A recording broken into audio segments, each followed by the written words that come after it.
Hi everyone, we hope you're doing well. We're hanging in there though honestly, we haven't been getting much sleep lately. Today, we want to answer a question we get a lot: how do we publish our audiobooks? First, we post most audiobooks on Patreon as paid content. They stay paid for a few months. After that, they become free to listen to on Patreon forever. A few weeks later, we post them on other places like YouTube, Facebook, and Twitter, X. Lately, things have been a bit slow in terms of new members. So we'd love your help. Please share our site with your friends or in places like Facebook groups, Twitter, X, Discord, Reddit, or novel forums. Even one share can really help us grow. Thanks so much for your support. Chapter 1: The Boy Who Refused to Be Left Behind. The underworld, the fabled realm of devils, fallen angels, and a host of supernatural beings. Within a magnificent castle, a young man diligently practiced his swordsmanship in the courtyard. 9,997. 98. 99. 10,000. He lowered his sword, panting, and wiped the sweat from his brow. The 16-year-old had silver white hair and sharp, intelligent glowing golden eyes. Though his handsome features still held a trace of boyish charm, his demeanor possessed an unusual maturity and resolve. No slacking, Roy. You have 100,000 swings to complete today. A cool, authoritative voice called from behind. Yes, sister. Roy replied with a resigned sigh. She's always so serious during training. He muttered under his breath. Not a shred of cuteness.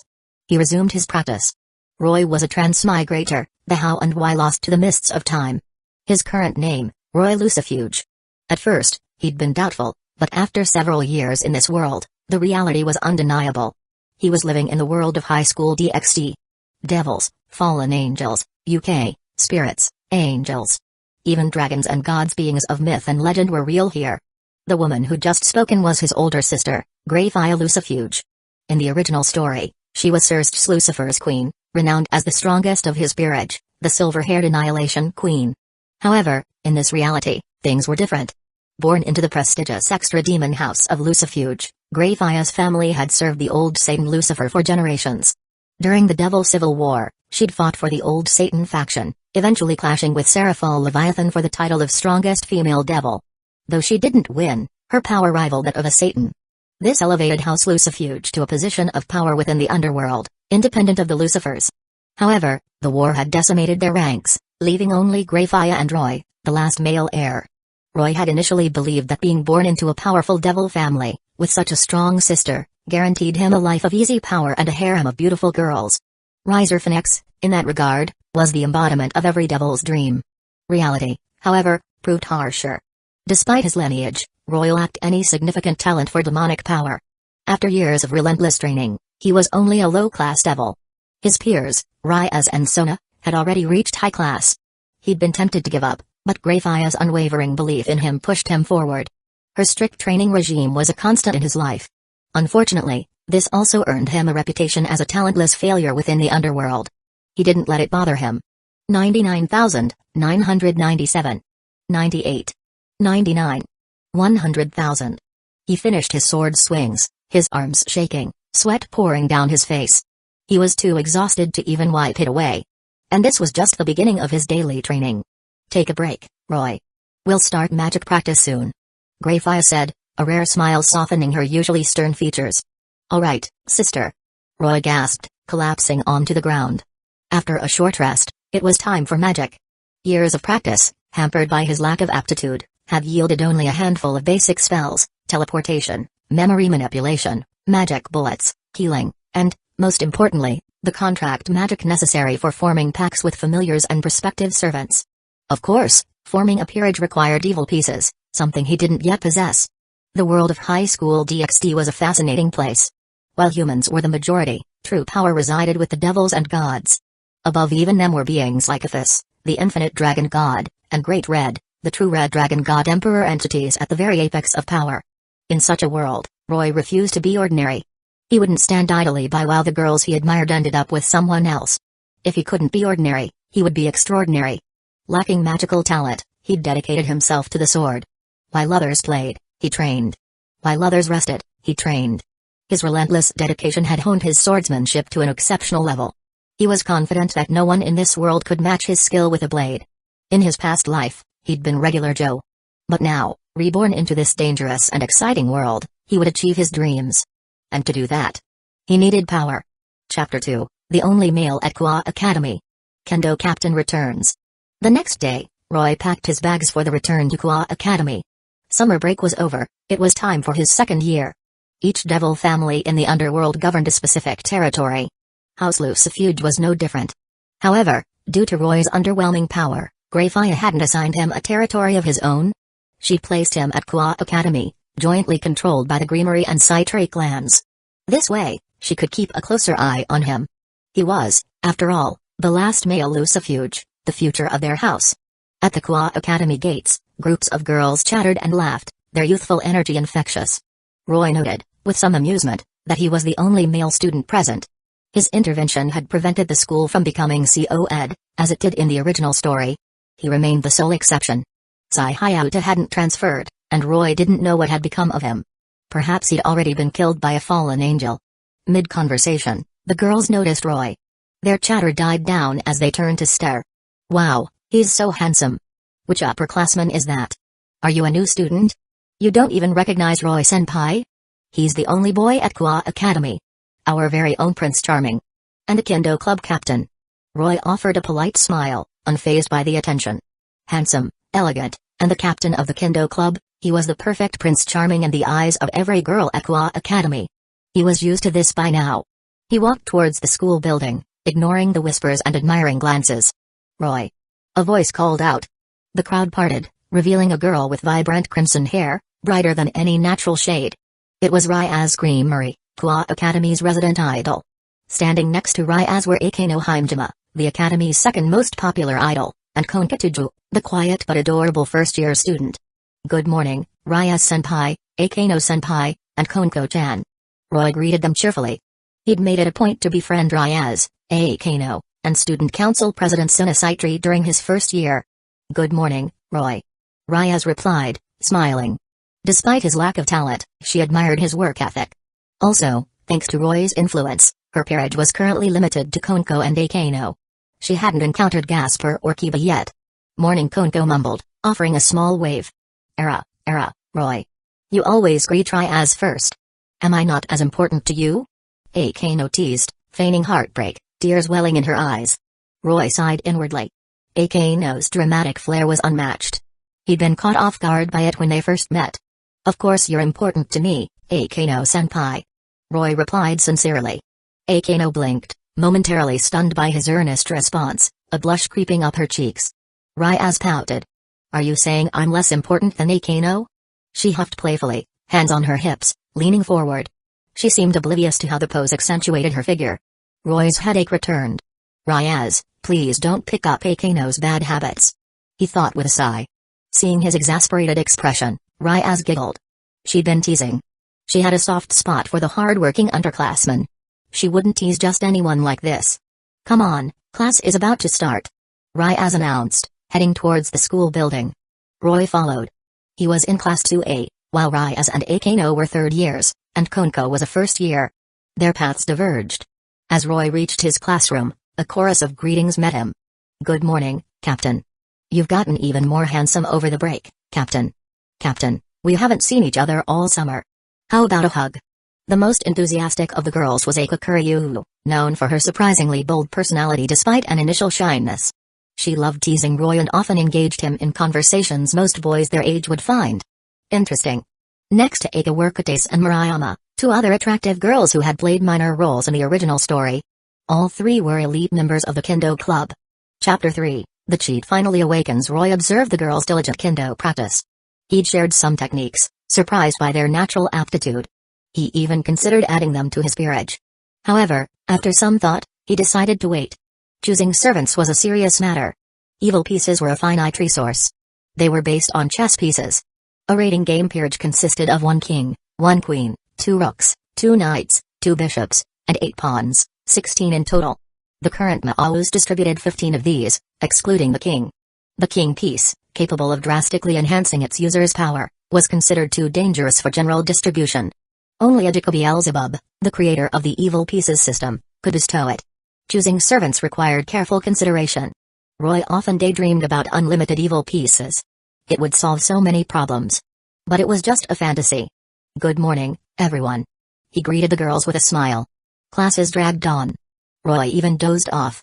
Finally, the bell rang, signaling the end of another mind-numbing school day. Club activities. He joined the Kendo club members from his class at the dojo. Leaving them to their own practice, Roy retreated to his private training room. Even without Greyfire's watchful eye, he wouldn't slack off. He had a daily quota to meet. 99,997. 98. 99. 100,000. He completed his swings, arms trembling. Was this his limit? He stared at his shaking hands, a wave of frustration washing over him. The plot was about to begin. Fallen angels, Riser Phoenix, the White Dragon Emperor, powerful adversaries awaited. What could he do with his current, meager strength? The thought was unsettling. Was this the peak of his potential? Ding. The strongest Devil King system has been activated. Access functions to learn more. Roy froze. A voice echoed in his mind. Then, a surge of elation. He was no stranger to the concept of systems. Since his arrival, he'd secretly longed for a cheat, a golden finger. 16 years had passed with no such luck. He'd almost given up hope. But now, it had finally arrived. Perhaps golden fingers were just fashionably late. He closed his eyes, focusing on the system interface. It didn't offer instant power, but something potentially even better, evil pieces. System-granted pieces were mutated, significantly stronger than standard ones. And, crucially, they were unlimited. He could create a peerage of any size. His fantasy of infinite pieces had become reality. Moreover, due to an integrated king piece ability, every successful contract would strengthen him, the power boost proportional to the servant's strength. With enough strong servants, his power could grow exponentially. There was a catch, however. He couldn't contract with someone whose power vastly outstripped his own. As a low-class devil, he was limited to those below Mao class. He mentally reviewed his options. The list was short, especially considering his preference for female servants. Asia Argento, Zenobia, Irina Shidu, Rossice, Ravel Phoenix. Perhaps the 3 girls from the Kendo club? Even contracting all of them would probably only elevate him to Mao class, which wasn't enough. Maybe even Greyfire. He shook his head and continued exploring the system's functions. There was another option, world travel. Periodically, the system would present a selection of worlds for him to visit. This was it. This was the solution. With access to other worlds, finding powerful servants would be much easier. He eagerly selected the world travel function. 3 options materialized before him: how to raise a boring girlfriend. His mind immediately conjured images of the main heroines, Ariri, Utaha, and Megumi. They were ordinary humans, lacking combat prowess. They wouldn't contribute much to his power. High School of the Dead, a world on the brink of a zombie apocalypse. Sakobujujima was the standout here. A skilled swordswoman with a refined demeanor, she was also a surprisingly capable homemaker. Her kendo skills were impressive, even by Roy's standards. Compared to ordinary humans, she was a prodigy. And then there was her bloodlust. Roy wasn't repelled by it. In fact, he found it intriguing, a mark of a true warrior. Unlike Ariri, who'd likely remain weak even as a devil, Sako possessed immense potential. He suspected she might even possess mid-class devil strength upon transformation. Ms. Kobayashi's dragon maid, this was a non-starter. Toru and Kana were ridiculously powerful, far beyond his current level. And they were dragons. The difficulty of forming a contract with them was astronomical. Devils weren't inherently weak. Their mortality was a testament to their inherent power. But contracting dragons like Toru and Kana would require, at minimum, Mao-class strength. They were likely transcendent class beings, and their dragon blood further amplified the difficulty. He had one shot. He chose High School of the Dead. Chapter 4, Sakobujujima. The third option, Ms. Kobayashi's dragon maid. Roy dismissed this one immediately. Toru and Kana were vastly more powerful than he was. Also, they were dragons, making a contract significantly more challenging. Devil bloodlines weren't weak, the original story established their near mortality. A race capable of such longevity couldn't be inherently frail. Even so, contracting with dragons like Toru and Kana would require at least Satan-class power. They were likely transcendent class, their dragon blood adding another layer of difficulty. The system's world travel function had limitations. He only had one jump available. He had to make it count. His power would increase with time, granting him more opportunities to travel. The unvisited worlds wouldn't disappear. He could always return later. He made his choice, High School of the Dead. Contracting Sakobujujima would undoubtedly propel him to mid-class devil status. Roy tapped the High School of the Dead panel. A flash of white light engulfed him, and he vanished from the Kendo dojo. He reappeared on the rooftop of a school building, Another flash of white light marking his arrival. No. Don't bite me. Help. Someone, please. Get off, you bastard. The air was thick with screams. Roy looked down to see the school grounds in chaos. Students were attacking each other, tearing and biting. Screams of terror and pain echoed through the air, a full-blown apocalypse. Is this Fujimi Academy? He wondered, surveying his surroundings. He recognized the school setting but needed to be sure. This was his first system-assisted jump, and he wasn't sure where he'd materialize. No. Hiya. Thwack. A sound from the other side of the rooftop drew his attention. He walked over to see a familiar scene playing out. Takashi Komuro, Rei Miyamoto, and Hisashi Agu. He watched as Hisashi turned, then Takashi caved his head in with a baseball bat. Rei stood by, screaming in horror. It was Fujimi Academy. And the story had just begun. Excuse me. Roy said, startling the pair. Could you direct me to the kendo dojo? Relieved he wasn't another zombie, they visibly relaxed. However, having just witnessed the death of her boyfriend, Rei was understandably distraught and unresponsive. Takashi, too, seemed lost in grief. Roy shrugged. No answer was an answer in itself. He turned and leapt from the rooftop. What? He jumped. Takashi exclaimed, running to the edge. That was a fatal drop, even without the zombies below. He looked down, but Roy was gone. Roy landed gracefully in the corridor below. He would search the school floor by floor, hoping to find Siko. He had no interest in Takashi or Rei. Groan. Several zombies, attracted by the sound of his landing, shambled towards him. Bloody, mangled, with vacant white eyes and grotesque, contorted faces, they were a gruesome sight. Swish. Thwack.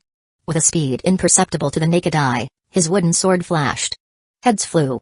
Bodies dropped. It was his practice sword from the Kua Academy Kendo Dojo. Despite being made of wood, it cleaved through zombie flesh with ease, leaving him unstained. Years of dedicated practice had honed his skill to this level. If he could master control of his breathing, he suspected he could generate sword beams. He moved quickly, clearing out zombies as he searched the floors. Descending a stairwell, he entered another corridor. A large group of zombies were clustered around a classroom door, pushing and clawing. Crash. The door and windows gave way, and the zombies surged inside. Ah! A blood-curdling scream echoed through the hallway, sending the zombies into a frenzy. It also drew the attention of other survivors in the vicinity. Roy moved towards the sound, his wooden sword a blur of motion. Heads fell so fast it seemed they were detaching themselves. As he cleared a path through the horde, he noticed someone else fighting on the other side of the corridor. His eyes lit up. A girl with long purple hair and an impassive expression. Tall and graceful, even the standard school uniform couldn't hide her athletic physique. Every movement was precise and elegant, like a seasoned martial artist. Her wooden sword, crimson with blood, cracked zombie skulls with deadly efficiency. It was Siko Bujujima. Chapter 5, Siko's Surprise, a Servant's Offer. Siko Bujujima in the anime, she possesses immense popularity, surpassing even the main female lead, Miyamoto Rei, and Takagi Saya. Following behind Siko Bujujima was Shizuka Marikawa. She is Fujimi Academy school doctor, and also a mature, stunning beauty with long, flowing golden hair. Her classic professional attire, a black pencil skirt and white blouse, accentuated her incredibly curvaceous figure. More importantly, this beautiful woman had been single for as long as she had been alive and possessed a naturally airheaded personality. Even the worldly Roy couldn't help but admire her. Roy wasn't one to be easily swayed by beauty. In his year at Kua Academy, he had seen more than his fair share of attractive women. He was particularly acquainted with Ryaz, Akano, and Sona, each of them elegant and noble heiresses. However, Shizuka Marikawa seemed to be an exception. Seeing Siko still fully engaged in slaying zombies, Roy flashed to her side, his eyes fixed intently upon her. "Look out!" Siko cried, assuming the figure that suddenly appeared before her was a zombie. She swung her katana instinctively. Realizing her mistake the moment the blade left its sheath, she gasped. Clack! To Siko's surprise, her strike was blocked by a wooden sword. Looking up, she saw a young man slightly taller than her 174 centimeters frame, his silvery white hair tousled by the wind. His features were delicate and handsome, his eyes sparkling like stars, captivating her gaze. This incredibly attractive young man possessed an air of nobility, the unmistakable mark of one born into high society. As the daughter of the renowned Bujujima swordsmanship family, Siko was an impeccable judge of such things. "Be careful." Shizuka, noticing Siko's sudden hesitation, called out a warning. She saw the numerous zombies still approaching. However, the instant she spoke, every zombie in front of them collapsed, their heads rolling to the side. Sako's pupils constricted. Such remarkable swordsmanship. Even Sako, from a lineage of renowned swordsmen, was stunned. She hadn't even seen him draw his sword. Furthermore, the zombie's necks didn't sever until seconds after the strike. Just how fast was his swordsmanship? Who exactly was this noble young man? Filled with shock and curiosity, Sako looked at Roy. "Hello, Sako-senpai," Roy said, offering an elegant, aristocratic bow.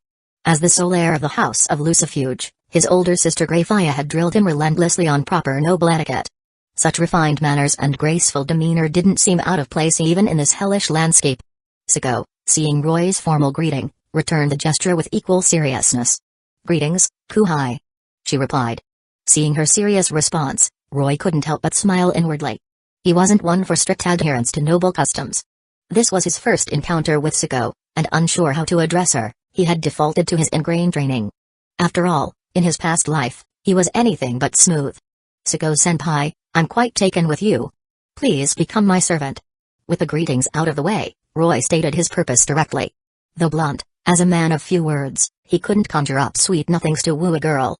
Besides, Sako might not appreciate such an approach. Sako blinked, stunned. She thought she had misheard him. "Kuhai, could you repeat that? I believe I misheard you." Just as Roy prepared to reiterate his offer, a cry echoed from a nearby classroom. "Ah! Stay away. Don't come any closer." A girl's voice, filled with terror and tears. Roy paused, realizing that in his focus on Sako, he had forgotten the others trapped in the classroom. When the windows and door had been breached earlier, several zombies had gotten inside. Hearing the cries, Sako turned towards the classroom, about to rush to the rescue. But the noble young man vanished before her eyes. Roy reached the classroom first. 3 zombies remained inside. The others had been dispatched with a nail gun, wielded by a stout young man. However, the nail gun was now empty. Trapped, the young man and a girl could only watch in despair as the zombies closed in. Thump. Thump. Thump. Just as they closed their eyes, bracing for the inevitable, a sound like vegetables being chopped echoed through the room, followed by the thud of bodies hitting the floor. After a long moment without pain, the girl cautiously opened her eyes. She saw a young man with silvery white hair, delicate features, and striking good looks. His eyes, in particular, seemed to sparkle like stars, holding her gaze captive. The girl stared at her rescuer, speechless. Roy recognized the stunned girl as Saya Takagi. The prodigious girl had a surprisingly well-developed figure for her 155 centimeters height. Her petite frame and long twin tails gave her an endearingly vulnerable appearance, evoking a protective instinct.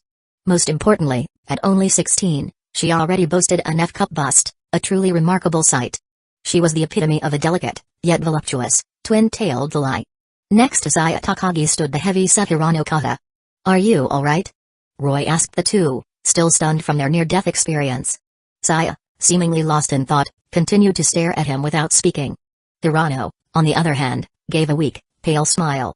He clutched one arm, which was bleeding profusely, clearly having been bitten by a zombie. Roy frowned, seeing Hirano's injury. He hadn't expected him to be bitten. Chapter 6, Pink Twintails Saya Takagi. Could it be that his presence had altered the course of events? Regardless, Hirano's fate was sealed. Just then, Sako Bujujima and Shizuka Marikawa entered the classroom. Taking in the scene, Sako approached Roy and looked at Hirano, paralyzed with fear and shock after being bitten. With a calm expression, she said, "I'm Sako Bujujima, captain of the Kendo Club. 3rd year. What's your name?" "Ugh." Hirano vomited a mouthful of black blood, then stammered, "H. Hirano. Kata." He coughed violently. "You protected your classmate. That's admirable. I acknowledge your courage," Roy said, taking over the conversation. In this apocalyptic world, even the strongest bonds could crumble in the face of death. Betrayal and abandoning companions to their doom were commonplace. Hirano's willingness to shield Saya Takagi demonstrated a certain level of bravery. However, Roy continued, his voice even, "You understand what becomes of those who are bitten. Do you want your family and friends to see you like that?" His words made Hirano tremble. "If not, then allow me to offer you release." Hirano's face contorted in a silent struggle. Please." Finally, he closed his eyes, his body relaxing as he accepted his fate. Roy raised his wooden sword. Wait. Wait a minute. What are you doing?"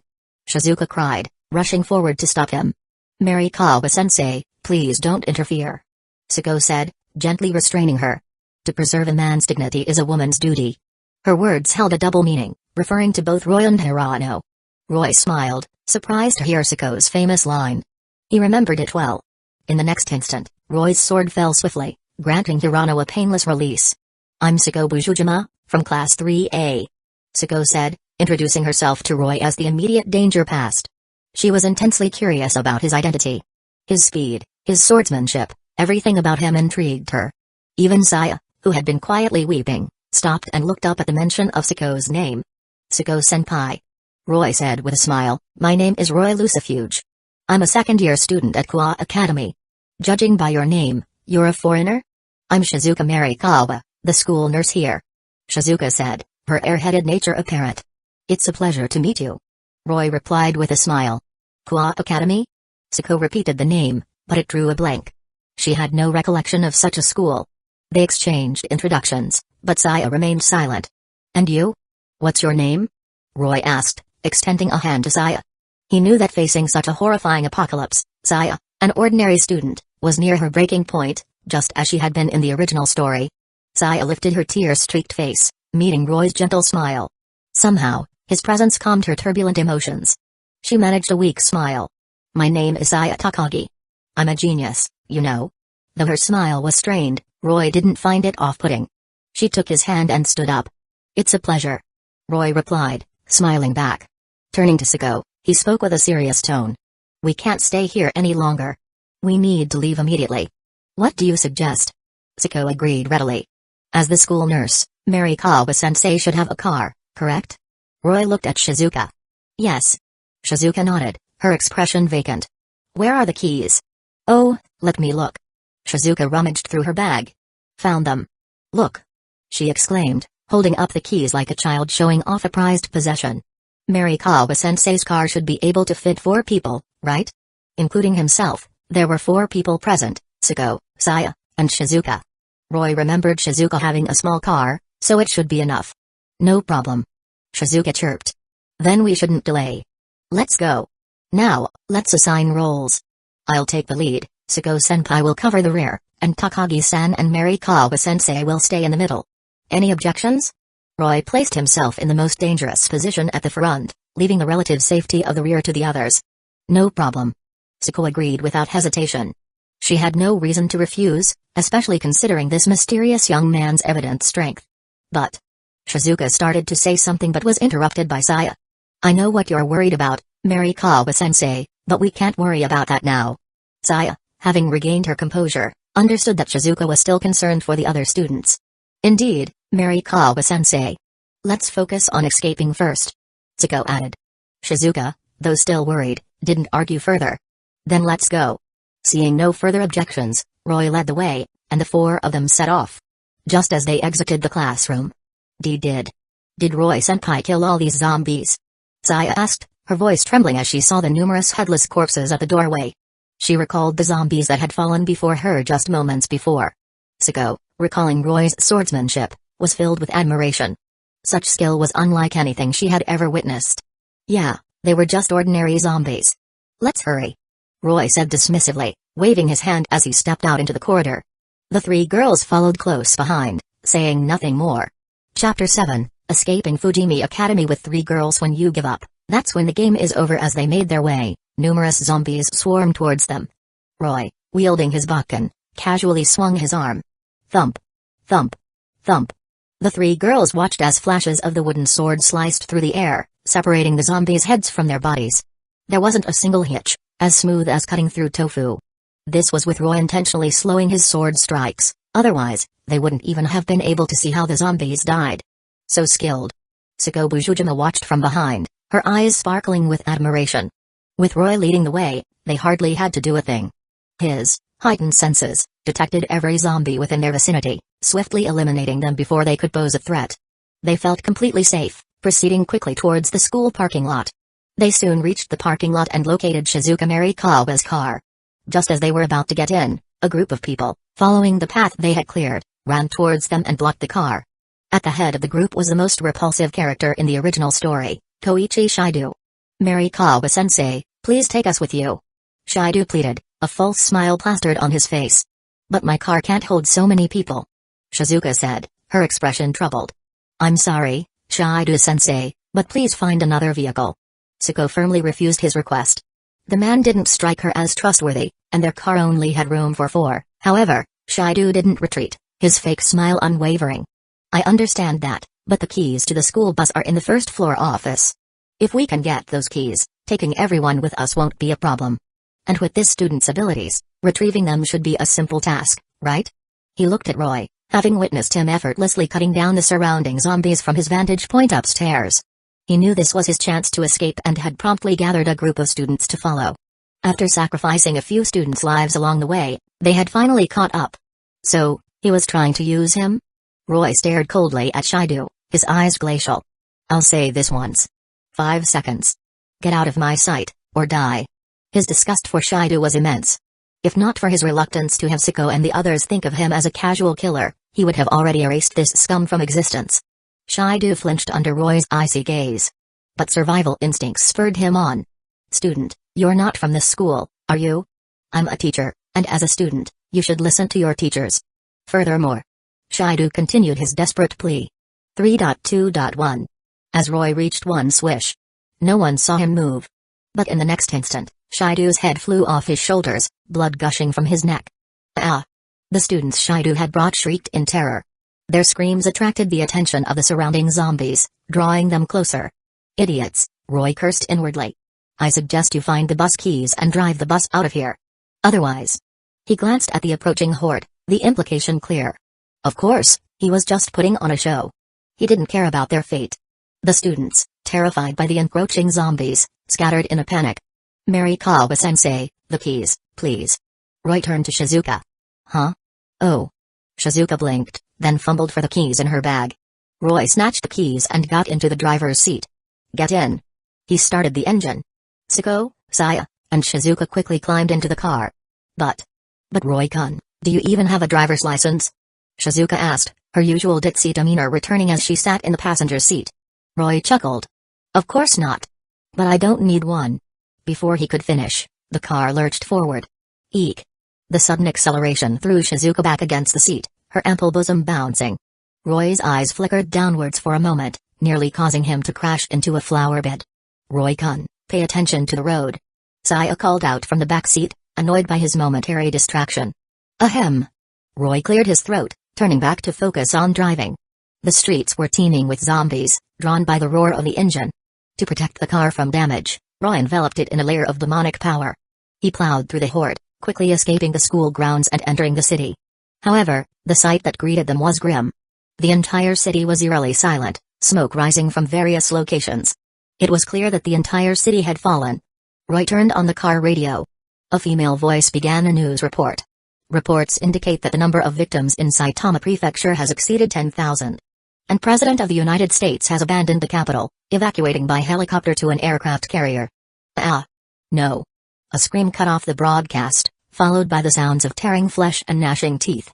The grim reality of the situation weighed heavily on Tsuko, Shizuka, and Saya. Roy switched to another station. Static. Only static greeted them. He tried several other stations, but the results were the same. A heavy silence descended upon the car. Chapter 8, Marikawa-sensei always carries a lot. When you give up, that's when the game is over. A worldwide zombie outbreak. How could this happen? Everything was fine when I checked the internet this morning. Even the usually carefree Shizuka Marikawa couldn't hide her worry in the face of this apocalyptic scenario.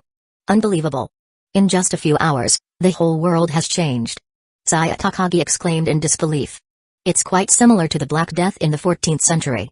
A third of Europe's population perished. Tsuko Bujujima calmly analyzed. How did the infection stop back then?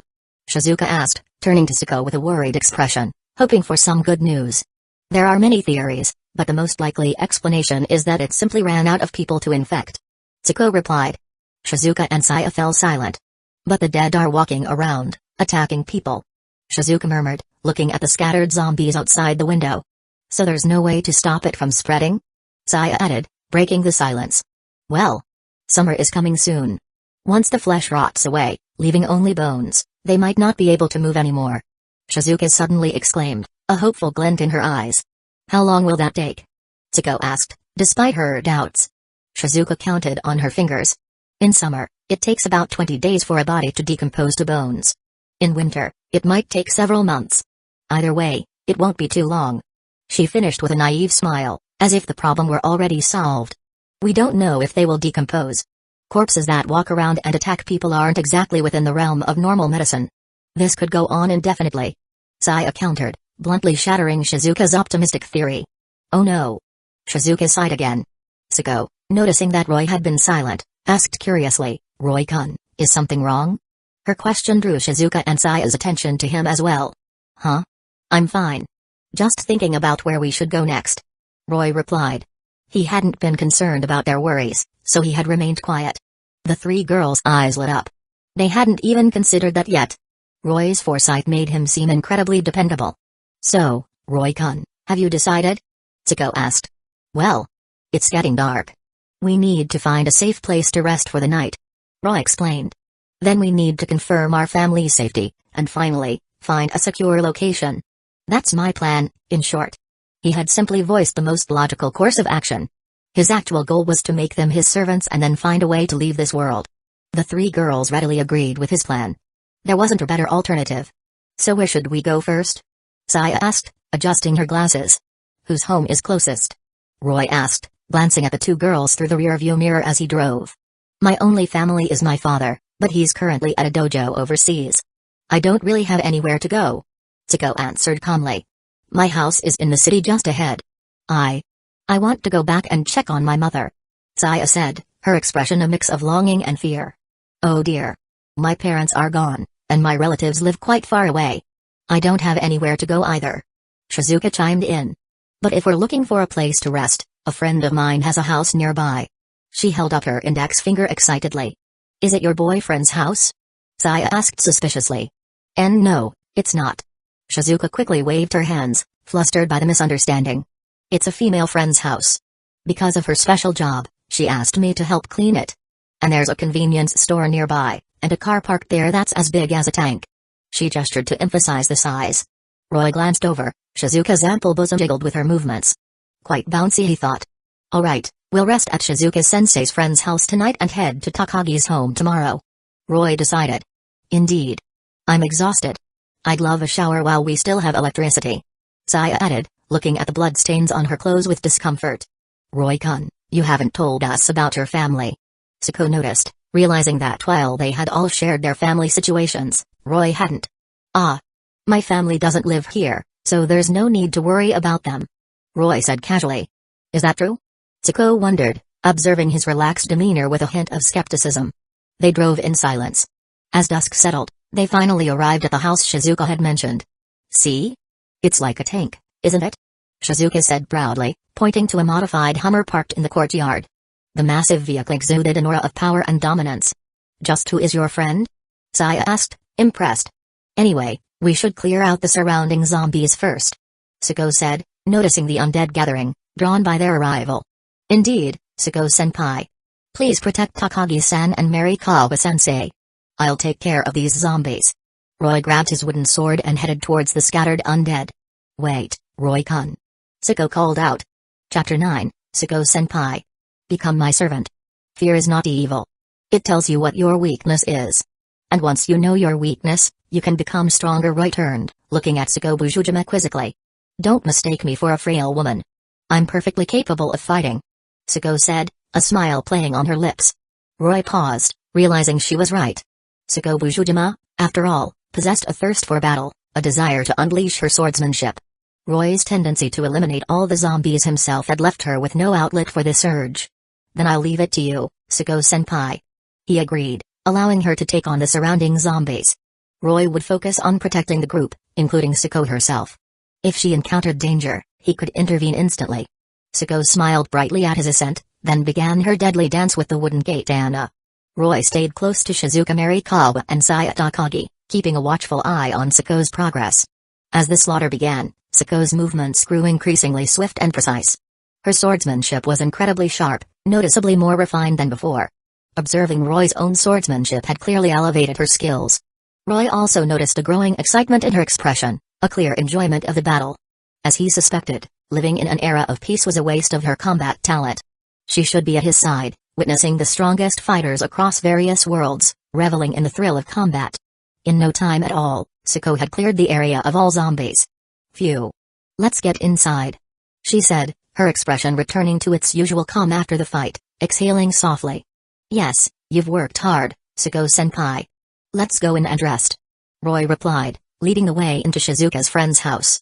Upon entering, he carefully checked the interior. Though the house appeared unoccupied, he couldn't rule out the possibility of someone hiding inside. Suko, Shizuka, and Saya were surprised by his cautious approach. It also instilled a deeper sense of security in them. After confirming the house was clear, the three women headed to the bathroom to freshen up. Roy went to a separate bathroom to wash up.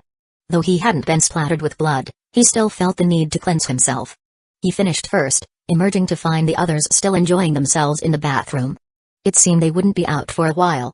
Roy went to the kitchen and prepared a simple meal of noodles. By the time the noodles were ready, Suko, Shizuka, and Saya had emerged, their hair still damp. "I apologize. To think I'd let Roy-kun cook for us," Suko said, entering the kitchen wrapped in a towel. For a traditional woman like Suko, having the man cook for her felt almost like an insult.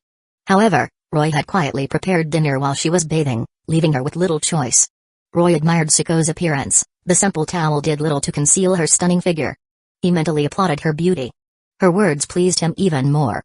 A woman who could grace a ballroom, manage a kitchen, eliminate threats, overcome obstacles, drive a luxury car, own a beautiful home, outsmart rivals, and defend herself against thugs. Ahem. No, that should be a woman who could dominate the battlefield. She was practically the perfect woman. "It's no trouble at all. It was just a simple meal of noodles," Roy said. "Come help me carry these out. I imagine you're all starving." He stepped aside, gesturing for Suko to enter the kitchen. "Certainly." Suko smiled, carrying 2 bowls of noodles out of the kitchen, leaving a trail of pleasant fragrance in her wake. Chuckling to himself, Roy carried the remaining 2 bowls. "Come and eat," he said, handing a bowl to Saya. Saya eyed him warily. They were all still in towels, leaving them vulnerable. If Roy had any ill intentions, they would be in trouble. She scrutinized him, but his clear gaze held no hint of malice or lust. Relieved, she accepted the bowl and began to eat. After an afternoon of running and fear, she was famished. These noodles smell wonderful. They're delicious," Shizuka exclaimed after her first bite. Suko, though silent, also seemed to be enjoying the meal. Seeing them eat with such relish brought a smile to Roy's face. After they had finished, he spoke. "By the way, Suko-senpai, have you given any thought to what I mentioned earlier?" "Eh? What was that?" Suko asked, looking at him quizzically. "When we first met, I asked you to become my servant," Roy said with a smile. "Huh? Servant?" Before Suko could react to Roy's words, Saya interjected, staring at him in surprise. "What? If Saya-san wants to become my servant, I'd welcome her as well." "Idiot, I would never." Saya's face flushed crimson as she sat back down. The word servant in this context carried connotations of family, belonging, and even marriage. Saya had interpreted his words as a confession. It never occurred to them to associate the term with devils. However, in this case, becoming his servant was akin to accepting a proposal, a lifelong commitment. Suko finally understood, her face also turning a delicate shade of pink. Though a popular girl at Fujimi Academy, accustomed to confessions of love, this was Roy's confession. Throughout their ordeal, his exceptional swordsmanship, calm demeanor, and unwavering ability to guide them to safety had left a deep impression on her. His noble bearing, handsome features, and gentle nature had already sparked admiration within Suko. Now, with his unexpected confession, she felt an impulsive urge to accept. However, before she could speak. Chapter 10, Advanced to Mid-Class. Suko Night Peace. Whatever you lose, you'll find it again. But what you throw away you'll never get back. She recalled her darker side, thinking that perhaps someone like her, with such a hidden nature, didn't deserve such a perfect man. Suko's expression darkened at the thought. "Roy-kun, She began to decline, but Roy interrupted her. Looking at the uncertainty in Suko's eyes, he knew exactly what she was thinking. "Do you have some reservations, Suko-senpai? You seemed rather unusual while slaying those zombies earlier." Roy's smile didn't waver. "Roy-kun. Did you notice?" Suko's eyes widened. She hadn't expected him to see through her so quickly. Shizuka Marikawa and Saya Takagi, listening nearby, were completely lost, having no idea what the two were discussing. "Indeed, Suko-senpai. Do you, perhaps, possess a strong desire to kill?" At Roy's question, Suko lowered her head, memories of her past surfacing. In middle school, Suko had been accosted by a pervert on her way home. Because she always carried a bakken, wooden sword, she had intentionally allowed him to approach, then used it to inflict severe injuries, breaking his leg and shoulder blade. It was practically entrapment. After that incident, Sako had realized with anguish that she had a strong violent streak. When she struck the pervert, she had felt a surge of exhilaration and pleasure. Because of this, she felt unworthy of confessing her feelings, unworthy of love, both given and received. Sako-senpai, there's no need for you to feel ashamed. I find that aspect of you quite appealing. Eh? Shizuka and Saya exchanged puzzled glances at Roy's words. Really? Sako felt a surge of emotion at Roy's words, a profound sense of acceptance. This had been a burden she had carried for years. It had prevented her from forming genuine friendships, from pursuing romantic relationships. Can you truly accept me for who I am? She looked at Roy with hopeful eyes, longing for his affirmation. Of course. In fact, it's the reason I came to this world, to meet you, Sako-senpai. Because I am a devil. Roy's words were accompanied by a bright smile. In the next instant, a blue light enveloped him, and a pair of large, demonic wings unfolded behind him.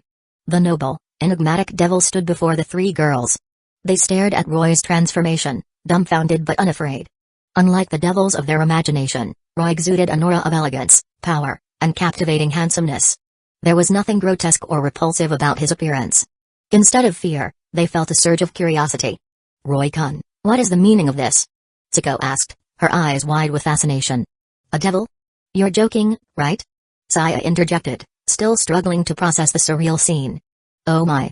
Roy-kun looks so handsome like this. Shizuka, captivated, stared at him dreamily. Saya twitched at Shizuka's comment. The teacher's reaction seemed completely off-kilter. Was now really the time to be admiring his appearance? Though, admittedly, he did look incredibly handsome. Allow me to reintroduce myself. I am Roy Lucifuge, heir to the House of Lucifuge, a devil from the underworld. Roy declared with a flourish. Now, Sako-senpai, you need not worry about your desire to kill. So, Sako-senpai, become my servant. Fight for me. Roy finished with a warm smile directed at Sako. His words, combined with his earlier acceptance, dissolved Sako's remaining hesitation. She knelt on one knee, declaring her allegiance. I, Sako Bujujima, pledge my loyalty to Roy Lucifuge. I will become your sword, and fight for you until death. Roy beamed, unable to contain his joy. I, Roy Lucifuge, accept your pledge. As he spoke, a single devil piece materialized in his hand, the Knight piece. Sako, a master swordswoman, was a perfect fit for the Knight piece, which enhanced speed.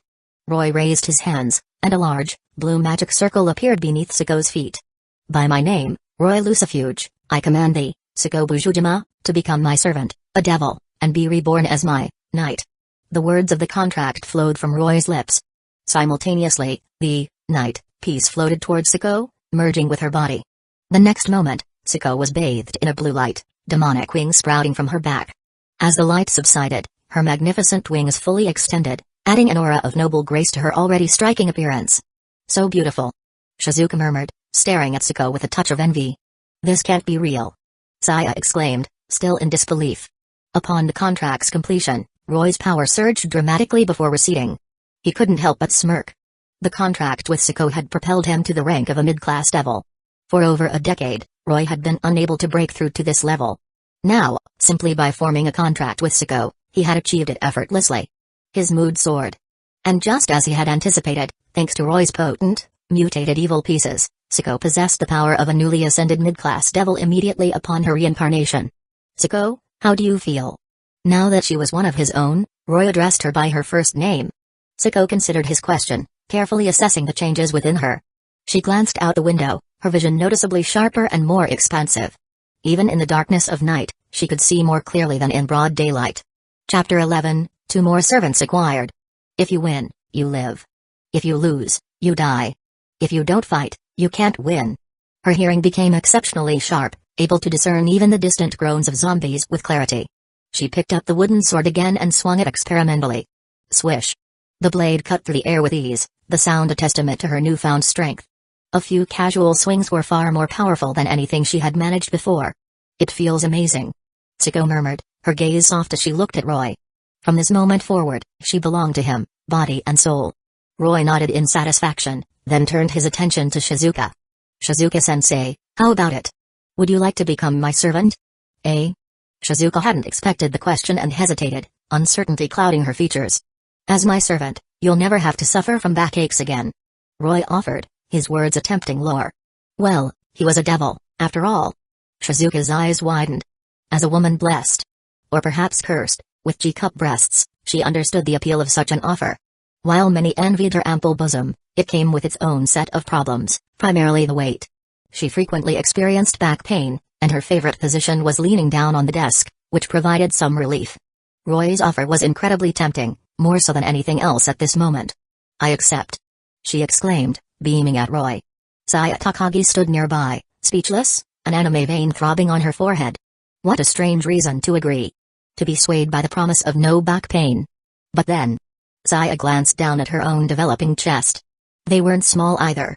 Would she face similar problems as Shizuka-sensei in the future? "Roy-chan." Shizuka began hesitantly, "Could you grant me a favor?" "Of course, Shizuka-sensei. Anything." Roy replied, suspecting it concerned her friend, Rika Minami. "Well, I don't know what's happened to my friend, Rika Minami. Could you please help me find her?" Worry etched itself onto Shizuka's features as she spoke. As expected. "Certainly," Roy assured her. Shizuka's face broke into a radiant smile. She stepped forward, positioning herself before him. Roy initiated the ritual once more. A blue magic circle appeared beneath Shizuka's feet. "By my name, Roy Lucifuge, I command thee, Shizuka Marikawa, to become my servant, a devil, and be reborn as my bishop." A bishop piece materialized, drifting towards Shizuka before merging with her body. Bishops primarily enhanced magical power, and Roy sensed Shizuka possessed the potential to become a powerful magic user, hence his choice of piece. The next moment, Shizuka was bathed in a blue light, and devil wings sprouted from her back. As the light subsided, the large, elegant wings unfolded, a testament to her newfound demonic heritage. Shizuka looked even more stunning than before. However, the refined air quickly dissipated. I'm a devil now? How strange. She hopped experimentally, her ample bosom jiggling with each bounce. My back really doesn't hurt anymore. Roy-chan, you're amazing. She threw her arms around Roy, burying his face in her chest. Sniff sniff. Indeed, very fragrant.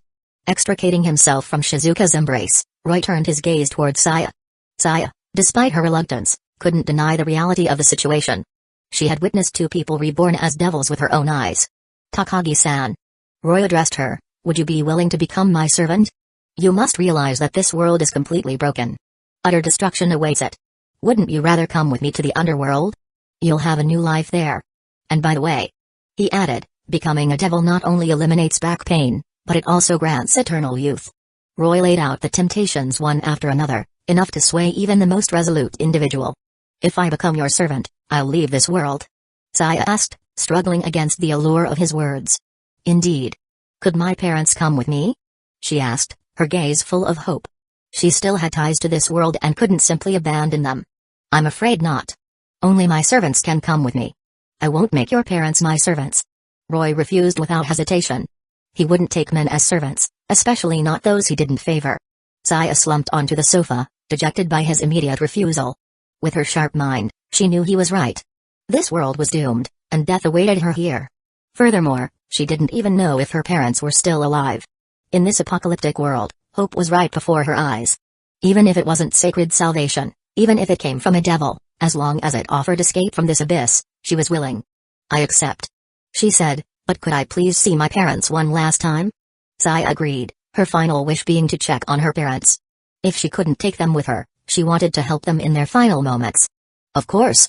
Roy smiled. He wouldn't deny her this small request.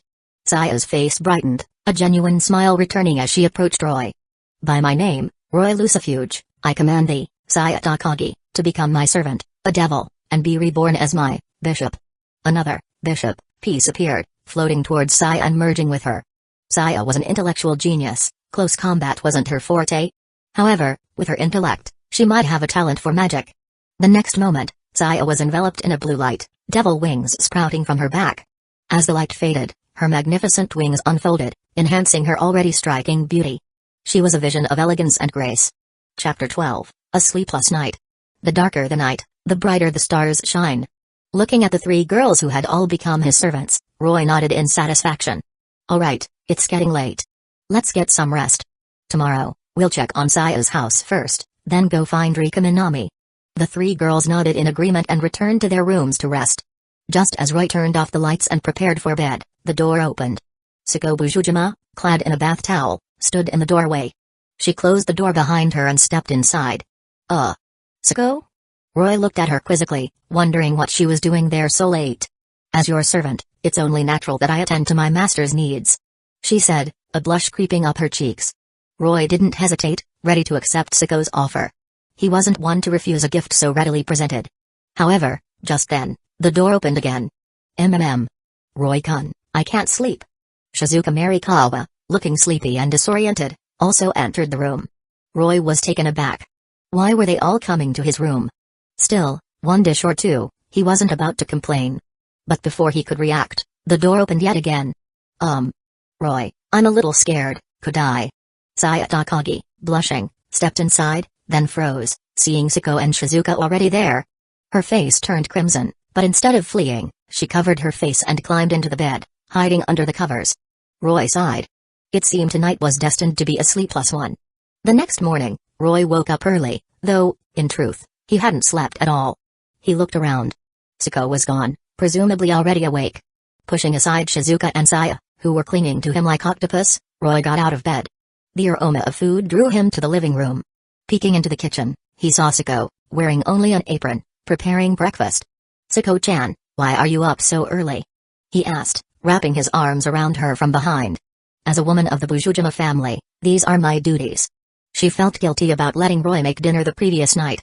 Wrong, Sako. From yesterday onward, you're a woman of the Lucifuge family. Roy corrected her with a serious expression. Sako paused, then realized what he meant. Ah. Yes, that's right, Roy. She smiled apologetically and tried to turn around. However. Sako, don't move. Stay put. Sako looked at him questioningly. You said the wrong thing. There must be a punishment. After breakfast, Roy decided to take the three girls to Saya's house. Although they had sustained some injuries the night before, their enhanced devil physiology had already healed them. As they opened the door, Roy noticed two figures in the yard. A middle-aged man lay on the ground, covered in blood. He was clearly dead. Next to him was a small girl. The little girl lay motionless on top of the man, seemingly asleep. Roy, what's wrong? Sako asked, looking at him curiously. There's a child in the yard. Roy walked towards them. Looking at the pink-haired little girl, Roy guessed she was Alice Mersato, the little girl from the original story. In the heat of his first battle the previous night, he hadn't noticed them sneaking into the yard. Judging by Alice's deceased father, it seemed they hadn't escaped unscathed. Roy surmised he had been stabbed before fleeing here with Alice. Hey! Roy said, gently tapping Alice's shoulder. Alice stirred awake, her eyes fluttering open. Seeing her dead father, tears welled up again. But she remained silent, likely having been told by her father not to make a sound. Your father died protecting you. He's a true hero. Hearing his words, Alice finally looked up at Roy. He smiled gently. It's all right now. From now on, I'll protect you. Alice, overcome with emotion, threw herself into Roy's arms, sobbing loudly. The cries attracted nearby zombies. Sako, grabbing her bakan, stepped outside. Having just undergone her demonic conversion, she was eager to test her newfound strength. Roy lifted Alice into his arms and used his magic to dig a grave under a tree in the yard. He buried Alice's father, ensuring he wouldn't become zombie food. Alice watched, tears streaming down her face as her father was laid to rest. Eventually, exhausted from crying, she fell asleep in Roy's arms. He handed her to Shizuka, who held her gently while he gathered their belongings. Once packed, he headed towards the Humvee. Sako was already waiting, having cleared the area of all zombies. She was spotless, not a trace of blood on her, a testament to her drastically increased power. Sako, get in. We're leaving. Okay. Sako hopped into the vehicle. The engine roared to life, and they set off, driving through a dried riverbed to enter the city. Their destination was Saya's home. Roy, we haven't seen any zombies for a while. Saya said, sitting on the roof of the Humvee with Roy. Since crossing the riverbed, they hadn't encountered a single zombie, which she found odd. It seems they've all been drawn to the central area. Roy understood what was happening, but he knew he couldn't entirely rely on the original story's events. Alice's situation was already a deviation. Saya looked towards her home with worry. Chapter 13, Yuriko committed suicide, the resurrection. We are all going to die. It's not a question of if, it's a question of when. But it's the connections we make and the love we share that live on. Just then, scattered zombies appeared up ahead. Zombies. Saya shrieked. Don't worry. You're a devil now, remember? Roy said, giving Saya a reassuring head pat before directing the two women. Saya, navigate. Shizuka, we're going to run through. Okay, Shizuka-sensei, turn left. Saya called out, directing Shizuka as the number of zombies on the road increased. Oh no, there's a barricade. Saya cried, pointing ahead. Leave it to me. Shizuka, get ready to drive straight through the middle. Roy told Shizuka. He then extended his right hand towards the roadblock. Magic bullet. A blue orb of magic energy shot from his hand, one of the few spells he had mastered. Bang. The barricade exploded, creating a gap just large enough for the car to pass through. So cool. Saya exclaimed, her eyes wide with admiration for Roy's magic. Since her transformation into a devil, Saya had become fascinated by magic. True to her nature as a bright, inquisitive girl, she was curious about everything. I'll teach you when we get back. Roy promised. Really? That's great. Saya cheered, her excitement bubbling over. That's strange. Why are there still zombies inside the barricade? Shizuka wondered aloud, eyeing the scattered zombies ahead. It is odd. If someone set up a barricade, there should be JSDF personnel inside. Siko observed, her tone analytical. JSDF? Mom. Saya murmured, a note of worry in her voice. Her mother was a member of the Japan Self-Defense Forces. This isn't how it happened in the original, Roy thought to himself. The JSDF were supposed to be here, and Saya's mother among them. The car continued forward, soon reaching Saya's home, an impressive structure resembling a castle. However, the density of zombies had increased drastically. Even with Roy's demonic power reinforcing the Humvee, it was impossible to drive through. How can this be? Saya whimpered, her gaze fixed on her house, now overrun by zombies. The front gate was broken. Her worst fears had been realized. Siko and Shizuka watched in silence, the gravity of the situation evident. Just then, a gunshot rang out from Saya's house. Saya's head snapped up at the sound. There are still survivors, she exclaimed, a glimmer of hope in her voice.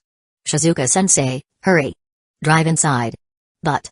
Shizuka hesitated, her gaze fixed on the impenetrable wall of zombies blocking their path. With so many zombies, there was no way through. Saya, calm down. We can't drive through this. Siko said gently. Then what do we do? Saya was frantic, her eyes pleading with Roy for a solution. Roy smiled. Saya, don't forget you're a devil now. We can fly. He unfurled his large, demonic wings, looking at Saya reassuringly. Saya blinked, then spread her own demonic wings.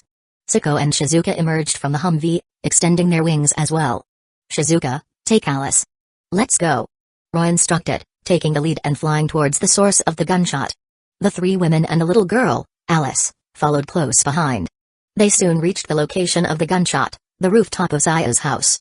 A horde of zombies pressed against the rooftop access door, threatening to break through at any moment. Not far from the door, a mature woman lay in a pool of blood. Mom! Saya screamed, rushing towards the woman. Hearing Saya's cry, the others understood. This was Saya's mother. It appeared that, driven to desperation by the zombies, she had chosen to end her life on the rooftop. Tears streamed down Siko and Shizuka's faces as they watched Saya's heartbroken sobs. Mom! Mom! Saya, in the midst of her grief, suddenly turned to Roy.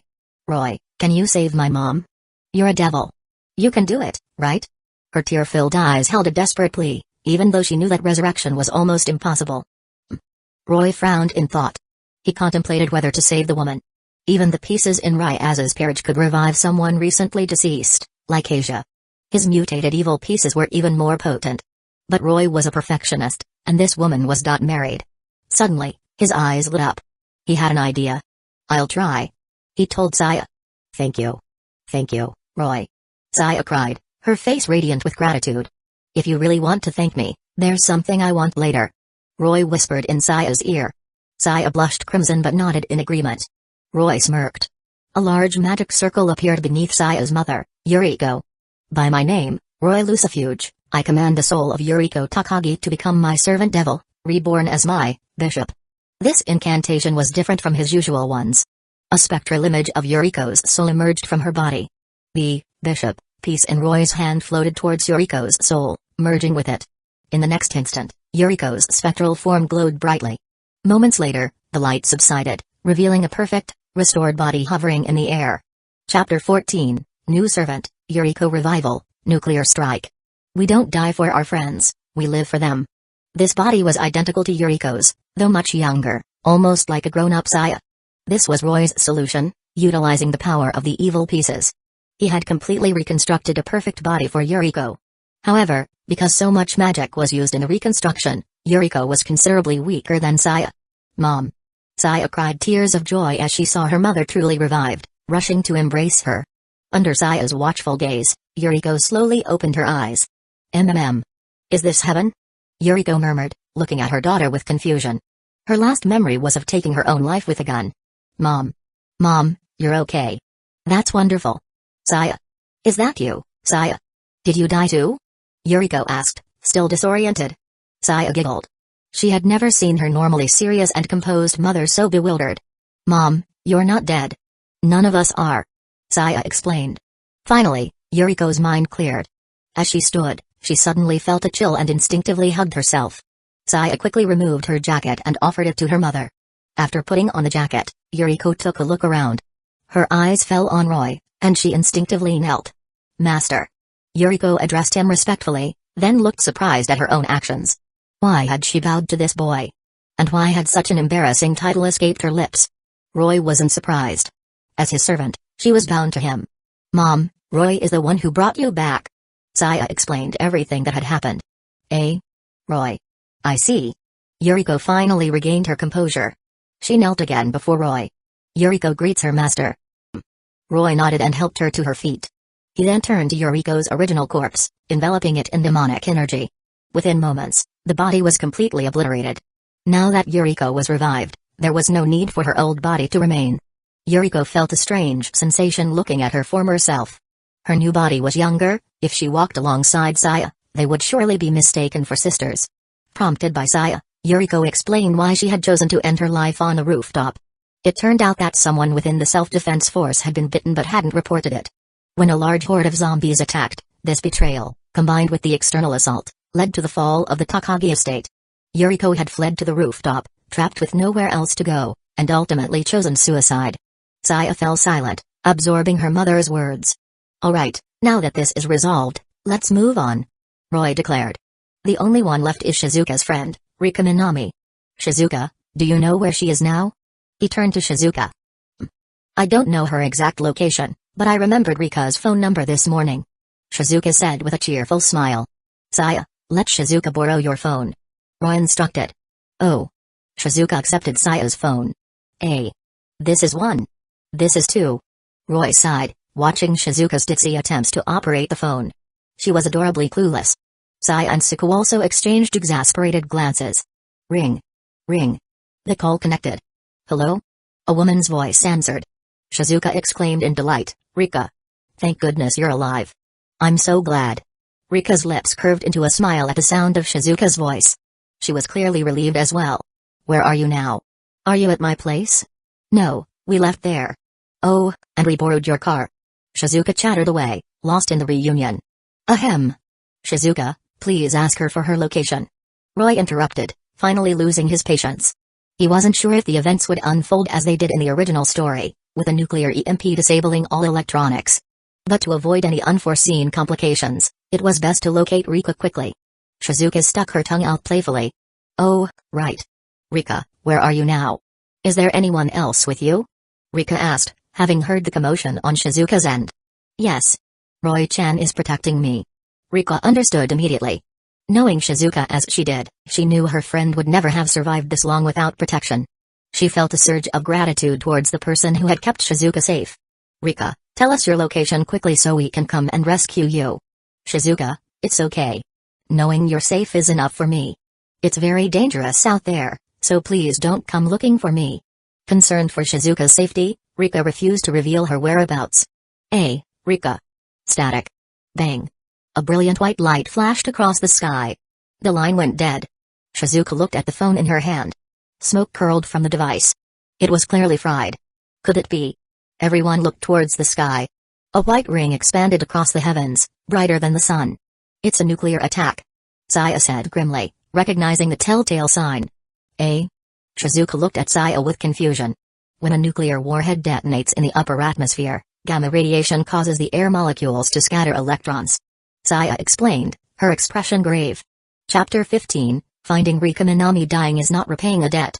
That is not what he saved you for. Only weak men would die after someone spared their lives, Roy sighed inwardly. He hadn't expected this to happen. Let's go. Based on what Shizuka told us about Rika's work, if I'm not mistaken, she should be at the offshore airport. We'll head there first and see if we can find her. But the cars are all useless now.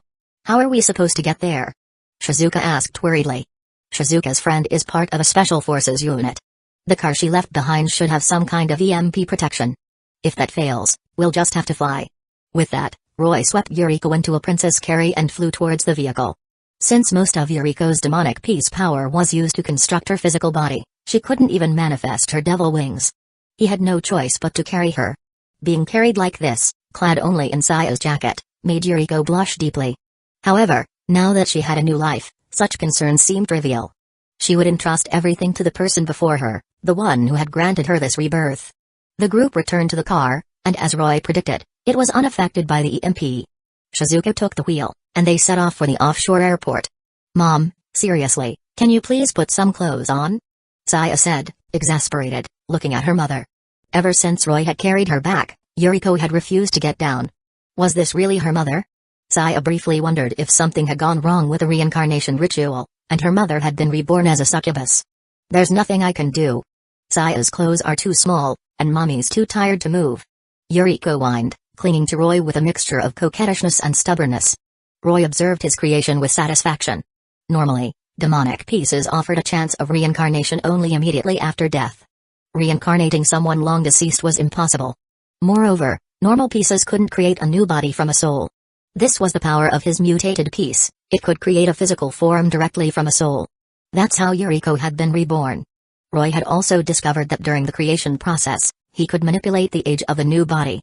Furthermore, due to being his creation, those reborn felt a strong sense of dependence towards him. Mom, these are Shizuka-sensei's clothes. They're big enough. Please put them on. Exasperated, Saya resorted to using Shizuka's clothes. Looking at her mother, Saya felt a pang of jealousy. Yuriko was like a more mature version of herself. Roy, sensing the rising tension, finally put Yuriko down, gesturing for her to get dressed. He couldn't maintain his composure much longer. With no other option, Yuriko reluctantly put on Shizuka's clothes. Several hours later, they finally reached the vicinity of the offshore airport. The roads leading to the airport were completely blocked, making it impossible to drive any further. They had to abandon the car. Roy carried Alice as they disembarked.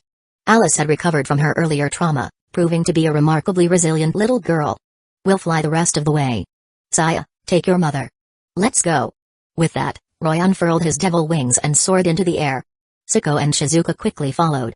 Saya, I'll leave it to you. Yuriko said to her daughter with a smile. I know. Saya grumbled, pulling Yuriko up and spreading her own devil wings. Wow! It's so beautiful! Alice exclaimed from Roy's arms, gazing at the shimmering ocean below. For a moment, she seemed to forget all her worries. Even the girls behind them were captivated by the breathtaking scenery. Their admiration was short-lived, however. They soon arrived at the offshore airport. The entire airport had fallen, overrun by hordes of zombies. Rika! Shizuka cried out, fearing for her friend's safety. Don't worry, it hasn't been long since you called. Rika should still be alive. Roy reassured her. Yes. Shizuka nodded firmly. Let's fly to the airport's central terminal and look for her. Roy said, looking towards the center of the airport, where he sensed signs of life. Reaching the central terminal, they saw a large group of zombies surrounding an armored vehicle. There had to be survivors inside. Roy-chan. Shizuka pleaded, looking at him with wide, worried eyes. Don't worry, leave it to me. Holding Alice securely with one arm, Roy aimed his free hand at the armored vehicle. Magic bullet.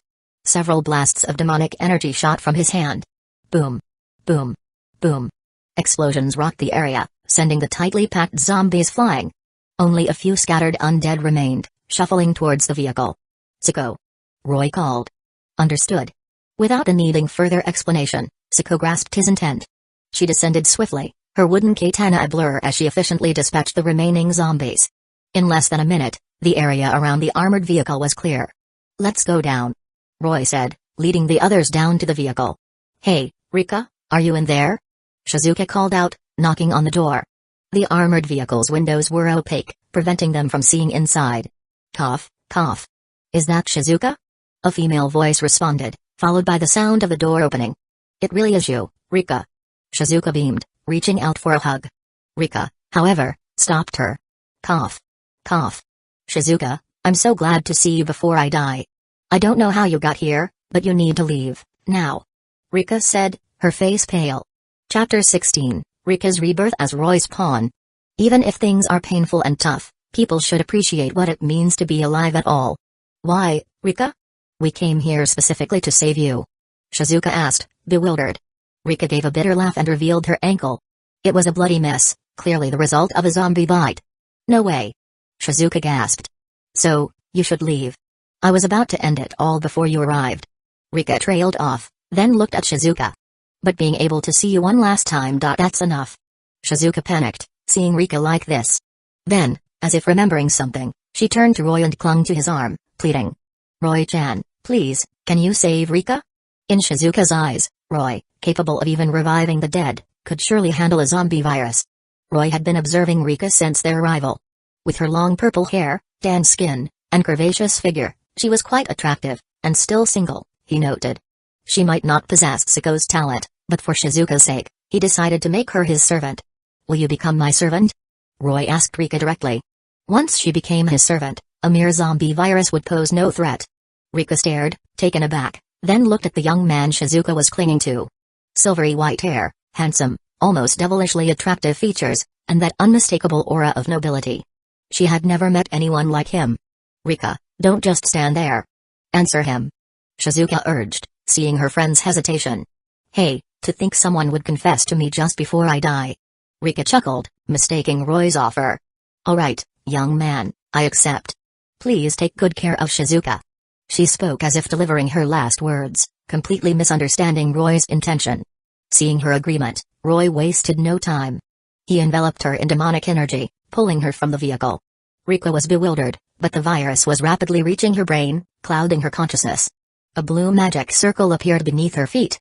By my name, Roy Lucifuge, I command you, Rika Minami, to become my servant, a devil, and be reborn as my pawn. A pawn piece materialized, floating towards Rika and merging with her body. The pawn piece, though seemingly the weakest, held hidden potential, capable of promoting to any other piece besides king when facing an opponent designated by its master. Rika, with her diverse combat experience from her time in the special forces, was perfectly suited for the pawn piece. Bathed in blue light, Rika transformed into a devil. She slowly opened her eyes, her gaze settling on Roy. Rika Minami greets her master. She said, kneeling respectfully on one knee. Arise. Rika. You're all right. Shizuka cried, throwing her arms around Rika. Yes. Rika replied, then whispered, tell me about our master, Shizuka. Siko. Roy called out to Siko, who was busy cutting down the approaching zombies. Hearing his voice, Siko immediately returned. You've worked hard, Siko. It was nothing, just my duty. Siko replied with a slight blush, offering him a smile. Let's rest for a while in that house over there. Roy suggested, gesturing towards a nearby building. The girls readily agreed. After clearing a room of zombies, they took turns freshening up. Once everyone was clean, they gathered in the living room. Alice, would you like to become my servant? Roy asked Alice Marisado with a smile. He had decided to return to the world of Kua Academy soon.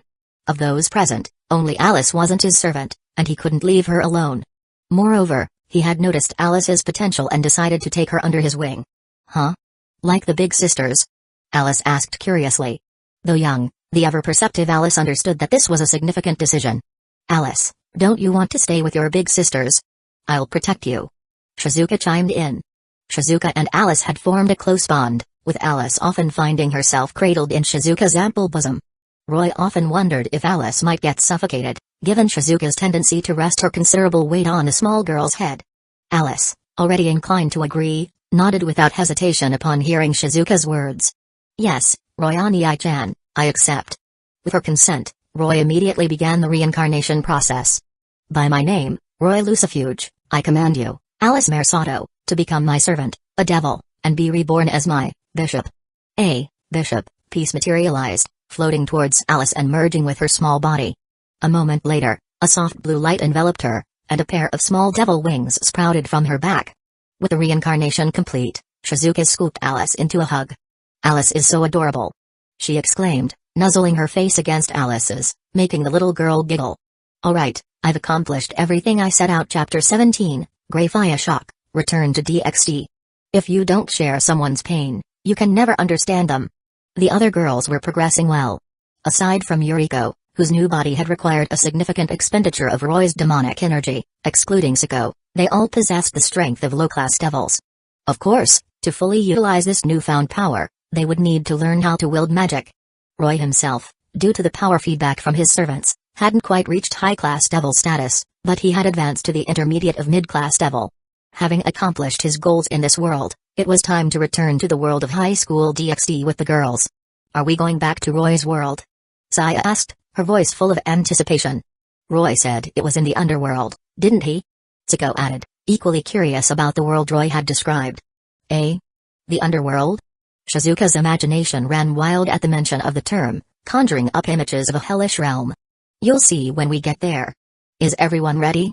Roy asked, looking at the girls. Yes, ready. No problem. I can't wait to leave this place. I'm so excited. I wonder what it's like. Amidst the girls' excited chatter, a white light enveloped them. In the next instant, they vanished from the room. Kwa Academy, Kendo Club. A white light flashed within a private training room. As the light subsided, Roy and the girls reappeared. We're back. Roy glanced around, confirming that nothing had changed since their departure. The sounds of girls' training drifted in from the Kendo Club's practice area outside. Despite spending several days in the high school of the dead world, time in this world seemed to have barely elapsed. Eh? This is Roy-chan's world. It doesn't seem that different. Shizuka remarked, puzzled. Her imagined vision of the underworld was quite different from this normal-looking room. This is the human world, so naturally, it's similar. Let's head home first. Roy explained, activating a teleportation circle. A blue light enveloped them. It wouldn't be prudent to simply walk out of the Kendo Club with so many unfamiliar faces, hence the discreet use of a magic circle. They materialized within a large castle in Kwa Town. Emerging into the castle's grand hall, the girls gazed around in awe and curiosity. Shizuka, wow. Is this Roy-chan's house? Sako, it's a castle. Alice Mersato, amazing. Yuriko, it needs a good cleaning. Rika, so, this is our new home? Yes, this is our home from now on. Let's all tidy up a bit first. Roy declared, initiating the cleaning process. Alright. Excited by their new beginning in this unfamiliar world, the girls tackled the task with enthusiasm. Even Alice Mersato joined in, eager to help. The castle had been provided by Roy's older sister, Greyfire, but he rarely stayed there. Its sheer size made it feel lonely and empty. As a result, it had been quite some time since it had received a proper cleaning, and it was in a state of disarray. By evening, thanks to Roy's judicious use of magic to expedite the process, the enormous castle was finally clean. With the cleaning complete, Sako took charge of preparing dinner with the other girls. A warm and comfortable atmosphere filled the castle. As they were about to start their meal, a magic circle shimmered into existence next to Roy. His heart sank. He instantly recognized the signature of the teleportation circle. It was Greyfire, his older sister. He felt a twinge of apprehension. Would she be angry that he had brought back so many girls? Greyfire was always stern and serious in Roy's experience, especially when it came to his training. The magic circle's light faded, revealing Greyfire Lucifuge in her usual maid attire. Sis, what brings you here so suddenly? Roy asked. Sako and the others exchanged surprised glances, realizing the woman in the maid uniform was Roy's sister. Greyfire stepped out of the circle, her brow furrowing slightly as she took in the sight of the numerous girls. She scrutinized them carefully before turning her gaze to Roy. Are these your new servants? She inquired. Ah, yes. Roy replied. With the exception of her. Greyfire indicated Sako, her expression serious. They're all normal humans. As the heir to the house of Lucifuge, your choices regarding servants should be more considered. Evil pieces are a finite resource. Her concern was understandable. From her perspective, none of the girls, apart from Sako who seemed to possess some inherent strength, were particularly noteworthy. Of course, she was unaware of Roy's unique circumstances and his access to unlimited pieces. I understand, sis. But before you judge, have a look. Roy said, releasing his aura. Oh? You've advanced. Greyfire's stern expression softened slightly with surprise. Roy hadn't advanced in his demonic power for over a decade, yet he'd managed to achieve an advancement in just a few days. Yes, you can rest assured, I will make the House of Lucifuge the strongest clan. A rare, genuine smile graced Greyfire's lips. She didn't enjoy being so severe with her younger brother, but the weight of their family's legacy rested entirely upon his shoulders. It was a burden she felt compelled to prepare him for. Chapter 18, The Peerage Joins Qua Academy. The world isn't perfect, but it's there for us, doing the best it can. That's what makes it so damn beautiful. Seeing his sister finally smile, Roy breathed a sigh of relief. Would you like to sit down and join us for dinner, sis? Roy invited. No, thank you. I just came to check if you were slacking off. It seems you're doing quite well. Grayfia declined softly. There are still many matters to attend to back at the family estate. I'll be returning now. Oh, all right. Roy said, a hint of disappointment in his voice.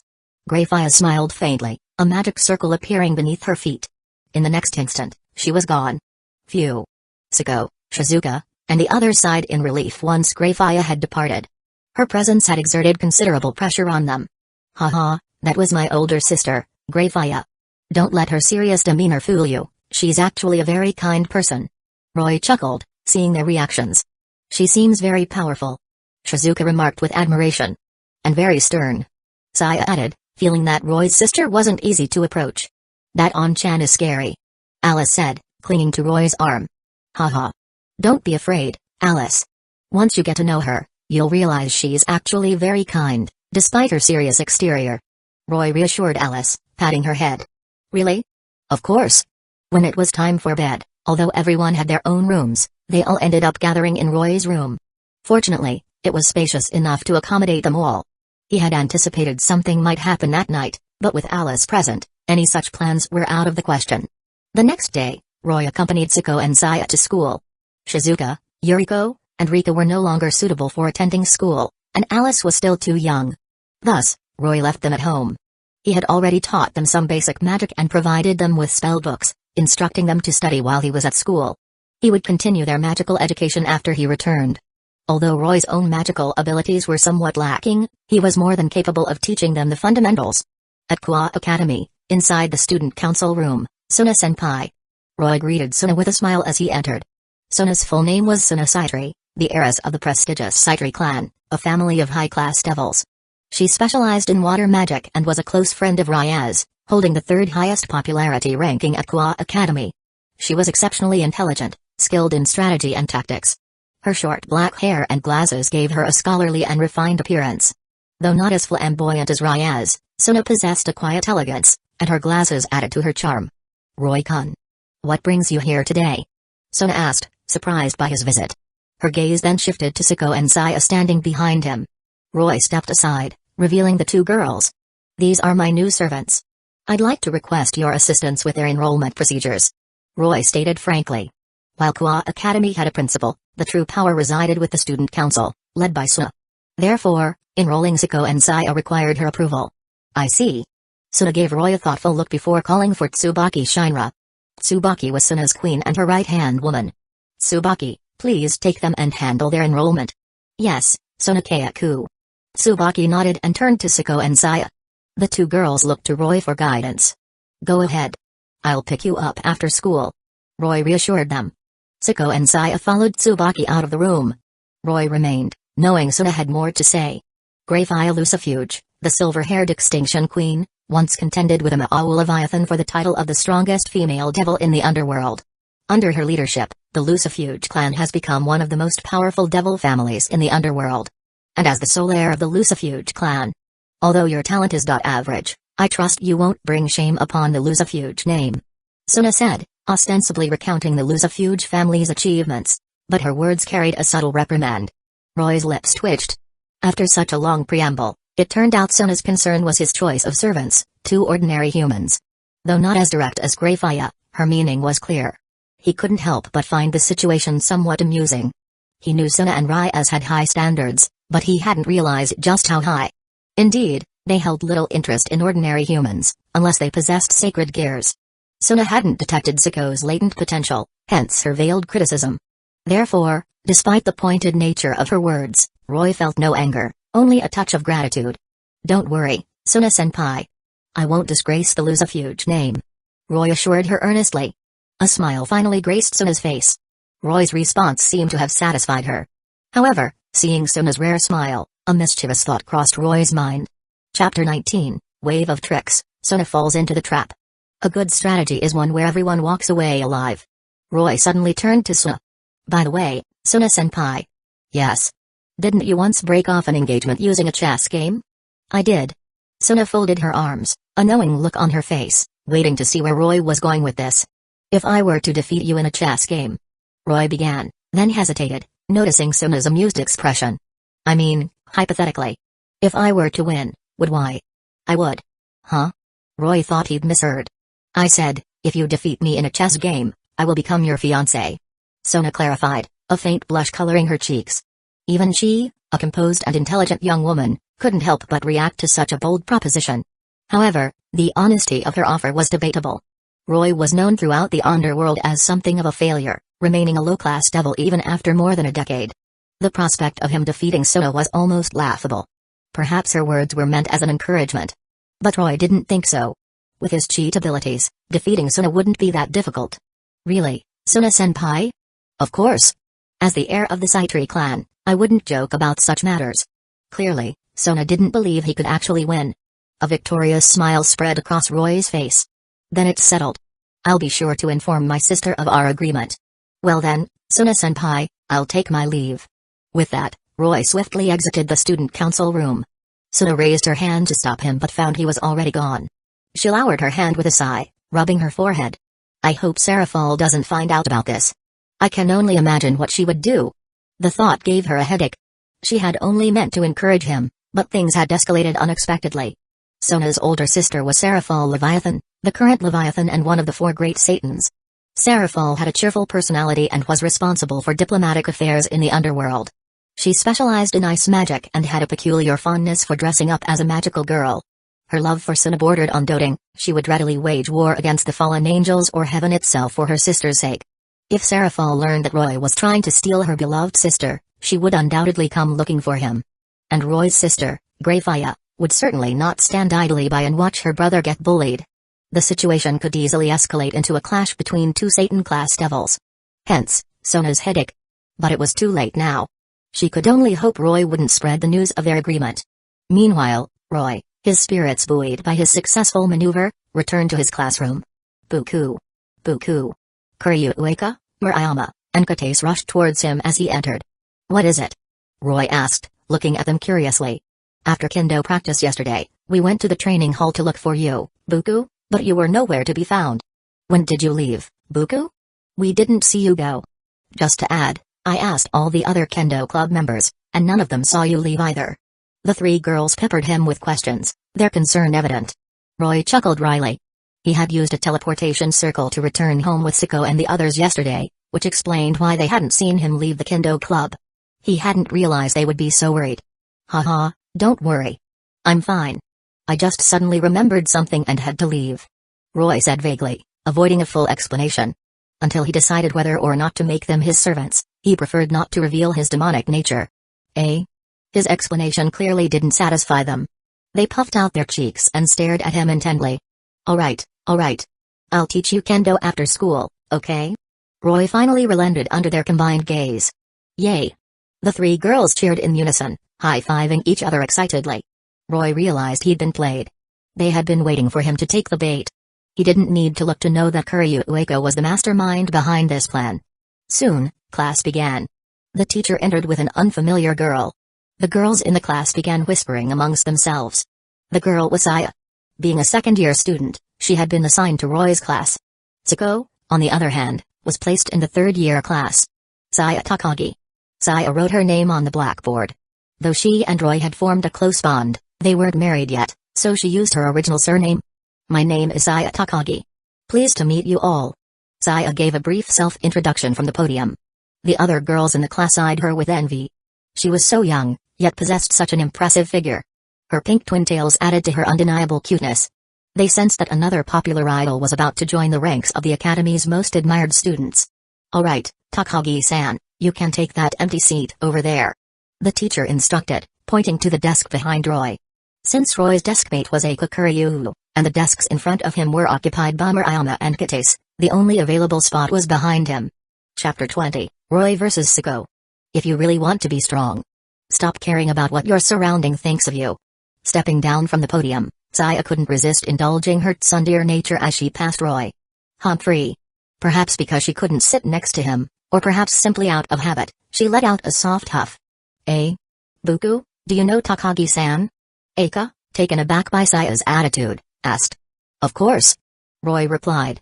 Eh? Are you living together? Yep. Shameless. Eika exclaimed, a blush creeping up her cheeks as she realized she had stumbled upon a secret. So. Have you done anything? She whispered, her face crimson. Despite her embarrassment, curiosity won out. Such was the nature of her inquisitive mind. Of course. Let me tell you, Roy readily shared some details with Eika, unfazed by the topic. To his surprise, instead of recoiling in shyness, Eika listened with enthusiastic interest, even contributing some suggestions of her own. Some of the things she mentioned were new even to Roy. He couldn't help but marvel at her boldness. He only engaged in such conversations with her because he understood her personality. Behind them, Saya, thanks to her enhanced demonic hearing, overheard every word. Her face flushed crimson, as red as an apple. However, she couldn't do anything about it. Roy was, after all, her master. But she made a mental note of Eika, who wants to teach Roy such embarrassing things. She wouldn't let her get away with it. After school, it was free activity time. Having promised to teach Eika, Murayama, and Kate's kendo, Roy, after finding Sako, led them to the kendo club. Many girls were already practicing inside. Good afternoon, Buku. Buku, you look so handsome today. Buku, could you please teach us kendo? The female students were excited to see Roy. Most of the girls in the kendo club had joined because of him. Of course, some genuinely enjoyed kendo, like Eika, Murayama, and Kate, who displayed considerable talent in the art. Everyone, please continue practicing. I'll guide you all in a bit, Roy said, accepting their requests.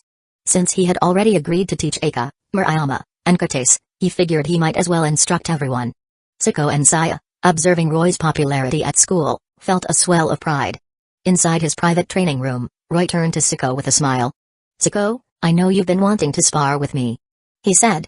As a kendo prodigy, Sako had achieved remarkable skill. However, Roy was a true monster in the art. She had been deeply impressed the first time she witnessed his swordsmanship, and naturally, as a fellow kendo enthusiast, she yearned to test her skills against him. It wouldn't be a spar, but rather a learning experience.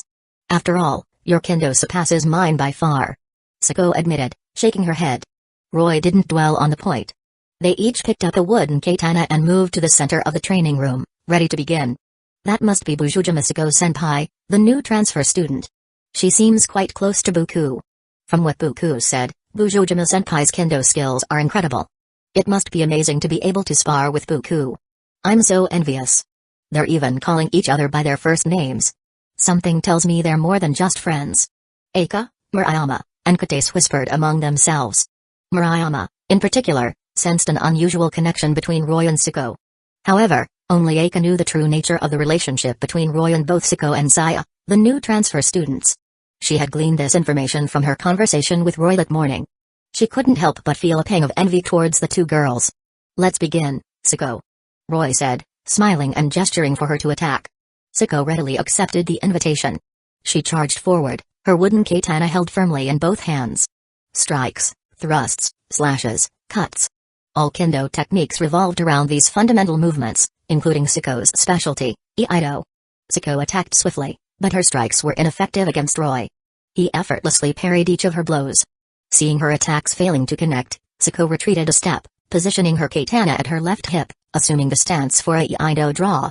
The essence of Iaido lay in the art of drawing and striking in a single, fluid motion. Roy, in his kendo training, had studied and practiced various sword styles, both from martial arts manuals and fictional sources. He had experimented with techniques from manga and anime, ultimately developing his own unique style, characterized by speed, precision, and overwhelming power. His movements were devoid of unnecessary flourish, each strike imbued with devastating force. "Ei," Sako declared, her gaze fixed intently on Roy, before unleashing her strike. Like a flash of light, her katana reached Roy in the blink of an eye. But Roy's wooden katana was already there to meet it. Clack! The two wooden swords collided. Eika, Murayama, and Kate, watching from the sidelines, finally understood what was happening. Amazing.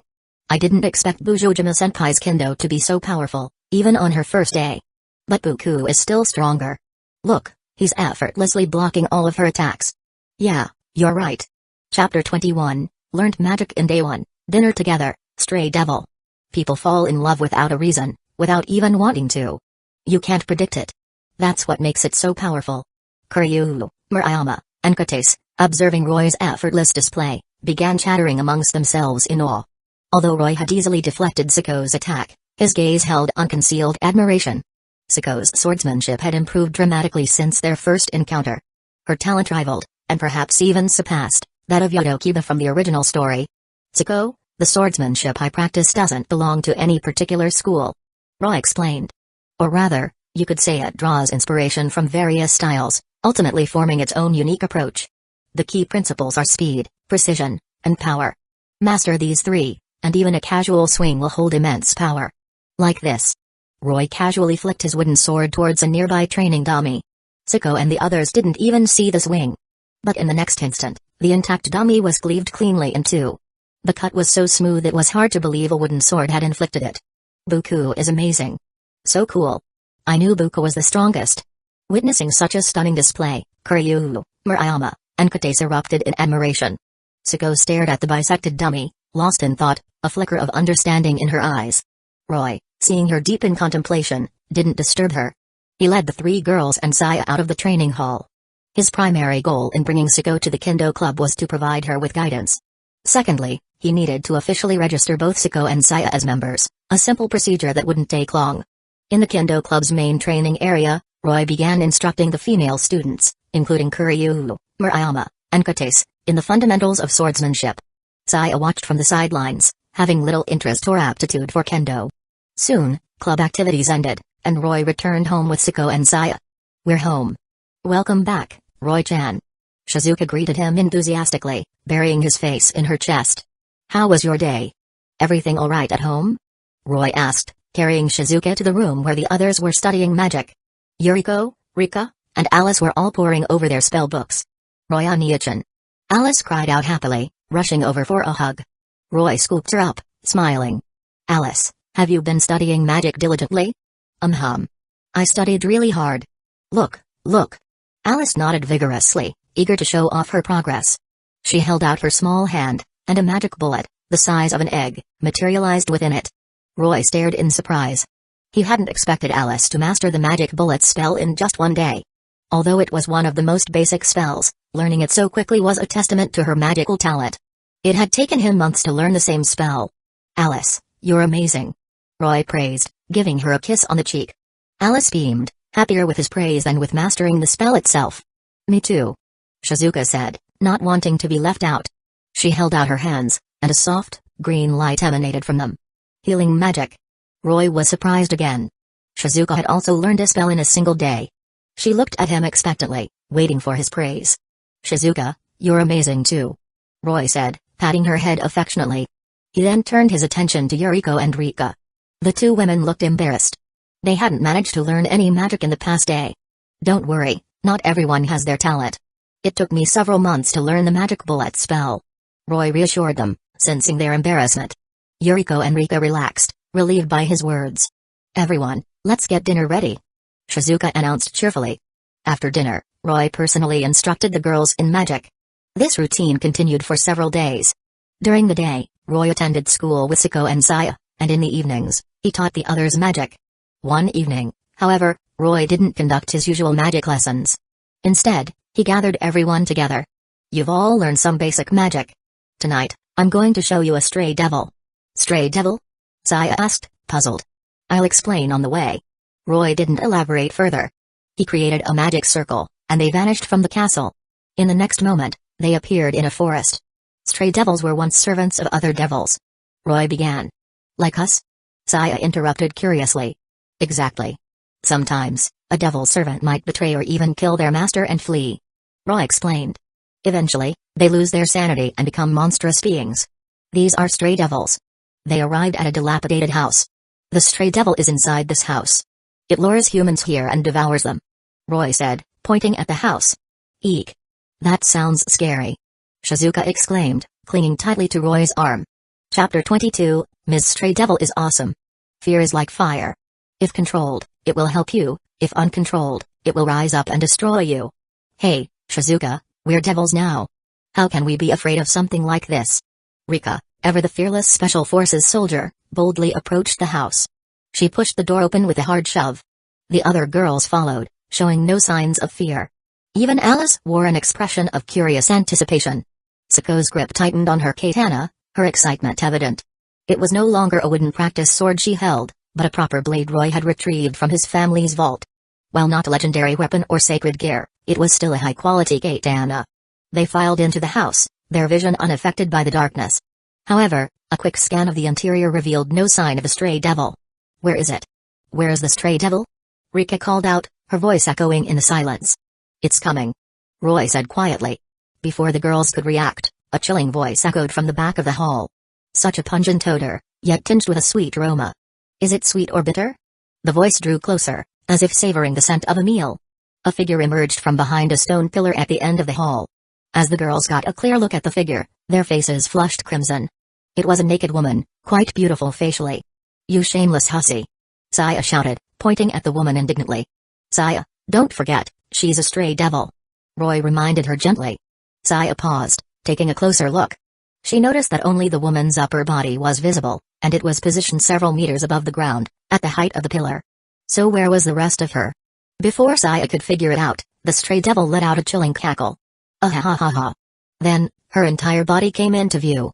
Her lower body was a grotesque, monstrous form, several meters tall. The upper body they had seen earlier was merely her head and torso. This. The girls stared in shock. They hadn't expected the seemingly normal woman to be such a monstrous creature. Didn't I tell you? Having lost their original nature, their minds and bodies become corrupted. Roy said, a hint of amusement in his voice. His words snapped the girls out of their stupor. Rika, undeterred, stepped forward, brandishing her katana. So this is a stray devil. I'll be the one to take you down. Rika excelled in combat with firearms, but Roy had none to provide. Moreover, firearms might be effective against low-level devils, but they were useless against higher-ranked ones. Therefore, he had equipped her with a katana instead. While Rika had received military training in close-quarters combat with knives, she wasn't proficient with a katana. However, as the self-proclaimed second-strongest fighter among Roy's servants, she refused to back down. Siko was, of course, the strongest, little girl. Prove your boasts with your blood. Ha ha ha ha. The stray devil cackled, rubbing her hands together. 2 magic circles appeared before her, and 2 beams of white light shot out. Rika froze, caught off guard by the sudden attack. Look out! Siko yelled. In the next instant, Roy appeared behind Rika, scooping her into his arms and dodging to the side. The white beams struck the ground where they had been standing, corroding the earth and creating 2 large craters.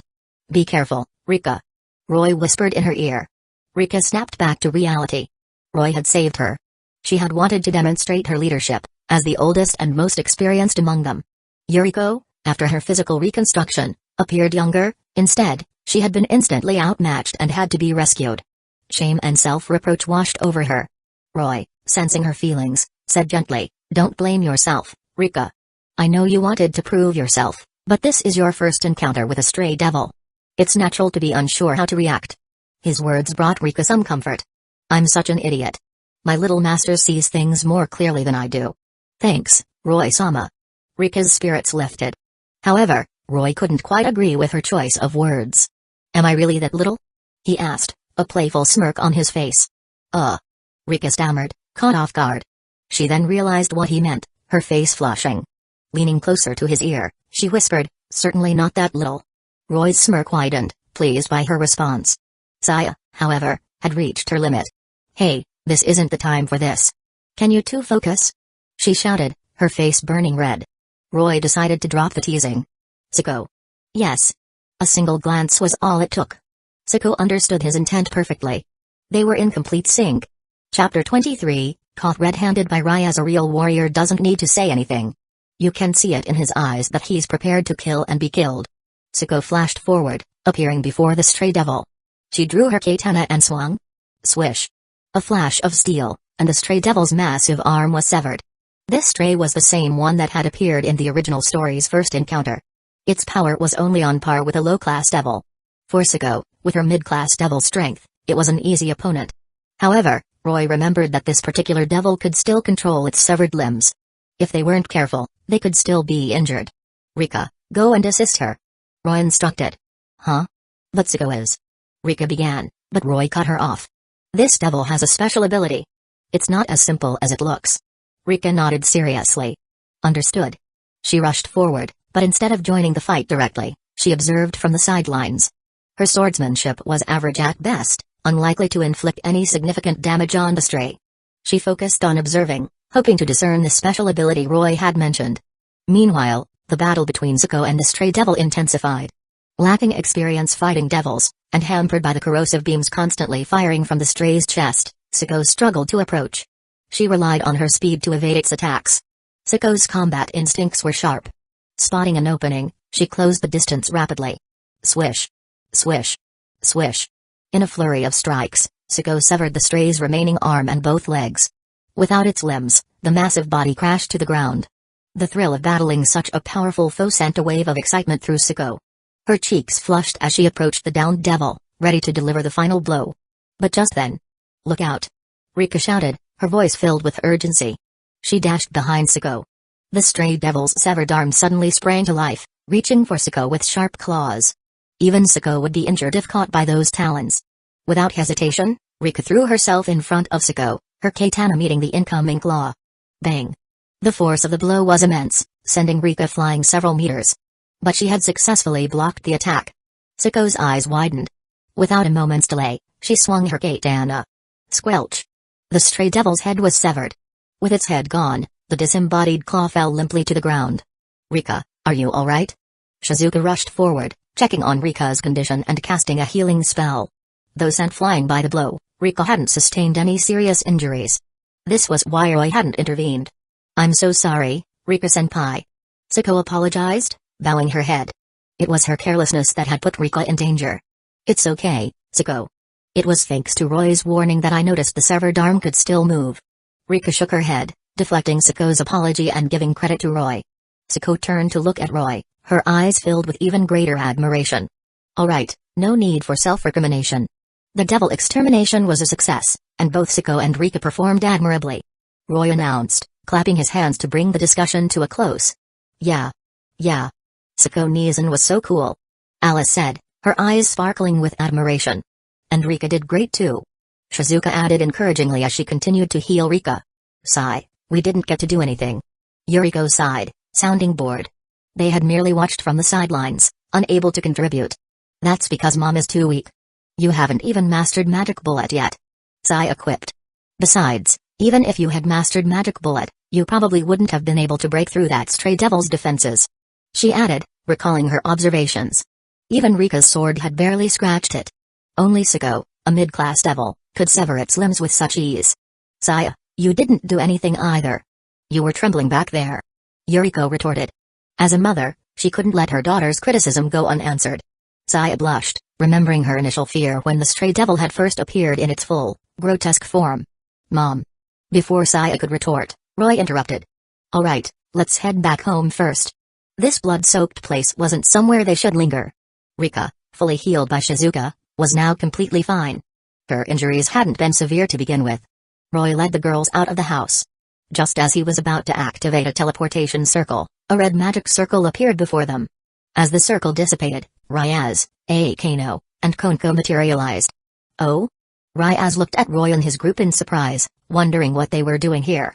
She had received a report about a stray devil and come to eliminate it. Roy was equally surprised to see Ryaz. Chapter 24, The Girls in Shock. You don't need a reason to help people. You do it because they're family, and family always has each other's backs. The original story had Ryaz and her peerage handling this stray devil. What a coincidence, Ryaz-senpai. Roy greeted her with a smile. "Roy-kun, what are you all doing?" Ryaz asked, glancing at Roy and then at the house behind him, from which the scent of a stray devil still emanated. "As you can see, Ryaz-senpai, we've already taken care of the stray devil inside," Roy explained, anticipating her question. Era, looks like our job was stolen," Akano commented, her eyes fixed on Roy with amusement. She knew he was only a low-class devil, and tonight's target was a particularly strong one, even for its rank. Even at the same level, Roy would have had a difficult time defeating it. Yet, he appeared completely unharmed. And what was with all the girls behind him? Akano wondered. Roy felt a twinge of awkwardness at Akano's words. Dealing with stray devils in the Kuat town area was Raya's responsibility. I apologize, Ryaz. I should have asked for your permission before. It's no problem at all, Raya said with a gentle smile. Rather, wouldn't you mind introducing the young ladies behind you? She wasn't concerned about the stolen assignment, she was curious about the girls accompanying Roy. She recognized Siko, who had recently enrolled in her class. Ah, them. They're my new servants. I brought them along to get some experience with stray devils. Roy explained without hesitation. Ryaz was surprised.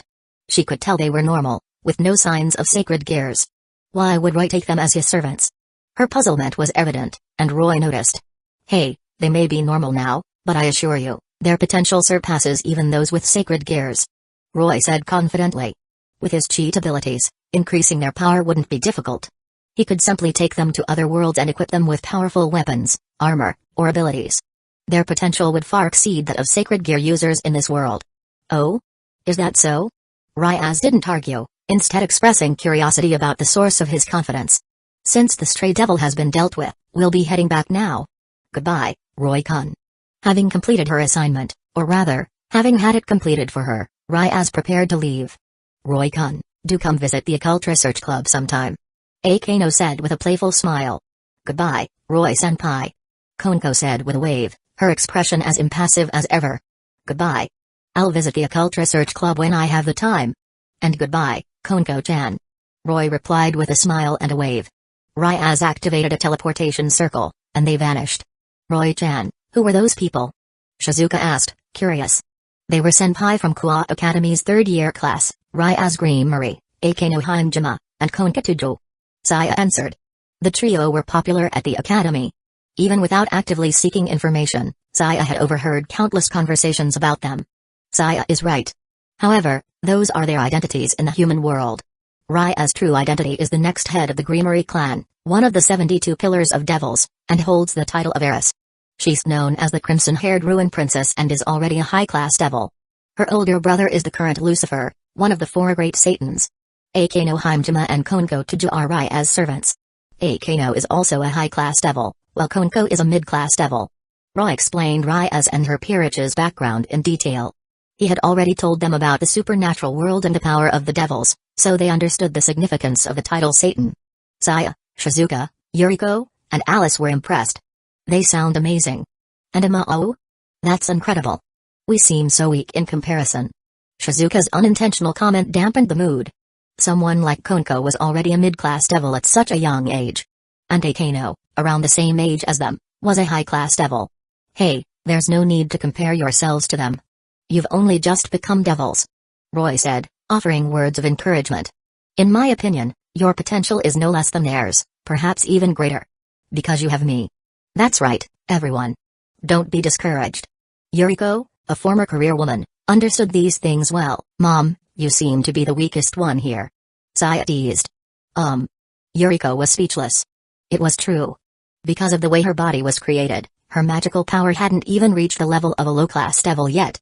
Though she had learned some basic spells, their power was limited. Even Alice could wield magic more effectively than her. However, because of her reconstructed body, her magical aptitude had increased significantly. She was confident she would catch up eventually. She knew this herself, so she didn't argue. All right, let's head back. Roy interrupted their banter, activating a teleportation circle. In the next moment, they were home. Chapter 25, The Blonde Nun's Warm Welcome. Being strong isn't just about not feeling fear. It's about standing up to it. The next day. Due to Siko and Rika's unusual excitement the previous night, Roy didn't get to sleep until very late. Surprisingly, he ended up sleeping in. Siko and Saya, seeing this, didn't wake him and went to school on their own. It wasn't until 9:00 a.m. that Roy finally awoke. Carefully disentangling himself from Rika, who was still clinging to him, Roy got up and went to freshen up. I'm heading out. He called to the girls at home. Be careful. Shizuka, dressed in a maid outfit, waved to him from the doorway. She had recently taken to studying the art of being a maid, believing that as the future head of the Lucifuge clan, Roy should have a proper maid attending to him. So, she had risen early to practice her maidly duties. Yuriko and Alice were also diligently studying magic. After the events of the previous night, they had become even more dedicated to their training. Roy strolled leisurely down the street. Since he was already late, there was no point rushing to school. Besides, with his grades, Even skipping class wouldn't draw any reprimands from his teachers. As he walked, lost in thought, he noticed a young woman in a black nun's habit and white veil up ahead. Whoa! The girl suddenly stumbled and fell forward. The momentum flipped her skirt upwards, draping it over her head and revealing her panties to Roy's view. Roy couldn't help but appreciate the unexpected view. He also instantly recognized the girl. Oh dear! Why did I fall? The nun muttered, sitting up in a daze. Then, she froze, noticing Roy standing before her. Are you alright? Roy asked, extending a hand with a smile. The blonde nun was, indeed, Asia Argento. Thank you. Asia gratefully took his hand and stood up. Just then, a gust of wind swept away her veil. Asia's lovely face was now fully visible. Her golden hair fluttered in a breeze, her large, emerald green eyes radiating an aura of purity. Startled by the loss of her veil, Asia blinked at Roy, her expression endearingly innocent. The veil drifted towards Roy, and he caught it. Here you go. He smiled, handing it back to her. Thank you. Asia accepted the veil gratefully and replaced it on her head. You're welcome. By the way, my name is Roy Lucifuge. Just Roy is fine. I don't believe I've caught your name. Roy introduced himself with a smile. Asia blushed, flustered by his smile. She fidgeted, her index fingers pressed together nervously. Roy-san, my name is Asia Argento. Please call me Asia. She replied, her eyes crinkling into a smile. So, Asia, what are you doing here? Asia looked embarrassed. Well, I'm lost. She confessed shyly, her expression pleading. Roy, of course, couldn't disappoint her. I'll be happy to guide you. He offered. Really? Thank you. Asia's face lit up, but then a worried expression crossed her features. But won't that interfere with your plans, Roy-san? Haha, no worries. I don't have anything else to do right now. Roy reassured her. Skipping school hardly counted as an important engagement. That's wonderful. Asia visibly relaxed. Roy then proceeded to lead Asia towards the church. They chatted as they walked. So, Asia, what brings you to this city? I'm supposed to be taking up a position at the church here. Asia explained with a smile. Oh? As far as I know, the church here has been unmanned for quite some time. Roy said pointedly. However, Asia didn't react, suggesting she was already aware of the situation. After all, she wasn't here to take up a new position, as she claimed. She had been exiled from the church and subsequently misled by a fallen priest. It's wonderful to have met you, Roy-san. This must be God's guidance. Ha ha ha, is that what you think? Roy chuckled. This naive nun attributed everything to God. Little did she know that her God was already dead. Oh. Is that it over there? Asia asked, pointing to a dilapidated-looking church in the distance. Yes, that's the only church in this city. Wonderful. You've been a great help. I'd like to thank you properly, Roy-san. Would you please accompany me to the church? Asia asked, her eyes filled with gratitude. To the church? Certainly. Roy couldn't possibly let Asia go to the church alone. He knew the fallen angel Rainer was after her sacred gear. If she went alone now, Rainer might try to steal it. There was no telling how the events might unfold. And even if Rainer wasn't a threat, there was still the stray exorcist, Fried Selzen. Chapter 26, The Fallen Angel Rainer. What's futile is not realizing the reality of your own futility. 100 cowards are the same as one. This guy tried to take advantage of Asia in the original story, so there's no way Roy would let her go alone. Anticipating a tough fight, Roy discreetly contacted Siko and the others, asking for their assistance. With his current power, Roy could handle the situation alone. The fallen angel Rainer was only a mid-level fallen angel. However, the stray exorcist Fried Selzen also possessed the strength of a mid-class devil, and there were numerous lesser enemies to consider. Bringing Siko along was the safer option. Roy doubted the 3 mid-level fallen angels from the original story would be present. Rainer had specifically invited them to keep Ryaz and Dakano occupied. Since Asia's situation wasn't yet known to Ryaz, Rainer likely wouldn't have called for reinforcements. Soon, Roy and Asia arrived near the church. A young, white-haired priest stood at the entrance, blocking their path. It was Fried. Asia-chan, we've been expecting you. Please, come in. Fried said with an exaggerated smile. But this one can't come inside. Fried looked at Roy, his eyes flashing with murderous intent, though he kept it hidden from Asia. Roy-san. Asia looked at Roy worriedly. Haha, it's fine, Asia. Go on in. Roy said, smiling and patting her head. Asia, in her naivete, trusted Roy's words and entered the church. Well, if it isn't the useless devil from the house of Lucifuge. Fried sneered, his smile turning sinister once Asia was out of earshot. Your goal is the sacred gear inside Asia, isn't it? Roy asked, ignoring Freed's taunt. Ha ha ha ha, precisely. Asia Chen will be relieved of her sacred gear very soon. It's a shame, I was hoping to have some fun with her first. Freed cackled. Roy's eyes turned cold. He had already sentenced this priest to death. Just as he was about to strike, a chorus of voices called out. Roy-chan, we're here. A group of girls arrived, Sako, Shizuka, and the others. Well. If it isn't a pack of devil scum come to die. Ha ha ha ha. Freed roared with laughter, seeing the group of devils. Sako and the others glared at him, their expressions hardening. Roy. Sako stepped forward, her eyes fixed on the priest, radiating killing intent. Anyone who dared insult Roy was marked for death in her eyes. Yes, Sako. I'll leave this one to you. Understood. I won't let him escape. A bloodthirsty glint entered Sako's eyes. His weapons are particularly effective against devils. Be careful not to get injured. Roy warned. Yes. With a curt nod, Sako charged.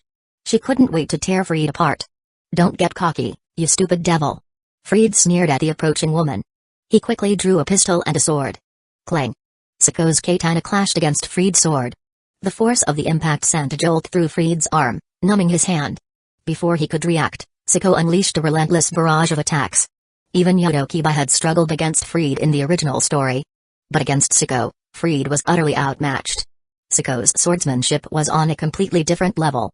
Yodo, reliant on his sacred gear, wasn't as skilled with a blade. Freed's defeat was only a matter of time. I'll leave him to Sako. The rest of you stay here. Roy instructed the other girls, turning to enter the church. The upcoming battle wasn't something they should be involved in. Roy-chan, be careful. Go get him, Roy-ania-chan. The girls understood and offered words of encouragement. Inside the church, the scene was one of disrepair and decay. Asia was nowhere to be seen. Roy knew she must have been taken to the basement, where Rainer would be preparing the ritual to extract her sacred gear. Wasting no time, he descended into the basement. In the center of the basement, beside a large cross on a raised platform, stood Rainer, the fallen angel, clad in her wicked attire. She seemed to be speaking to Asia, who sat on the ground, her head bowed in disbelief, tears streaming down her face. It was clear that Asia had realized the truth. The priest's offer of sanctuary had been a lie, a trap to lure her here. Their true objective was her sacred gear, and there was no one left to help her. She could only despairingly accept her fate. Welcome, devil of the House of Lucifuge. Raina said, turning to face him. She wasn't surprised. The commotion outside had alerted her to their arrival. Hearing Raina's words, Asia looked up with a glimmer of hope. Roy-san. She cried out in relief, seeing him.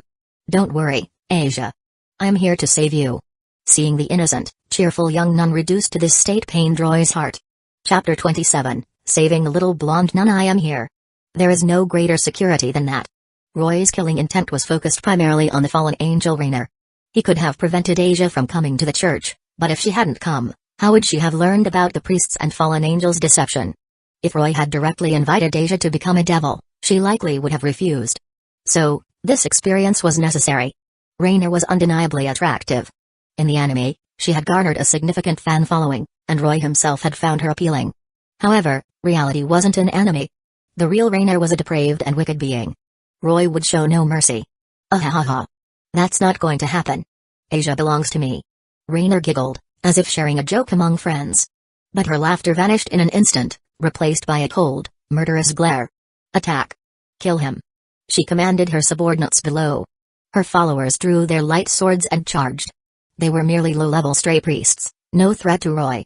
He ignored them completely. In a flash, he appeared before Rainer, his sword arcing through the air. Swish. Rainer didn't even have time to react. A deep gash appeared across her chest. Damn it. You're just a useless reject from the House of Lucifuge. How can you be this strong? Rainer narrowly avoided being bisected, dodging just in time and taking to the air. Despite her escape, the pain from her chest wound was excruciating. She hadn't expected Roy, the so-called failure who had remained a low-class devil for over a decade, to possess such speed. Ignoring Rainer's outburst, Roy helped Asia up from the ground. Asia, are you alright? He asked with concern. Wha? Roy-san. Asia couldn't hold back her tears any longer, burying her face in Roy's chest and sobbing. This experience had been deeply traumatic for the kind and innocent Asia. Rainer, however, wasn't about to let them have a moment of peace. She formed a spear of light and hurled it at Roy's back. Roy, anticipating her attack, dodged effortlessly, still holding Asia. Boom. The light spear exploded against the ground. Rainer, now airborne, rapidly conjured more light spears, launching them at Roy in quick succession. The light spears moved with incredible speed, but Roy evaded them all. Rainer's frustration grew. "You useless fools. What are you standing around for? Attack them!" she screamed at her subordinates. "Yes, Rainer-sama." The stray priests, terrified of their leader, fearfully charged towards Roy. Holding Asia, Roy's movements were somewhat restricted. However, these stray priests were no match for him. With Asia cradled in his left arm, he casually swung his sword with his right, cutting down several priests with each strike. Just as he was about to finish them off, another volley of light spears rained down from above. Roy, keeping a close eye on Rainer, dodged the attack. The stray priests surrounding him weren't so lucky. Several were struck by the light spears, their bodies exploding into nothingness. Roy was stunned by Rainer's ruthlessness. Unable to hit him directly, she was using her own subordinates as bait. The remaining priests hesitated, fear gripping them. "You useless trash. Attack them. Or I'll give you each a light spear to the face." Rainer shrieked, her murderous intent clear. She held a light spear menacingly, ready to strike.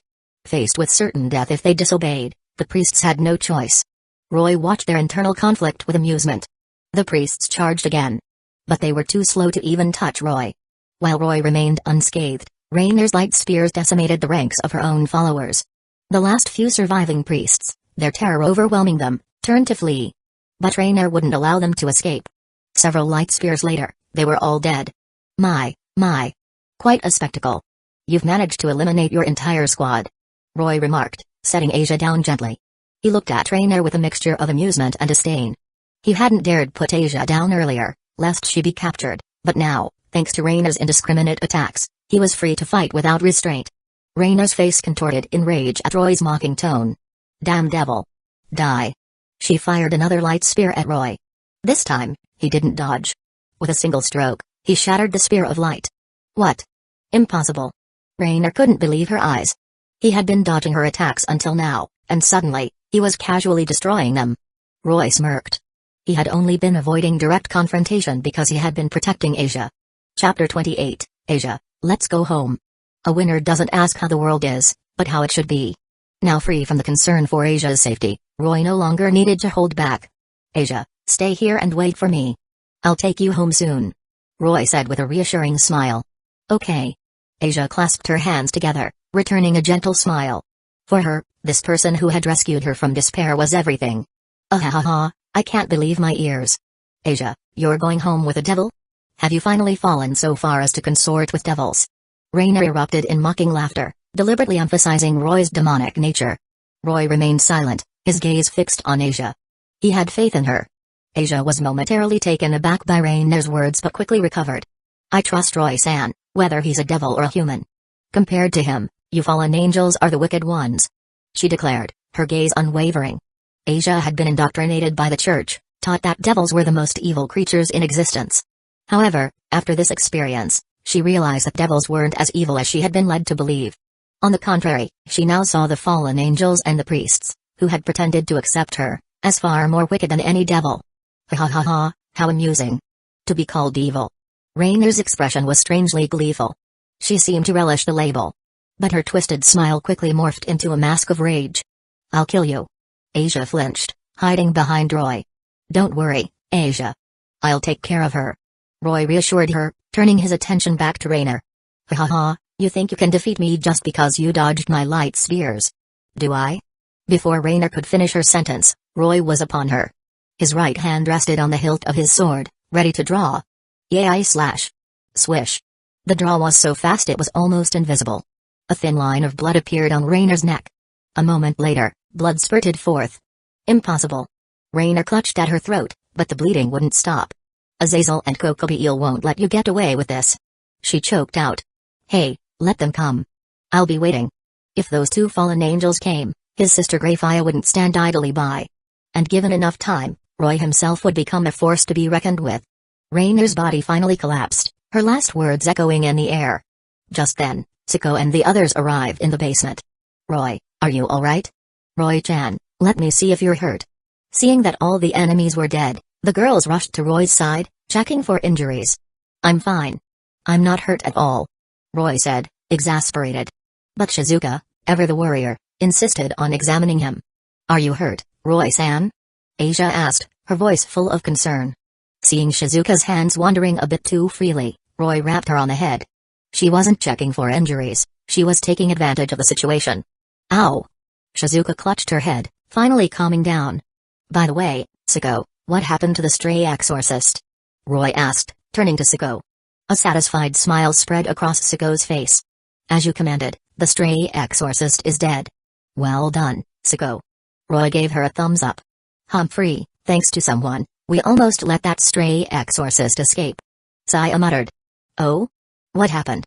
Roy asked curiously. Yuriko chuckled nervously, tugging at her daughter's sleeve. But Saya ignored her, refusing to give her mother any face-saving opportunity. She recounted what had happened. During the fight with Freed, the other girls had been using magic bullet to keep him from escaping. However, due to Yuriko's carelessness, he had almost managed to grab her as a hostage. Fortunately, Sako had reacted quickly. If Yuriko had been taken hostage, Freed Selzen would have undoubtedly used her as leverage to escape, and their mission would have failed. After hearing Saya's account, Roy looked at Yuriko. As a mature woman, she shouldn't have made such a careless mistake. However, since her body had been reconstructed, her mental age seemed to have regressed somewhat, and she frequently bickered with Saya. Of course, her lapse in judgment was also partly due to her insufficient magical power, which had allowed Freed to break through her magic bullet. Seeing Roy's gaze, Yuriko lowered her head like a child caught in the act. She regretted arguing with Saya, especially now that the incident had been brought to Roy's attention. Roy placed his hand on Yuriko's head, startling her. She braced herself for punishment. "All right, since everyone's safe, we'll let it go this time. However, there will still be consequences. We'll discuss this back home." Chapter 29, Asia joins the family. "There's nothing I hate more than weak excuses." Roy patted Yuriko's head gently, not scolding her. Yuriko, initially relieved thinking she'd been let off the hook, now felt apprehensive. "What is it? What's the punishment?" "You'll find out when we get back," Roy whispered in her ear. Yuriko instantly understood the implied punishment. Instead of fear, a sense of anticipation bloomed within her. "All right, let's head back," Roy said, turning to Asia. "Okay." Asia nodded with a smile. The group returned home. Fortunately, the church wasn't far from the castle. Roy had recently renovated the castle. Its old-fashioned decor hadn't suited his or the girls' modern tastes. He'd hired a renowned underworld renovation team, and within days, the castle had been transformed, blending modern aesthetics with its original grandeur. The changes had made the castle feel much more like a home. Leading everyone to the living room, Roy explained Asia's situation. The girls had already become acquainted with Asia on the way back. By the time they reached the castle, Asia had practically become one of them. Her dream had always been to have many friends, and now, that dream had effortlessly come true. She was deeply touched. "So, Asia, would you like to become my servant?" Roy asked, smiling. Asia gazed at Roy, remembering their first encounter and how he had rescued her from despair. Tears welled up in her eyes. "I would," she answered resolutely. Roy, pleased with her response, immediately began the reincarnation ritual. "By my name, Roy Lucifuge, I command you, Asia Argento, to become my servant, reborn as my bishop." Bishop, peace merged with Asia. Bathed in a blue light, the reincarnation ritual was complete. Asia was now Roy's devil servant. "Congratulations, Asia. Asia-chan is so cute. Asian Izan, we're so glad you're finally with us." Shizuka and the others welcomed Asia warmly. They were all charmed by her sweet nature. Seeing their enthusiastic welcome, Asia's eyes teared up again. She instinctively made the sign of the cross. "Thank you, everyone.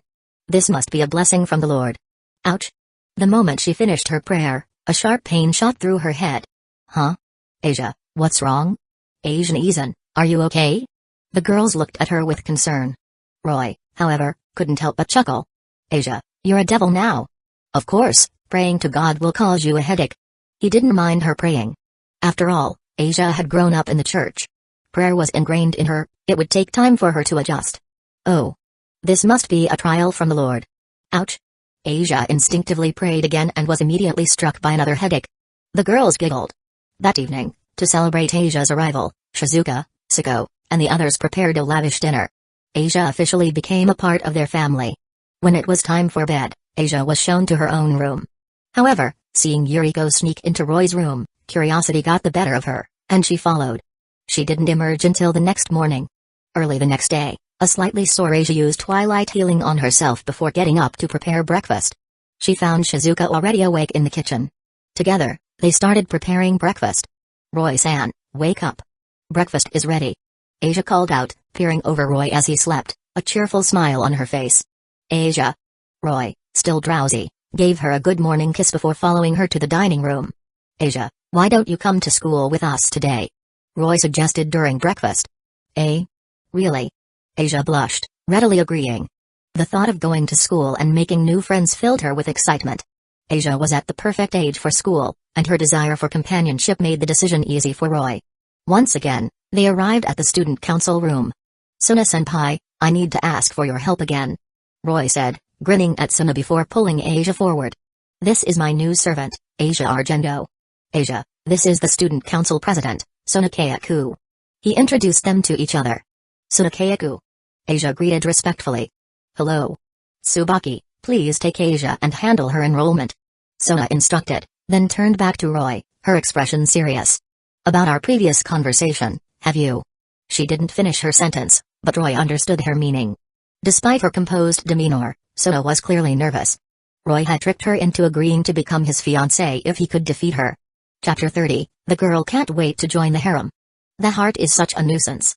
Unless you're strong, you can't protect anything. Suna wasn't worried about whether Roy could defeat her.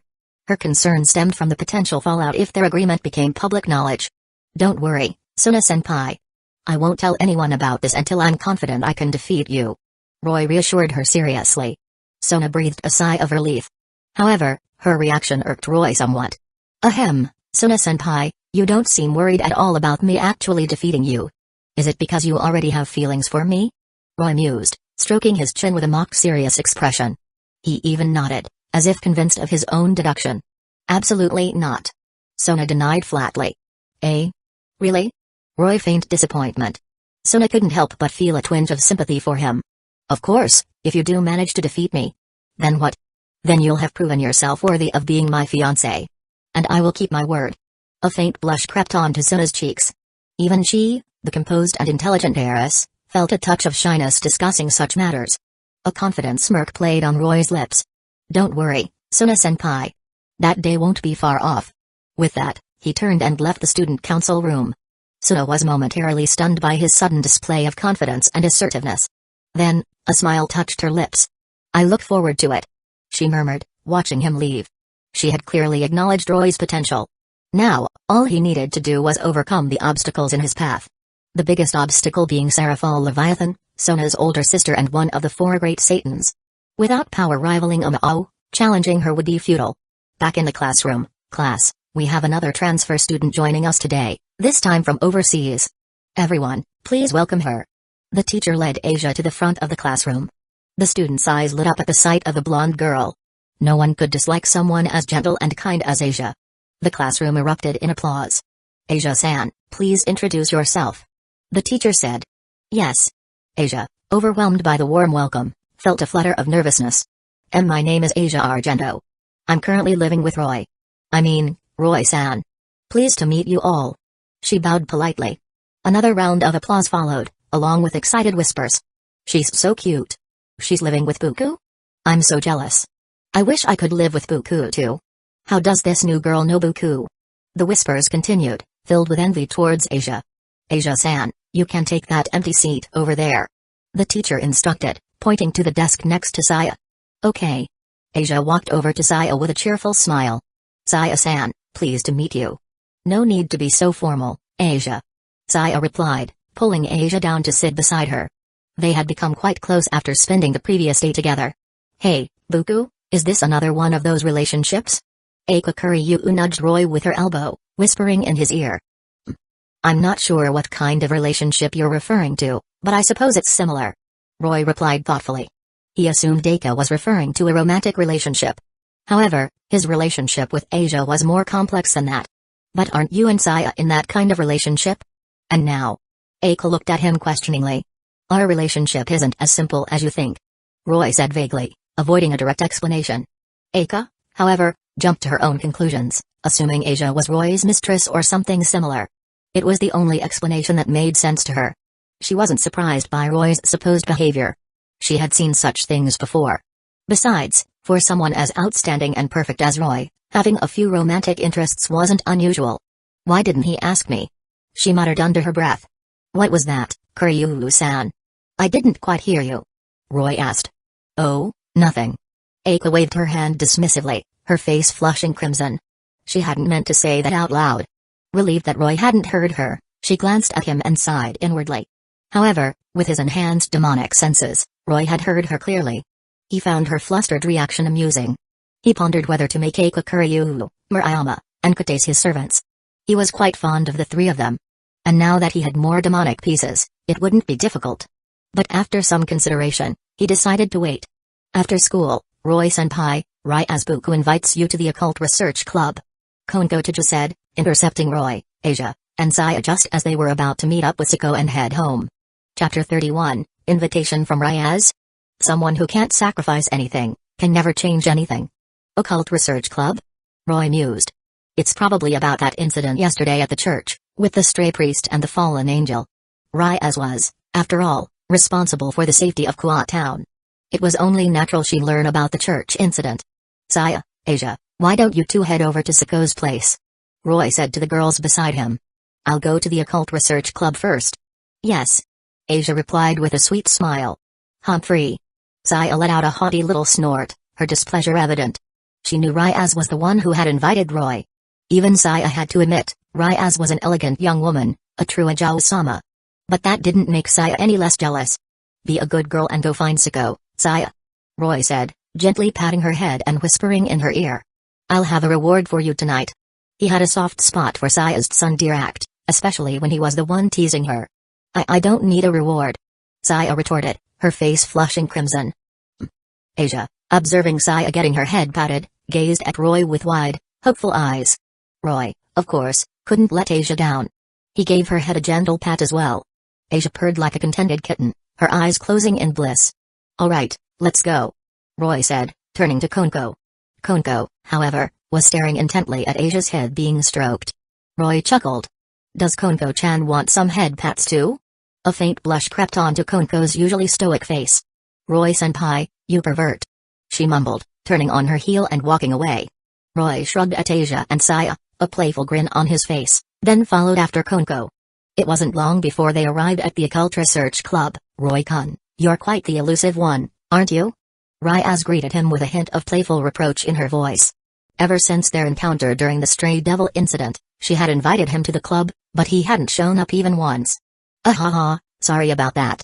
Things have been pretty hectic lately. Roy said with a sheepish grin. He had, in fact, completely forgotten about the invitation. Could it be that Roy-kun was preoccupied with certain activities with his peerage?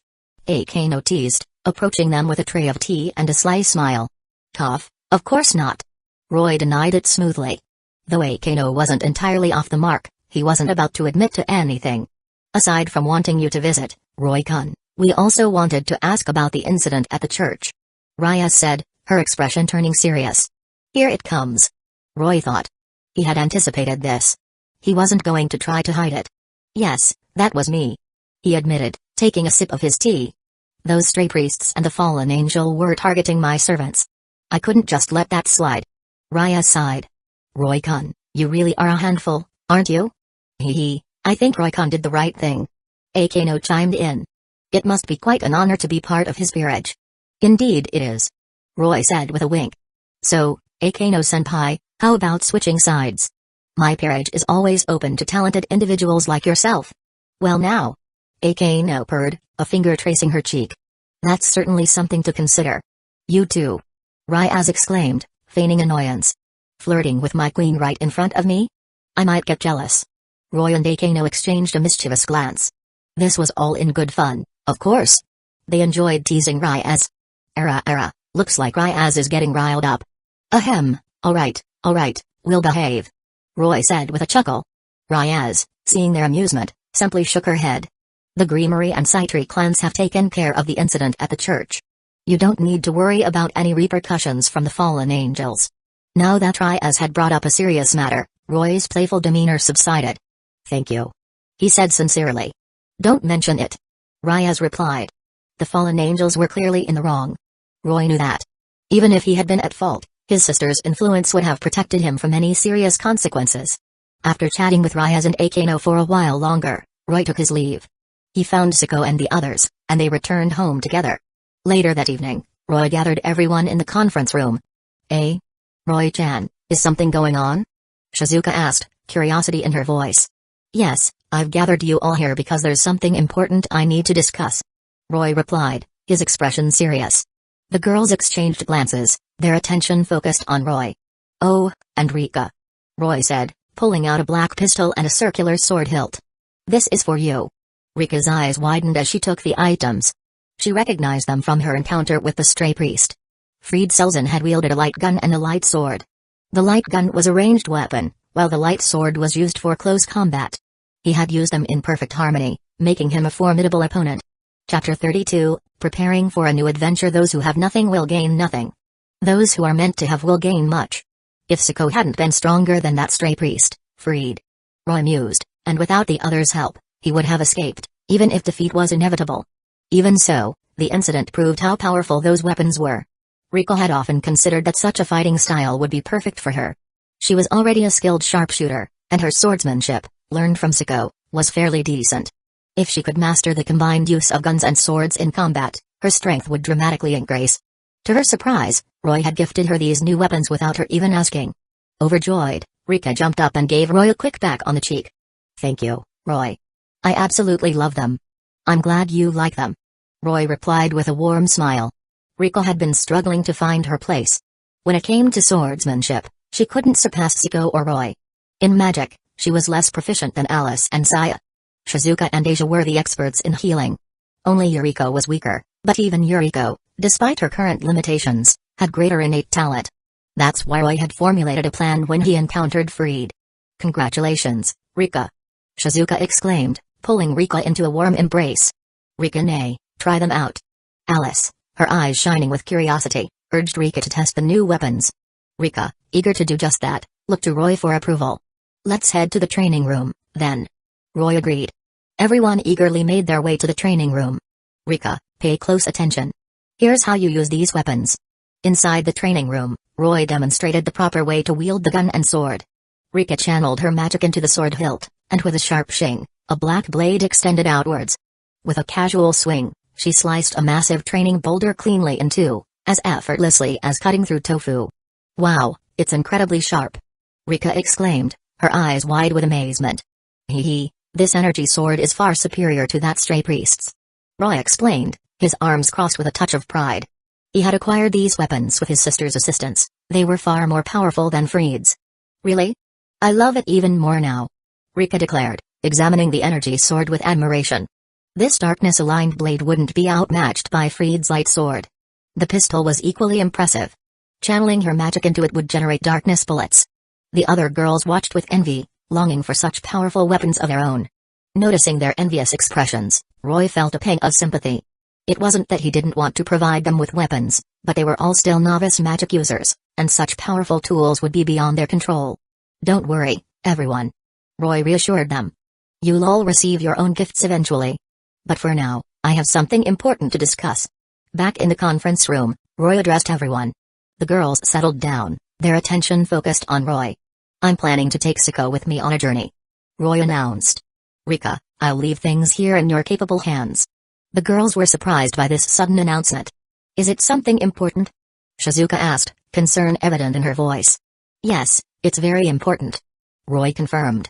But don't worry, we might be back within a day. Saya, her analytical mind at work, had a suspicion. Adjusting her glasses, she asked, Roy, are you going to another world? Like when you went to the world of High School of the Dead? Roy was momentarily taken aback. Eh? How did you know? He hadn't expected Saya to deduce his intentions so accurately. Since Saya had already figured it out, Roy decided to be upfront. You're right, Saya. I'm taking Siko to another world to seek opportunities to become stronger. You all stay here and continue your training. If all goes well, we might be back in the blink of an eye. After all, his previous trip to the world of High School of the Dead had only taken a few seconds in this world. He hoped this trip would be similar. It's all because of this useless system, without even a system spirit to guide me, Roy grumbled internally. I want to go too. Rika exclaimed, eager to put her new weapons to use. She expertly twirled the pistol in her hand with a confident grin. Me too, me too. Shizuka chimed in, her hand raised high. As Roy Chan's maid, I must accompany him on his travels. As the strategist, Saya declared, puffing out her chest, my analytical skills are indispensable in an unfamiliar world. Alice, Yuriko, and Asia, though they didn't speak, looked at Roy with pleading eyes. Only Siko remained quiet, a serene smile gracing her lips as she observed the scene. Roy, faced with this enthusiastic response, chuckled. Come on, everyone, this isn't a vacation. I can't take all of you with me. Besides, the place we're going to is quite dangerous. His words brought a hush over the room. They knew he was right, they were simply not strong enough yet. Don't worry, Roy said, his voice softening. Focus on your magic training, and you'll become stronger too. After reassuring the girls, Roy wasted no time. He activated the system's world travel function. Chapter 33, Decision to go to Demon Slayer World and pick up girls. Have you ever spared a pig or a cow because it begged you for its life? When Roy woke up in the morning, he discovered that the system had added 3 new worlds to the travel list, along with 1 travel attempt. He also needs to prepare to face the high-class devil Riser Phoenix. Why Riser Phoenix, you ask? Well, it's obvious, isn't it? Because of Ryaz, she wouldn't be able to defeat Riser Phoenix, so Roy had to step in. He couldn't just stand by and watch Ryaz marry Riser. Of course, with Roy's current strength, facing Riser was a losing battle. Riser possessed the traits of a phoenix, including immortality. Any injury would simply be followed by rebirth from the ashes. Even Ryaz's power of destruction was useless against him in the original story. In fact, if Riser didn't have immortality, his strength wouldn't be that impressive. But with that bug-like ability, defeating him at the same level was impossible without special means. Therefore, Roy had to become stronger, and quickly. He glanced at the 3 newly available worlds. The first world, My Little Sister Can't Be This Cute. Another slice of life anime. Although Kuronko was cute, now wasn't the time to chase girls. He moved on to the next world. The second world, Pokemon. This was a world where Pokemon and humans coexisted. Humans, as trainers, would capture, train, and battle with Pokemon. They would nurture them or keep them as pets. As a devil, having a familiar was essential, but he would have to visit this world another time. The third world, Demon's Lair. The moment he saw this world, Roy's eyes lit up. This was it. Demon's Lair, a classic anime, was deeply ingrained in Roy's memory. It was also a world with man-eating monsters called demons. The first demon to appear was named Miznkibutsuji. Miznkibutsuji was born in the distant Heian period. Before he was even born, Mizn almost died due to his frail body. He was practically a stillborn. But with a desperate will to live, Mizn clawed his way back from the brink of death. However, before he even reached the age of 20, he became bedridden with a terminal illness. A kind doctor, hoping to prolong his life, developed a medicine for him. But the medicine's side effects led Mizn to believe his condition had worsened, and in a fit of rage, he killed the doctor. Only after the doctor's death did Mizn realize that not only had his health been restored, but he had also gained an immortal and even stronger body. However, he also developed a craving for human flesh and blood. While this wasn't a problem for Mizn, who had gained immense power, he had one fatal weakness: sunlight was lethal to him. To overcome this weakness, Mizn studied the doctor's medicine formula and discovered that the final product required a plant called the blue spider lily. However, only the doctor knew where this blue spider lily grew and how to grow it. Thus, Mizn, in his quest to become the ultimate immortal monster, began creating countless demons to search for the blue spider lily. This was the origin of demons. Opposing them was the Demon Slayer Corps. The first Demon Slayer was Yoriichi Tsujikuni, the younger son of the Tsujikuni clan. Yoriichi was also the first swordsman to master breathing styles. He was exceptionally gifted, born with the Demon Slayer mark and an innate understanding of the transparent world and the principles of breathing styles. As an adult, Yoriichi created sun breathing based on his understanding of breathing styles. Its primary function was to strengthen the heart and lungs, allowing the blood to absorb a large amount of oxygen in a short time. This could instantly increase physical abilities, temporarily granting strength comparable to a demon's. However, because others couldn't withstand the power of the sun, they couldn't learn sun breathing. Yoriichi then guided them to develop other breathing styles derived from sun breathing, including the 5 basic styles: water, thunder, flame, stone, and wind. After that, the members of the Demon Slayer Corps created a variety of derived breathing styles based on these 5 foundational ones. The emergence of breathing styles provided the Demon Slayer Corps with a powerful weapon against demons, gradually giving them an advantage in the war against them. And what interested Roy the most were these breathing styles. He had researched breathing styles long ago, but he couldn't grasp the essentials. This was understandable. Even Yoriichi was born with an innate understanding of breathing styles, which allowed him to create sun breathing. Otherwise, with Roy's talent in swordsmanship, he could have become a formidable force by creating his own breathing style. Therefore, his primary goal in going to the Demon Slayer world was to acquire a breathing style, which should be relatively easy to achieve. The Demon Slayer Corps didn't keep their breathing styles secret. His secondary goal was to recruit a few servants to increase his strength, preferably enough to allow him to become in high class. With his mind made up, Roy took Sako's hand and smiled at the other girls. "See you all later." He then selected the Demon Slayer world. In the next moment, they vanished in a flash of white light, leaving the other girls behind. Chapter 34, First Encounter with Tanjiro and Mikamo. If you've got time to fantasize about a beautiful death, why not live beautifully until the end? Demon Slayer world. Atop a mist-shrouded mountain peak, a flash of white light appeared. Two figures materialized, Roy and Sako. Roy surveyed their surroundings. Towering trees surrounded them, casting the forest in a dim light. It was winter, and snowflakes drifted down, melting as they landed on their shoulders. Where are we? Roy wondered, unsure where the system had transported them. Is this the other world? Sako asked, her eyes curiously scanning the surroundings. The dim light didn't hinder her demonic vision.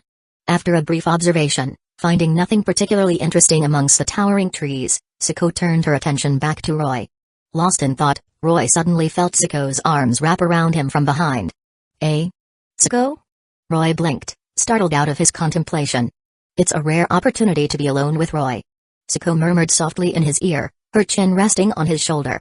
Roy paused, realizing that he had never truly spent time alone with Sako.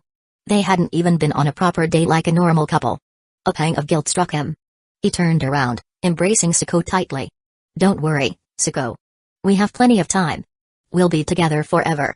Roy made a mental note to spend more quality time with each of the girls individually when he returned. Sako's face lit up with a radiant smile, her eyes filled with warmth. She replied softly. Overcome with emotion, Roy couldn't help but lean in and kiss her. After a tender moment, it was time to focus on the task at hand. "Sako, let's fly up and see if there's anyone around," Roy suggested. He figured the system wouldn't send them to a location irrelevant to the plot. In other words, there had to be a place from the original story nearby, just like when he was transported directly to Fujimi Academy in the High School of the Dead World. "Okay." Sako agreed with a bright smile. They unfurled their devil wings and took to the sky. The sky was overcast, with snowflakes swirling around, limiting their visibility. Despite this, Roy scanned their surroundings. However, the dense forest obscured any signs of human habitation. Just as Roy was about to leave with Sako, he heard the clash of swords. Someone's fighting. Roy's eyes lit up as he turned towards the distant mountain where the sounds originated. "Come on, Sako, let's go see." Holding Sako's hand, Roy flew towards the source of the commotion. Soon, they arrived at the location and quietly landed nearby. "Eh? Isn't that boy Tanjiro Kamado?" Roy exclaimed in surprise, recognizing one of the figures engaged in combat. With dark red hair, a scar on his forehead, a gentle yet determined expression, and a green and black checkered hori, the boy was undoubtedly the protagonist of Demon Slayer, Tanjiro Kamado. Then he looked at the other boy, with pink hair and a mask, who was sparring with Tanjiro. And beside them, observing the fight, was a small girl with long black hair and a somewhat expressionless, adorable face. Without a doubt, these two must be Sakonji Urakadaki's other students, Sabito and Mikamo. It seemed they had arrived 2 years after Tanjiro began his training with Urakadaki. Realizing this, an idea sparked in Roy's mind. He focused his attention back on Sabito and Mikamo. He could tell that they were merely spirits. They had died in the final selection at the hands of the Hand Demon. Roy couldn't help but marvel at the peculiarity of this world. They had been dead for years, yet they could still appear as spirits, capable of fighting Tanjiro. It seemed rather unscientific. "Tanjiro Kamado?" Sako questioned, tilting her head in confusion at Roy's outburst. "Yes, that boy with the burgundy hair is Tanjiro Kamado," Roy explained, pointing. Sako nodded in understanding, not questioning how Roy knew this. Meanwhile, the two figures in the clearing had grown serious. Tanjiro, gripping his sword with both hands, faced Sabito, who stood before a massive boulder. "I will win today," Tanjiro declared with unwavering determination. Sabito remained silent, his masked face revealing no emotion as he awaited Tanjiro's attack. Tanjiro took a deep breath, unconsciously activating his breathing style. In the next instant, he charged forward. There were no flashy sword techniques, Just a simple downward strike. Saburo raised his sword, but Tanjiro was faster, his blade slicing through the air. Fast. Suko gasped, impressed by the sheer swiftness of the attack. She knew that before becoming a devil, she could never have executed such a strike. That's the power of breathing styles. Roy explained with a smile. And it's one of the reasons we're here. Breathing styles were mentioned in the Asugi swordsmanship style that Suko practiced, so she was familiar with the concept. However, these techniques had long been lost in their world. To her surprise, they existed here. Suko's anticipation grew as she watched the battle unfold with keen interest. As Tanjiro's blade connected, Saburo's mask split in two. Then, the boulder behind Saburo was cleaved in half. This was a deliberate act by Saburo, guiding Tanjiro's strike towards the boulder. Cutting the boulder was a test Urakadaki set for his students. Only those who could accomplish this feat were allowed to participate in the final selection and become demon slayers. Despite his mask being split, Saburo, as a spirit, remained unharmed. A smile spread across Saburo's face. Chapter 35, Tanjiro Kamado. Those who carry on the will of those who have passed must keep moving forward. The smile on Saburo's face was a complex mix of emotions, joy, sorrow, and relief. Tanjiro, well done. Mikamo's gentle voice chimed in. Remember that strike. You have to win, Tanjiro. She added, her words carrying a deeper meaning. You have to surpass him. With that, Mikamo and Saburo slowly faded from Tanjiro's view. However, Roy noticed that they hadn't truly disappeared. They were still there, watching over Tanjiro, just beyond his perception. Tanjiro blinked, momentarily confused by their sudden vanishing. When he regained his focus, he realized he had successfully cleaved the boulder in two. Just then, Roy noticed a figure rapidly approaching from the foot of the mountain. Given the timing, it was likely Tsukunji Urakadaki. As expected, Urakadaki appeared beside Tanjiro in a flash. He stood in silence for a moment, observing the bisected boulder. I hadn't intended to let you participate in the final selection. Urakadaki admitted, his voice heavy with emotion. I didn't want to see any more children die. I believed you wouldn't be able to cut this boulder. He then turned to Tanjiro and gently patted his head. You've worked hard, Tanjiro. You truly are an exceptional child. Wah. 2 years of relentless effort had finally been acknowledged. Overwhelmed with emotion, Tanjiro burst into tears, burying his face in Urakadaki's chest. Despite his growth, he was still just a 15-year-old boy. Seeing this, Roy decided to reveal himself. He and Suko stepped out from their hiding spot. Their footsteps crunched in the snow, alerting Urakadaki and Tanjiro to their presence. Urakadaki's eyes narrowed as he observed the approaching figures. He was surprised that he hadn't sensed their presence earlier. Judging by the sound of their footsteps, they had been there for a while. Both Urakadaki and Tanjiro possessed a keen sense of smell. Logically, they should have detected the newcomers before they were seen.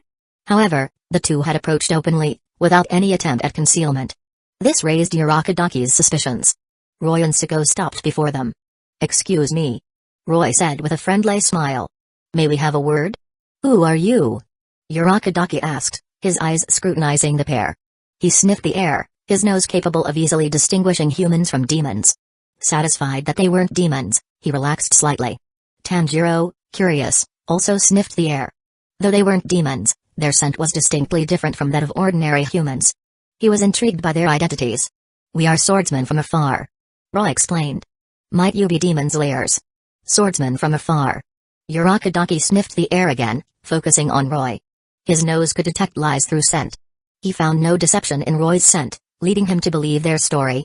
I am indeed a demon slayer. Urakadaki confirmed. May I ask your purpose in coming here? Roy didn't hesitate. We want to learn the breathing styles. In return, we offer our assistance in the fight against demons. Urakadaki pondered this for a moment. Let's discuss this further down the mountain. He decided. He wanted to observe them more closely before making a decision. The Demon Slayer Corps wasn't particularly strict about teaching breathing styles. After all, every person who mastered a breathing style became another asset in the fight against demons. However, they couldn't simply teach it to anyone. It wouldn't do to impart those powerful techniques to those with ill intentions. With Urakadaki leading the way, the four descended the mountain. Urakadaki made no mention of the traps along the path. This descent was meant to be a training exercise for Tanjiro, filled with various obstacles. However, such traps posed no challenge to Roy and Suko. As devils, their night vision was even sharper than their daytime vision, making it easy to spot the hidden dangers. They maintained a steady pace behind Urakadaki. Even when he increased his speed, they effortlessly kept up. Tanjiro, on the other hand, struggled to match their pace, falling behind and gasping for breath. After this test, Urakadaki, realizing that Roy and Siko could easily keep up with him, slowed his pace. There was no need for further probing. He understood that these two were not weak. The group arrived at the house at the foot of the mountain. They had introduced themselves during the descent. "Mr. Urakadaki, have you made a decision?" Roy asked, a confident smile on his face. "If the Demon Slayer Corps shares all the breathing styles with me, I can even help you eliminate the root of all demons, Ms. Nkibutsuji." They were gathered around the fireplace inside the house. Siko had taken on the task of grilling fish. The aroma of the grilled fish wafted through the air, causing Danjiro to salivate. "Ms. Nkibutsuji?" Danjiro echoed, tilting his head. The name was unfamiliar to him, but anything related to demons piqued his interest. "Yes, Ms. Nkibutsuji is the origin of all demons in this world," Roy explained to Tanjiro. "I agree." Urakadaki finally spoke up. "I agree to teach you the breathing styles. However, for the other styles, I'll need to inform Oyakata-sama." Chapter 36, My quest to learn all breathing styles. A dream means nothing if you don't grab it with your own hands. In the end, Sakanji Urakadaki decided to teach them the breathing styles. His nose told him that they hadn't spoken a single lie. It was clear that these two were trustworthy. Moreover, Roy's claim about helping the Demon Slayer Corps kill Ms. Nkibutsuji was also genuine, proving they possessed considerable strength. Urakadaki was willing to do anything that could strengthen the Demon Slayers. If this could lead to the elimination of Ms. Nkibutsuji, that would be the best outcome. "Thank you very much, Mr. Urakadaki." Roy expressed his gratitude with a smile. "The fish is ready." Siko chimed in with a smile. "It's time to eat." "Mr. Urakadaki, please try Siko's cooking," Roy said, offering him a skewer of grilled fish. "Thank you," Urakadaki replied, accepting the offering. "And here's one for you too, Danjiro," Roy said, handing another skewer to the boy. "Thank you, Roy-san." "And Siko-san," Danjiro exclaimed, eagerly taking the fish and taking a bite. The delicious aroma had been making his mouth water. Roy and Siko weren't much older than Tanjiro. Within a short time, they had become quite familiar with each other, and Tanjiro had started calling them big brother and big sister. Roy was quite fond of Tanjiro. Despite his gentle nature, Tanjiro showed no mercy when facing demons. No matter how pitiful a demon might seem, he wouldn't hesitate to draw his sword. Compared to some protagonists who were kind yet indecisive, Tanjiro was much more likable. Of course, what Roy truly admired was Nezuko Kamado. After all, Nezuko was incredibly adorable. He glanced towards the interior of the house. Nezuko should be inside. However, now wasn't the time to disturb her. With that thought, Roy picked up a fish and started eating. "Wow, this fish is incredibly delicious," Tanjiro exclaimed after taking a bite. Urakadaki, though he didn't say anything, was clearly impressed by the taste of the grilled fish, as he started eating at a noticeably faster pace. "Thank you for the compliment," Siko replied with a smile. It was understandable. In this era, Tanjiro had likely never tasted such exquisite food. Siko had brought various seasonings with her, specifically to cater to Roy's culinary preferences. With Siko's advanced grilling techniques and the addition of seasonings, the grilled fish was exceptionally flavorful. As they ate, Roy suddenly turned his attention towards the door. "Mr. Urakadaki," he asked with a knowing smile, "are those children outside your students?" Urakadaki was taken aback. He looked towards the door, but saw nothing. Tanjiro, who had been engrossed in his meal, also looked towards the door, but he too saw nothing. Confused, they both looked back at Roy. There was clearly no one outside. Siko glanced outside as well. In her vision, a group of masked children stood there. Most of the children appeared to be around 15 years old, silently observing the scene inside the house. She also noticed that two of the children were the ones who had sparred with Tanjiro on the mountain. Despite seeing the children, Siko remained silent. She knew Roy must have a reason for his actions. "Oh, I forgot you can't see them," Roy said, slapping his forehead in mock realization. These children were spirits. Unless they chose to reveal themselves, ordinary humans couldn't see them. As devils, he and Siko could naturally perceive them. With a wave of his hand, Roy cast a spell on the group of young boys and girls. Instantly, the children became visible. Urakadaki stared in disbelief at the sudden appearance of the children. His hands trembled, and he dropped his grilled fish. He rushed to the door. His eyes reddened, his voice choked with emotion as he spoke. "Children, is that really you?" Looking at the familiar masks and the faces of his former students, Urakadaki couldn't hold back his tears. Sabito, Mikamo, and the others were stunned by this unexpected turn of events. They had died during the final selection and felt ashamed for failing to live up to Urakadaki's expectations. That's why they had never dared to show themselves before him. But they never imagined that the man would reveal them with a simple wave of his hand. However, this wasn't the time to be stunned. Urakadaki-sensei. Sabito and Mikamo led the group and knelt before their former teacher. Urakadaki's tears flowed freely. After a heartfelt conversation, Urakadaki finally learned how his beloved students had died. He was devastated to realize that it was ultimately his fault. The hand demon on Mount Fujisain, the one responsible for their deaths, had been captured by Urakadaki himself. Because of this, the hand demon harbored immense resentment towards Urakadaki and had memorized the distinctive features of his mask. Therefore, every time a child wearing a mask crafted by Urakadaki participated in the final selection, the hand demon would target and devour them. Understanding this, Urakadaki was filled with remorse. "Mr. Urakadaki, please allow me to slay the hand demon and avenge everyone," Tanjiro declared, his expression serious.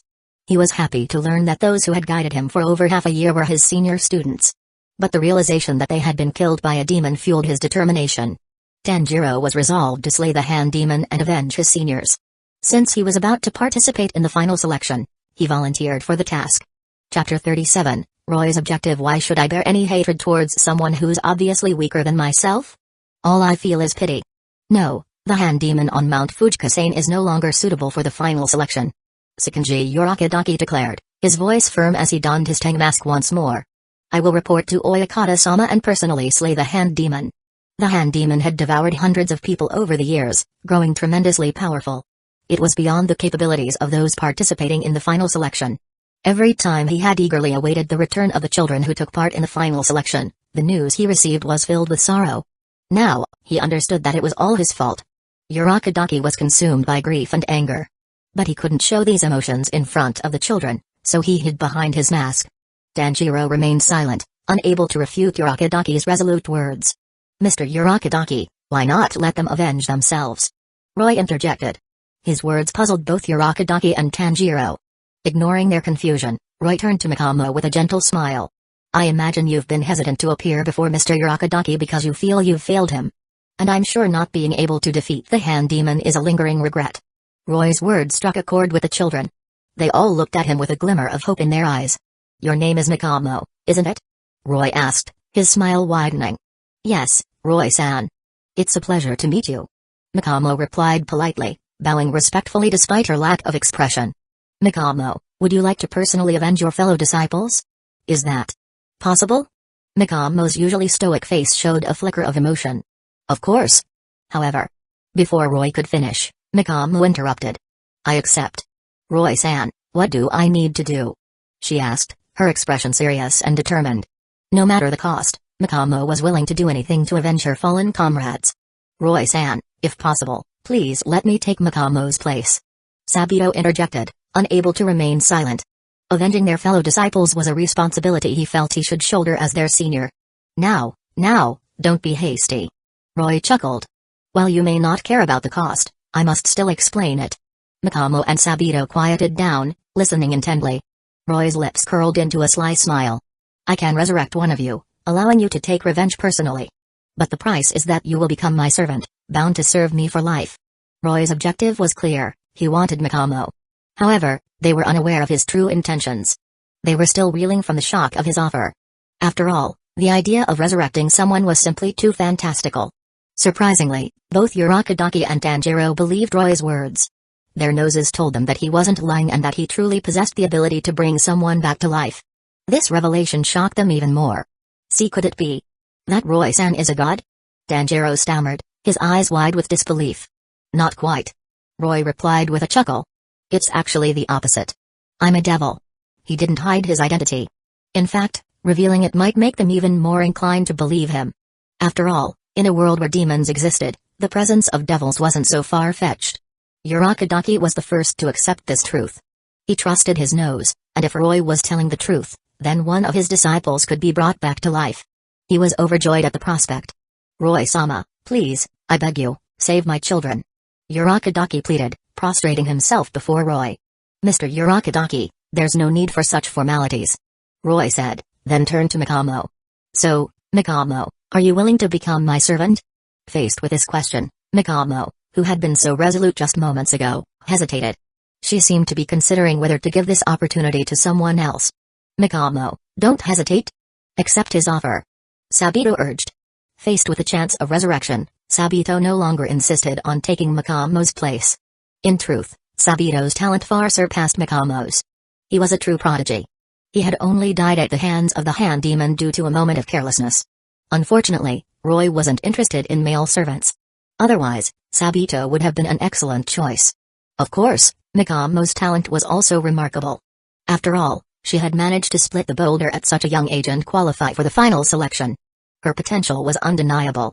Urakadaki remained silent, leaving the decision to Mikamo. Tanjiro was still trying to process everything. He was too young to fully grasp the situation. Mikamo, still hesitant, turned to look at her fellow disciples. They all smiled at her encouragingly, none of them showing any desire to take her place. Seeing this, Mikamo's hesitation vanished. She turned to Roy, nodded firmly, and declared, "Roy-sama, I accept your offer. But I wish to personally slay the hand demon and avenge everyone." By forming a contract with a devil, she could achieve her goal of avenging her fallen comrades. The price was a lifetime of servitude. "Rest assured, I will grant you the power to do so," Roy promised with a smile. "Follow me." With Mikamo's agreement, Roy wasted no time. He was ready to begin the devil transformation ritual. "Mr. Urakadaki," Roy asked, "may I use a room?" "Of course, Roy-sama. Please, come in," Urakadaki replied, respectfully leading Roy inside. "Sako, you come in too," Roy added.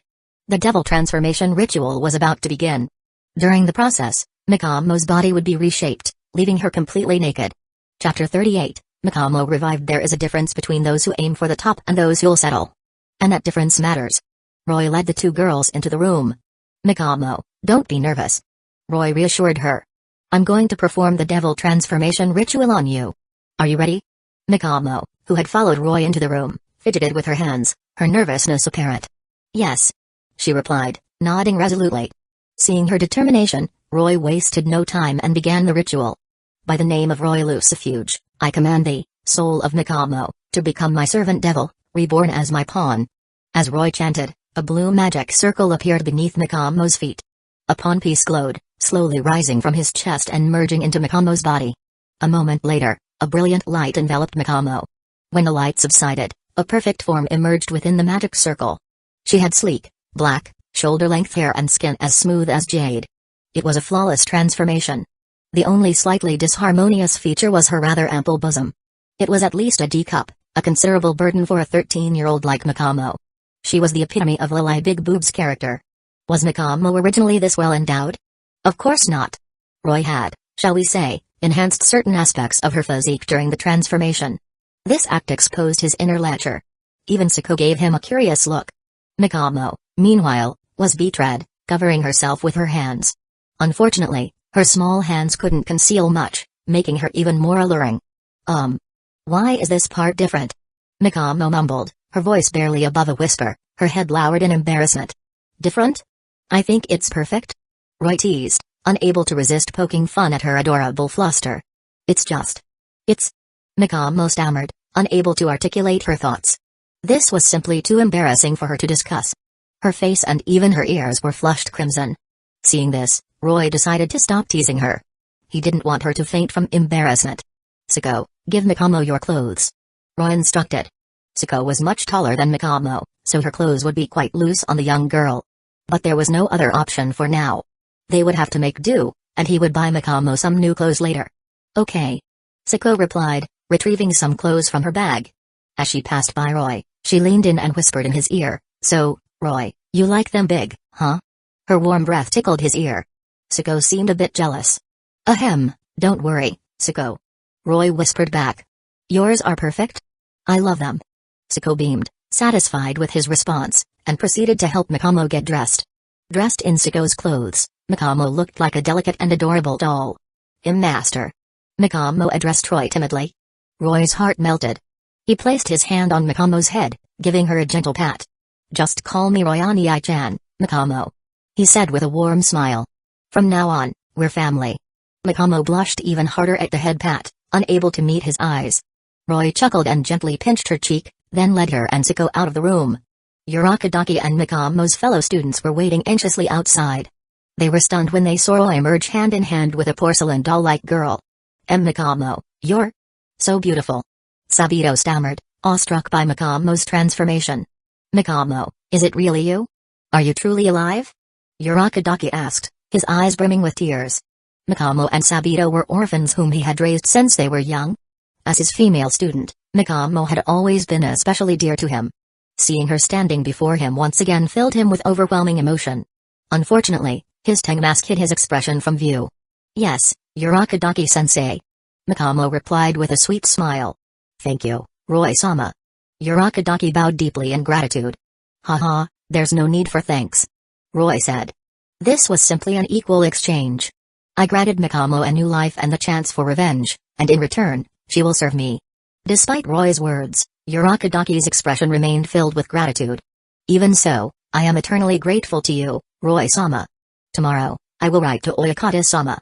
I'm sure once he learns of your abilities, Roy-sama, he will send the breathing style techniques to you as soon as possible. That would be excellent. Roy replied with a satisfied nod. Kageya Yubuyashiki, the leader of the Demon Slayer Corps, was related to Mizan Kibutsuji by blood. His entire family seemed to be cursed, with their children born frail and sickly, dying at a young age. Therefore, Kageya was determined to eliminate Mizan. If he learned of Roy's power and abilities, he would undoubtedly offer his full support. To Kageya, any sacrifice was worth it if it meant the demise of Mizan Kibutsuji. While Roy and Urakadaki discussed breathing styles, Mikamo was pulled aside by her curious fellow students, who bombarded her with questions. Mikamo-chan, are you truly alive? Mikamo-chan, have you really become a devil? Mikamo, you've become so beautiful. Mikamo's fellow students surrounded her, chattering excitedly. They even asked her to show them her devil wings. Chapter 39, Danjiro plead great men will always surround themselves with great friends. Unable to disappoint her fellow students, Mikamo displayed her devil wings. As a young prodigy, Mikamo's strength during the final selection was roughly at the level of a low-class devil. After the devil transformation, despite the significant magical energy expenditure for reshaping her body, she now possessed the power of a newly ascended middle-class devil, thanks to her breathing style. It was important to note that Mikamo's starting point was much higher than Siko's. This was because Mikamo knew breathing styles. If not for the substantial magic consumption during the transformation, she would undoubtedly be even stronger. Tanjiro, witnessing Mikamo's devil wings, was dumbfounded. Did devils and angels truly exist in this world? It was unbelievable. However, the reality before him was undeniable. Tanjiro then recalled his purpose in joining the Demon Slayer Corps. His goal was clear, to slay demons and find a way to turn his sister back into a human. Now, the opportunity to restore Nezuko's humanity was right in front of him. Roy, in Tanjiro's eyes, had resurrected a person. He believed that if Roy could accomplish such a miraculous feat, then turning his sister back into a human wouldn't be a problem. Tanjiro's eyes lit up with hope, but he hesitated to speak. After all, Tanjiro was a kind and considerate boy. He didn't want to burden others. However, returning his sister to her former self was of utmost importance. Tanjiro was torn. Roy, who had been chatting with Urakadaki, had been observing Tanjiro. Seeing his hesitant demeanor, Roy could easily guess what was on his mind. He approached Tanjiro and said with a gentle smile, "Tanjiro, is there something you'd like to tell me?" Tanjiro was startled by Roy's sudden appearance. Well, After a moment of hesitation, Tanjiro decided to speak his mind. After all, his sister's well-being was paramount. "Roy-sama, there's something I'd like to ask of you," Tanjiro said, bowing deeply and respectfully. "Haha, Tanjiro, there's no need to be so formal." Roy chuckled, patting Tanjiro's shoulder. "Just tell me what's on your mind. If it's within my power, I'll certainly help." Tanjiro was touched by Roy's kindness. Tears welled up in his eyes. "Roy-sama, please, I beg you, save my sister," he pleaded, bowing even lower, as if he wouldn't rise until Roy agreed. "Tanjiro, calm down. I promise to help. First, tell me about your sister," Roy reassured him. Hearing Roy's agreement, Tanjiro looked up with gratitude and excitement. He then recounted the story of how Nezuko became a demon. "Could I see your sister?" Roy asked after hearing Tanjiro's tale. Tanjiro readily agreed and led Roy and Urakadaki to Nezuko's room. Inside, a girl with black hair, dressed in a kimono and with a bamboo muzzle in her mouth, lay peacefully asleep. This was Nezuko Kamado. Unfortunately, she was currently in a deep slumber. Roy-sama, is there any way to turn my sister back into a human?" Tanjiro asked cautiously, seeing Roy's silence. "I'm sorry, Tanjiro, But I can't turn your sister back into a human," Roy admitted after a moment of contemplation. He truly couldn't restore Nezuko's humanity. He didn't possess any healing magic or similar abilities.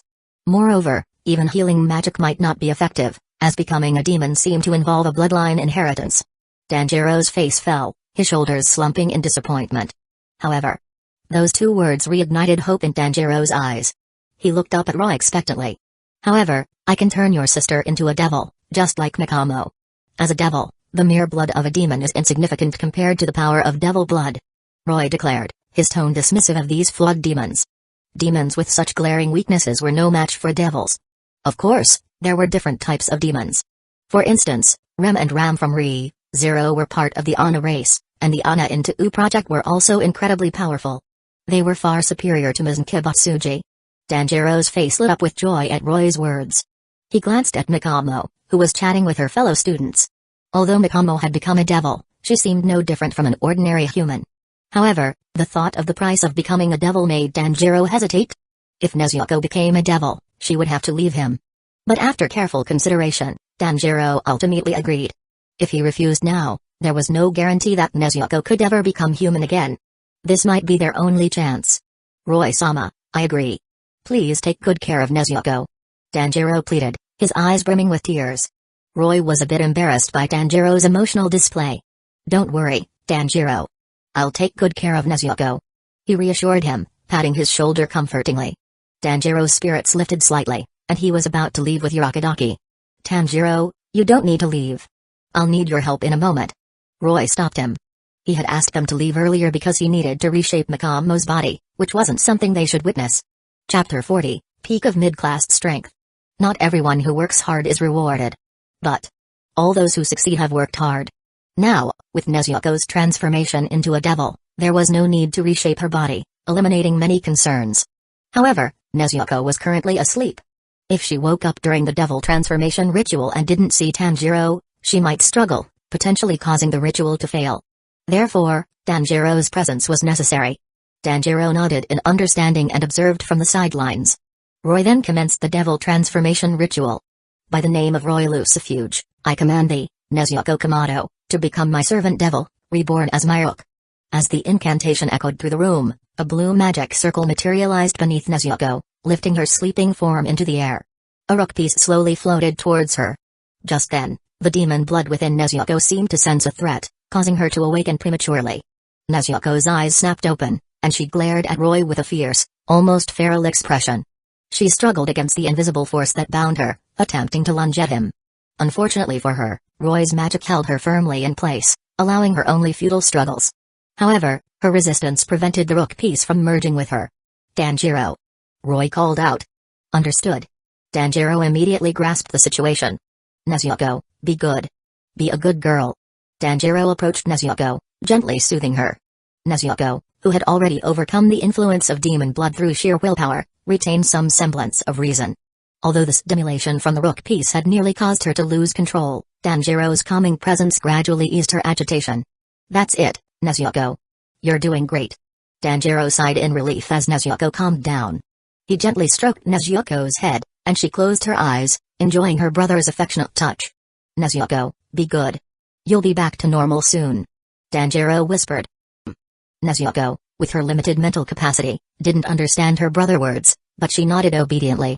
Seeing this, Tanjiro stepped back, watching Roy with anticipation. Once Nezuko stopped struggling, Roy guided the rook piece towards her. This time, Nezuko didn't resist the power, and the piece smoothly merged with her body. A brilliant light enveloped Nezuko. After a long moment, the light dissipated. A mature version of Nezuko appeared before them. The bamboo muzzle was gone, revealing her small fangs. A complete demon horn protruded from her forehead, and her hands had transformed into sharp claws. This was clearly Nezuko's fully demonized form from later in the story. Roy quickly checked Nezuko's status. What he saw brought a wide grin to his face. During the devil transformation, Nezuko's devil bloodline had completely devoured her demon bloodline. As a result, she retained her demon abilities even after the transformation. Nezuko's demon abilities were quite formidable. Her blood demon art was exploding blood. She could detonate her own blood at will, creating high-temperature flames to incinerate her targets. This ability had the unique property of burning only what she intended to burn, making it incredibly powerful. She could also nullify the effects of other blood demon arts and poisons. Furthermore, she could severely burn demons, temporarily hindering their regeneration. When her blood flames were channeled into a niche iron blade, it would transform into a crimson blade with enhanced destructive power. However, using this ability consumed a significant amount of her blood, which was the source of her power as a demon, so she couldn't use it frequently. Moreover, Nezuko's strength increased dramatically in her fully demonized form. In this state, her desire to fight was intense, and her destructive power was immense. Her regeneration even surpassed that of some upper-rank demons. Even if her body were dismembered, she could easily reattach the severed parts with her blood and regenerate instantly. In terms of regeneration, she was far superior to devils. Moreover, the weaknesses of demons, such as the craving for human flesh and the vulnerability to sunlight, had vanished. Nezuko was now virtually flawless. Even Roy couldn't gauge the full extent of her power. However, he estimated that at full strength, Nezuko could at least reach the level of an high-class devil. Nezuko was now even stronger than Roy, her master. And due to the feedback from Nezuko's power, Roy's own strength had increased to the peak of a middle-class devil. He believed he would soon break through to the high class. Nezuko's full demonization lasted only a moment before she reverted to her adorable, younger appearance. "Nezuko?" Tanjiro called out hesitantly, still in disbelief. "Anii-chan." Nezuko replied with a cheerful smile. Tanjiro burst into tears of joy. Roy didn't interrupt their reunion and left the room with Urakadaki. He then resumed his discussion with Urakadaki about breathing styles. After some explanation, he understood the principles of water breathing. It wouldn't be difficult for him to master it. Breathing styles primarily focused on enhancing heart and lung function. Through controlled breathing, the blood could absorb a large amount of oxygen in a short time, instantly boosting physical abilities. The stronger one's physique, the more oxygen their blood could absorb, leading to greater strength enhancement. Of course, there was more to breathing styles than just this. It was this depth that truly impressed Roy. Breathing styles had several levels of mastery. Chapter 41, Breathing Styles Are This Easy? A place where someone still thinks about you is a place you can call home. The basics of breathing styles was total concentration breathing. The next stage was total concentration, constant.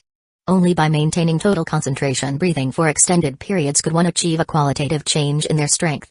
This advanced state of continuous total concentration breathing was called constant. In the constant state, not only were physical abilities maintained at a high level, but base strength also increased.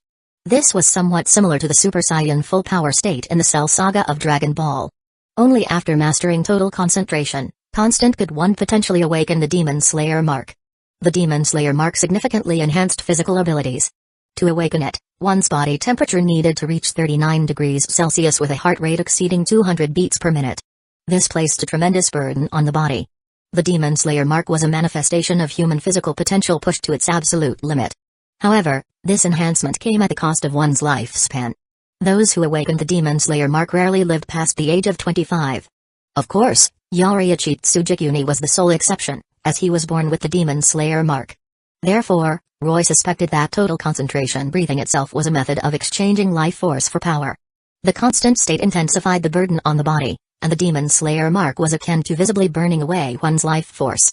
However, this wasn't a concern for devils, who were virtually immortal. Apart from breathing styles, there was another state in Demon Slayer, the transparent world. If the Demon Slayer mark represented the pinnacle of physical strength, the transparent world was the ultimate state of combat technique. Those who achieved the transparent world could completely erase their presence, becoming as if they didn't exist. In this state, the movements of the outside world appeared to slow down, allowing the user to perceive everything with crystal clarity. This ability was somewhat similar to Ultra Instinct in Dragon Ball. Of course, it wasn't as powerful as Ultra Instinct. But even so, it was incredibly formidable. As Roy discussed this with Urakadaki, he grew eager to experience the wonders of breathing styles firsthand. They moved outside, where Sako, Mikamo, and the other students gathered curiously. Water breathing was one of the 5 foundational breathing styles derived from sun breathing. The niche iron blades of water breathing users turned blue. By maintaining a clear mind, calmness, and a tranquil spirit like water, one could naturally master this style. Compared to other breathing styles, water breathing was the gentlest and easiest to learn. Skilled users of water breathing could unleash sword attacks that flowed like water, incredibly potent and versatile. Roy began adjusting his breathing. Gradually, his breathing pattern became unique. He focused his mind, striving for perfection. Suddenly, he inhaled deeply, drawing in a massive amount of air. His body surged with power. He learned it. Urakadaki exclaimed, astonished. He couldn't believe that Roy had mastered water breathing in an instant. Even Tanjiro, with his natural talent, had taken 2 years to achieve this. The other students had started practicing from a young age and received extensive guidance before mastering it. Yet Roy had learned it instantly after a single attempt. This talent was monstrous. Not only was Urakadaki dumbfounded, but Mikamo, the other students, and even Tanjiro, who had just emerged from the house, were equally shocked. Only they truly understood the difficulty of mastering a breathing style. So this is breathing styles. Roy mused, sensing the changes within his body. He drew his katana and casually swung it. A wave of water-like energy surged from the blade, forming a crescent-shaped projectile that shot towards a tree several meters away. Silently, the crescent-shaped energy sliced through several trees before dissipating. The trees it had passed through were cleanly severed, their surfaces smooth. They stood for a moment before toppling to the ground. Amazing. Tanjiro gasped, staring at Roy in awe. He couldn't comprehend how Roy had unleashed such an attack. It had taken him 2 years of training just to cut a boulder. And these trees were as thick as that boulder. This was just a casual strike from Roy. If he were serious, the power of his attacks would be even greater. Even Urakadaki couldn't unleash such ranged sword attacks. Of course, this was partly due to Roy being a devil. Roy was pleased with the power of his casual strike. Previously, he couldn't have unleashed such sword attacks with pure swordsmanship. Now, having just learned water breathing, he could execute such powerful ranged attacks. Clearly, breathing styles significantly enhanced his strength. Mr. Urakadaki, Roy said, turning to the old man, would you mind demonstrating your water breathing? Of course, Roy-san. Please, observe carefully. Urakadaki drew his niche iron blade and focused his mind. Then, he struck. Water breathing, first form, water surface slash.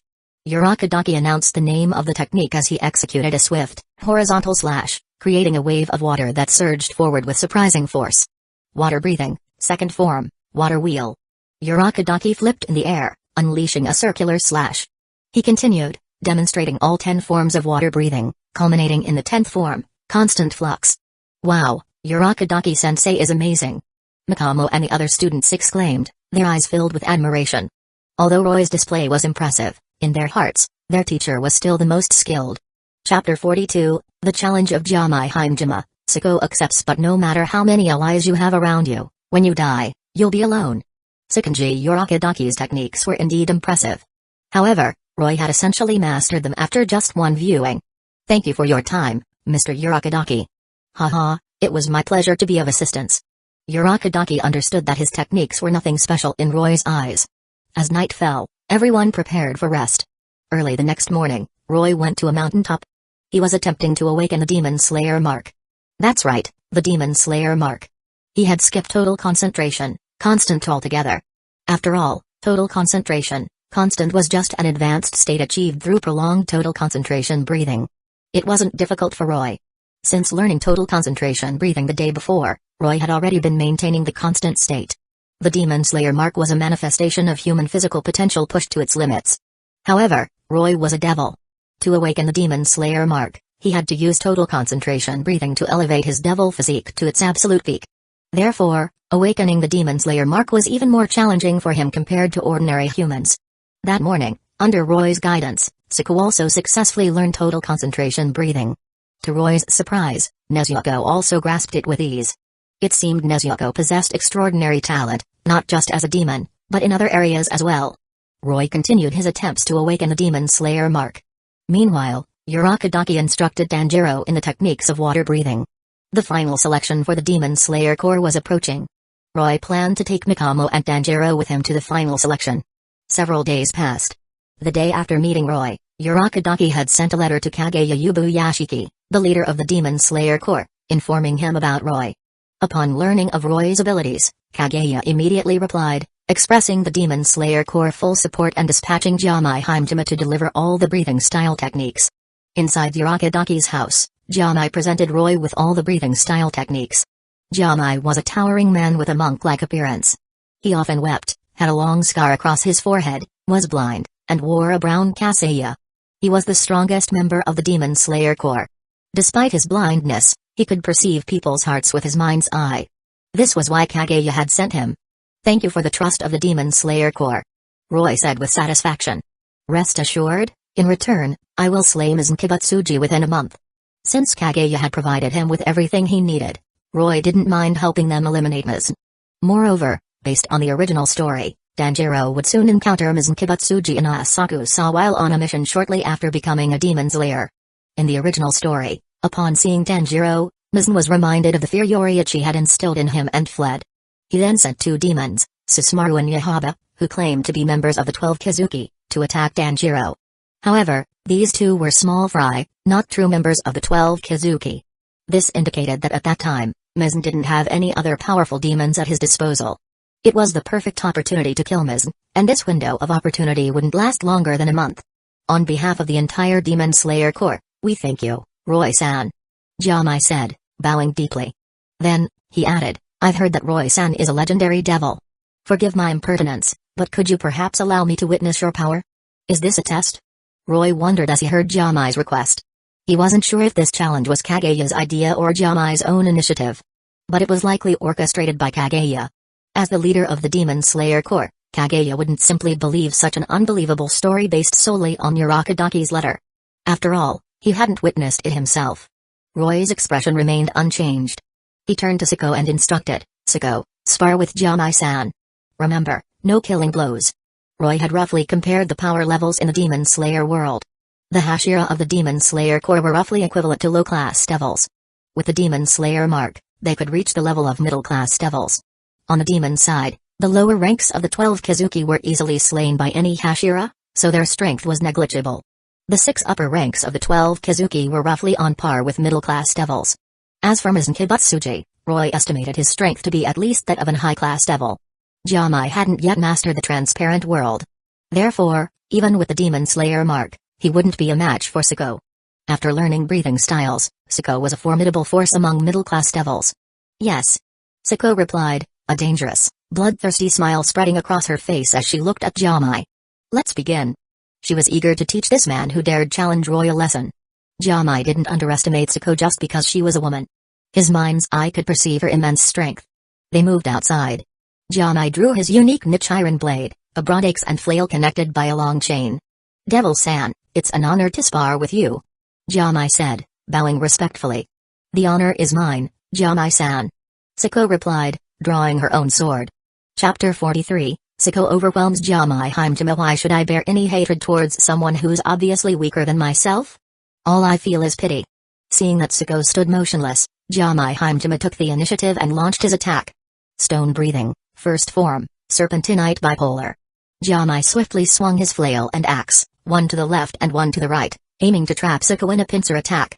The weapons flew towards Sako with incredible speed. Jamai, assuming Sako was too inexperienced to react, prepared to recall his weapons. But in the blink of an eye, Sako vanished from the spot where she had been surrounded. Jamai's eyes widened in surprise. As he searched for Sako's whereabouts, her voice rang out from behind him. Jamai-san, you should be more focused. Otherwise, I might defeat you in an instant. Sako chuckled softly. You're indeed formidable, Devil-san. Jamai acknowledged, his expression turning serious. Please be careful. His aura shifted, intensifying. Stone breathing, second form, upper smash. With a powerful shout, Jamai stomped on the chain connecting his weapons, causing the ground to crack. He then hurled his flail towards Sako with tremendous force. The flail tore through the air with a deafening roar, aimed directly at Sako. The sheer power behind the attack seemed capable of shattering mountains. However, Sako effortlessly dodged the ferocious blow with a simple sidestep. Boom. The flail crashed into the ground, creating a massive crater. Despite its immense power, Jamai's attack was too slow. After evading the attack, Sako decided to go on the offensive. With lightning speed, she closed the distance between them and unleashed a swift slash. Jamai, however, was a seasoned Hashira with exceptional combat instincts. Though he couldn't match Sako's speed, he reacted instinctively, leaping back to avoid her attack. He then spun his flail around himself, creating a defensive barrier. Stone breathing, third form, stone skin. This technique had once neutralized Mizn Kibutsuji's blood demon art, black blood, brambles in the original story. It boasted incredible defensive capabilities. But Sako didn't back down. She gripped the hilt of her sword, assuming a Iaito stance. Water breathing, Iaito slash. With a swift draw, Sako unleashed a blinding flash of blue light. Jamai's impenetrable flail defense was instantly cleaved in two.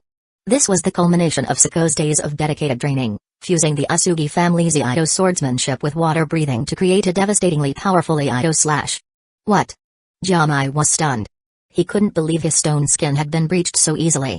His flail was forged with scarlet ore, a rare and incredibly durable material.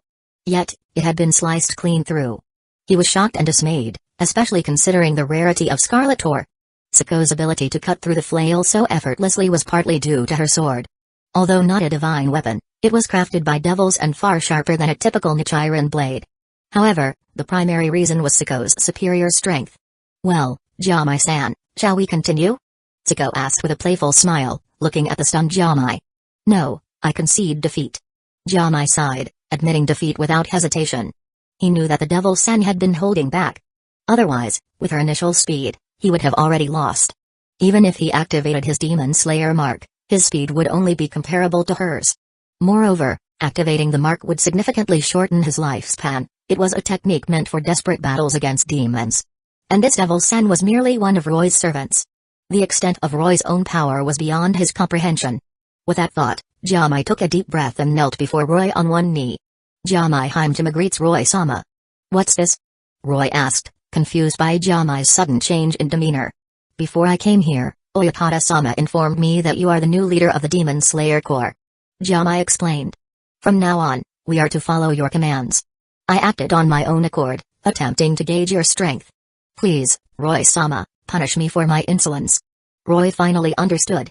It seemed that Kageya Yubuyashiki possessed a unique ability to foresee certain events. He must have foreseen Roy's victory over Mizunkibutsuji and thus instructed the Demon Slayer Corps to follow Roy's lead. Jamai-san, there's no need for such formalities. Please rise. Roy said. Becoming the leader of the Demon Slayer Corps would make it easier for him to eliminate Mizunkibutsuji. Roy had no reason to refuse. Roy-sama, the other Hashira will return after completing their missions. Do you have any instructions for them? Instructions? Roy pondered for a moment. Have them await my orders. Mizunkibutsuji will be eliminated within a month. Yes, Roy-sama. A few days passed quickly. The final selection for the Demon Slayer Corps finally began. Roy set off for Mount Fujikasane with Sako, the other girls, and Tanjiro. Jamai and the other Hashira remained behind, awaiting his orders. On a mountain blanketed in wisteria blossoms, Roy and his group arrived at the final selection site. Over a dozen young boys and girls were already there, waiting for the test to commence. The arrival of Roy's group immediately drew their attention. Chapter 44, Clingy Nezuko. I dislike situations where I know for sure if I'm going to win or lose, because it's not really gambling. Roy scanned the area, spotting a few familiar faces among the participants, Kanao Tsuyuri, Zenitsu Agatsuma, and Genya Shinazugawa. The only one who didn't seem to notice Roy's group was Kanao. She stood alone, her expression even more vacant than Mikamo's, though undeniably cute. Wow, so many people. Is this the final selection site? Tanjiro exclaimed, looking around excitedly. Yes. Mikamo explained. Once the trial begins, our task is to survive for 7 days on this mountain infested with demons. If we succeed, we'll become members of the Demon Slayer Corps. Having participated in the final selection before, Mikamo was quite familiar with the process. Just survive? Alright. Tanjiro cracked his knuckles, psyching himself up. Roy had been giving Tanjiro some swordsmanship guidance. After all, he was practically family now, so it was only natural to look after him. Thanks to Roy's training, Tanjiro was undoubtedly stronger than he was in the original story, and he was confident in his ability to pass the final selection. Foolish Aniai-chan, you must always be cautious when facing demons. Nezuko chided, seeing her brother's overconfidence. Yes, I understand. Tanjiro replied with a sigh, a hint of dejection in his voice. Ever since Nezuko became a devil, while she was still close to him, he felt that she wasn't as attached to him as before. He glanced at Roy with a hint of resentment. Nezuko now clung to Roy constantly, almost as if she considered herself his wife. Just then, two young figures, one with black hair and the other with white hair, approached them. Roy knew that the one with black hair was actually a boy dressed in girl's clothing. They were the children of Kageya Yubuyashiki. The black-haired child was Gariya Yubuyashiki, and the white-haired one was Kanata Yubuyashiki. This was a tradition of the Yubuyashiki family. Due to a curse, the male members of the family were prone to early deaths, while the females had a higher chance of survival. Therefore, the boys were raised as girls in their early years. Greetings, Roy-san. They both said, bowing respectfully. No need for formalities. Please, announce the start of the final selection. Roy instructed. Yes, Roy-san. They replied, and proceeded to declare the commencement of the final selection. The other participants, though curious about Roy's identity, were too focused on the impending trial to pay much attention.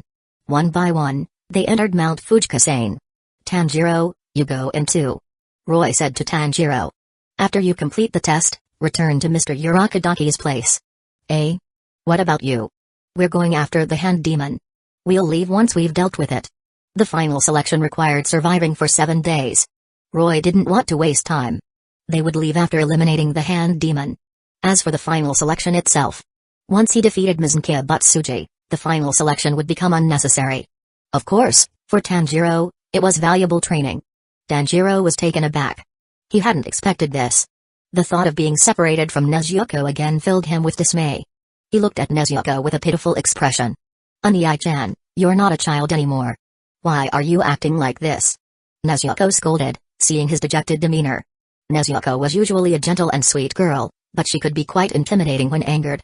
When they were younger, she had once scared a bully into begging for mercy. Seeing Nezuko's serious expression, Tanjiro didn't dare to complain further. He bid farewell to everyone and entered Mount Fuji. Nezuko wasn't worried. With Tanjiro's current strength, he could easily defeat even the hand demon, let alone ordinary demons.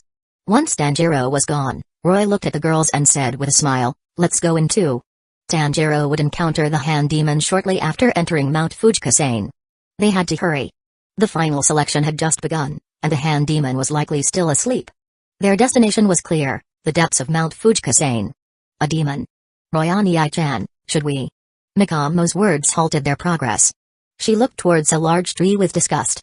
Or rather, towards the demon hiding behind it. Roy had already sensed the demon's presence but had chosen to ignore it.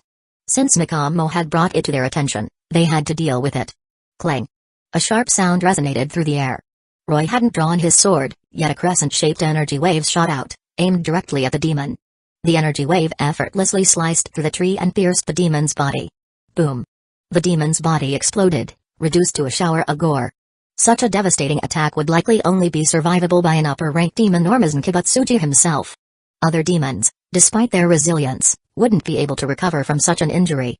Mikamo, about to remind Roy that demons couldn't be killed without a Nichiren blade, was stunned into silence as she witnessed the demon's complete annihilation. This wasn't what Urakadaki-sensei had taught them. He had said that only Nichiren blades and sunlight could kill demons. But the demon showed no signs of regeneration. Seeing Mikamo's bewildered expression, Roy chuckled and patted her head. Haha, don't be surprised. Although demons are difficult to kill, there are many ways to do it. Mikamo, reassured, stopped dwelling on it and closed her eyes, enjoying Roy's head pat. Nezuko, however, felt a pang of jealousy. She nudged Roy with her head, seeking his attention. Roy, with a sigh, gave her a head pat as well. Chapter 45, Mikamo slays the hand demon. Sometimes a single death can save many lives. After dealing with a lesser demon, they continued their journey. Soon, they arrived at the deepest part of Mount Fuji. Roy frowned as soon as they reached the area. The stench was overwhelming. Demons emitted a foul odor, and the more humans they consumed, the stronger the stench. There was no doubt that the hand demon was here. Roy used his magic to block the unpleasant smell, finally able to breathe a sigh of relief. The hand demon should be inside, he said, pointing to a cave ahead. Let's finish this quickly. Siko and the other 2 girls followed suit, using their magic to ward off the stench. Suddenly, the ground began to tremble. A massive figure emerged from the cave. Its body was covered in grotesque hands, resembling a fleshy mountain, utterly repulsive. It was the hand demon. Jedaji tilde, I've barely awakened, and food has already come to my doorstep. The hand demon cackled, its enormous body lumbering towards them. Each step caused the ground to shake, a testament to its immense size. So this is the hand demon? Siko observed with curiosity, her eyes gleaming with anticipation. Yes. Mikamo said, her gaze cold and resolute. This is the demon Urakadaki-sensei captured, the one who murdered our fellow students. Today, she would avenge them. The hand demon, hearing Mikamo's words, turned its attention to her. Its eyes lit up with glee upon seeing Mikamo. Ah, another one. My lovely little fox. Tell me, fox cub. What year is it in the Meiji era? The hand demon didn't attack immediately. Instead, it taunted Mikamo. It seems you don't recognize me anymore. Mikamo said, her eyes icy. Oh? The hand demon sounded intrigued. Let me refresh your memory. In a flash, Mikamo moved with lightning speed, circling the hand demon before returning to her original spot, leaving only an afterimage. Thwack! Thwack! All the arms on the hand demon's body were severed. The intense pain only registered after its arms fell to the ground. The hand demon finally recognized Mikamo. I remember now. You're that girl I ate before. But how are you alive? I devoured you. The hand demon was frantic, its newly regenerated arms scratching at its own body, leaving bloody marks. It couldn't comprehend how the girl it had eaten was standing before it once again. The hand demon seemed to fall into a trance, muttering to itself. I remember those two particularly well. The strongest one had flesh-colored hair and a scar on his mouth. The other was a girl in a floral kimono. Small and weak, but agile. But I still tore off her arms and legs. And that strongest kid, seeing you dismembered, charged at me in a frenzy, trying to cut off my head. But in the end, I crushed his skull with a single punch. The hand demon burst into maniacal laughter. I won't fall for your tricks again. Mikamo declared, unfazed by the hand demon's taunts. It's trying to anger Mikamo-chan. Sako observed, recognizing the demon's strategy. That vile creature. Mikamo-ne-san, do you want me to kill it for you? Nezuko, initially enraged, had calmed down but was still furious. Roy remained silent, leaving the decision to Mikamo. No need. Mikamo said, her eyes fixed on the hand demon. I will kill it myself. The hand demon was indeed cunning. It never attacked Yurakidaki's students directly. Instead, it would try to anger them with words. Once they were enraged, their breathing would become erratic, weakening their breathing style techniques. Then, the hand demon would strike the final blow. Mikamo and Saburo had fallen victim to this tactic, leading to their demise. Otherwise, with their strength, they could have defeated the hand demon. Oh? You're not angered? The hand demon was surprised. Every time it used this tactic on Yurakidaki's students, they would become enraged, making them easy targets. But this time, it wasn't working. This time, I will kill you. Mikamo declared. She drew her nichiren blade and charged. The hand demon narrowed its eyes and launched several arms towards Mikamo. Thwack! Thwack! Mikamo effortlessly sliced through the incoming arms. Die! Seeing its arms severed so easily, the hand demon felt threatened and unleashed a barrage of arms. But it was futile. No matter how many arms it launched, Mikamo cut through them all. She now possessed the strength of a middle-class devil, equivalent to an upper-rank demon. The hand demon was no match for her. It's over. After severing countless arms, Mikamo suddenly appeared beside the hand demon's head. She swung her blade. Thwack! The hand demon's head was cleaved in two, its skull rolling to the ground. Impossible. The hand demon couldn't believe it. A moment later, it turned to ash, completely vanishing. Tears welled up in Mikamo's eyes as she watched the hand demon disappear. Sabito-san, and all my fellow students, I have avenged you. You can finally rest in peace. She murmured, her voice filled with sorrow. I'm sure they're happy knowing that the hand demon has been slain. Roy said, approaching Mikamo and gently patting her head. Chapter 46, Offer for the Sisters. As the living, it is our responsibility to carry out the wishes of the ones who are gone. Feeling the warmth of Roy's hand on her head, Mikamo couldn't help but turn and bury her face in his chest, sobbing softly. After a while, comforted by Roy and the others, Mikamo finally calmed down. Looking at her tear-stained clothes, Mikamo blushed and lowered her head, embarrassed to meet Roy's eyes. Roy chuckled softly at her adorable display. With the hand demon dealt with, they prepared to leave. When they returned to the starting point of the final selection, an unexpected figure awaited them. Greetings, Roy-sama. A young girl with a butterfly-patterned hair knelt before Roy. She had black hair with purple tips, purple eyes, and a bob haircut. She usually styled her hair in a bun, but unfortunately, she was only 1.5 meters tall. This was none other than the popular character from Demon's Lair, Shinobukacho. And you are? Roy inquired. I am the insect Hashira, Shinobukacho. She replied with a gentle smile. I would like to invite Roy-sama to the Butterfly Mansion for a discussion. Roy had already planned to visit the Butterfly Mansion.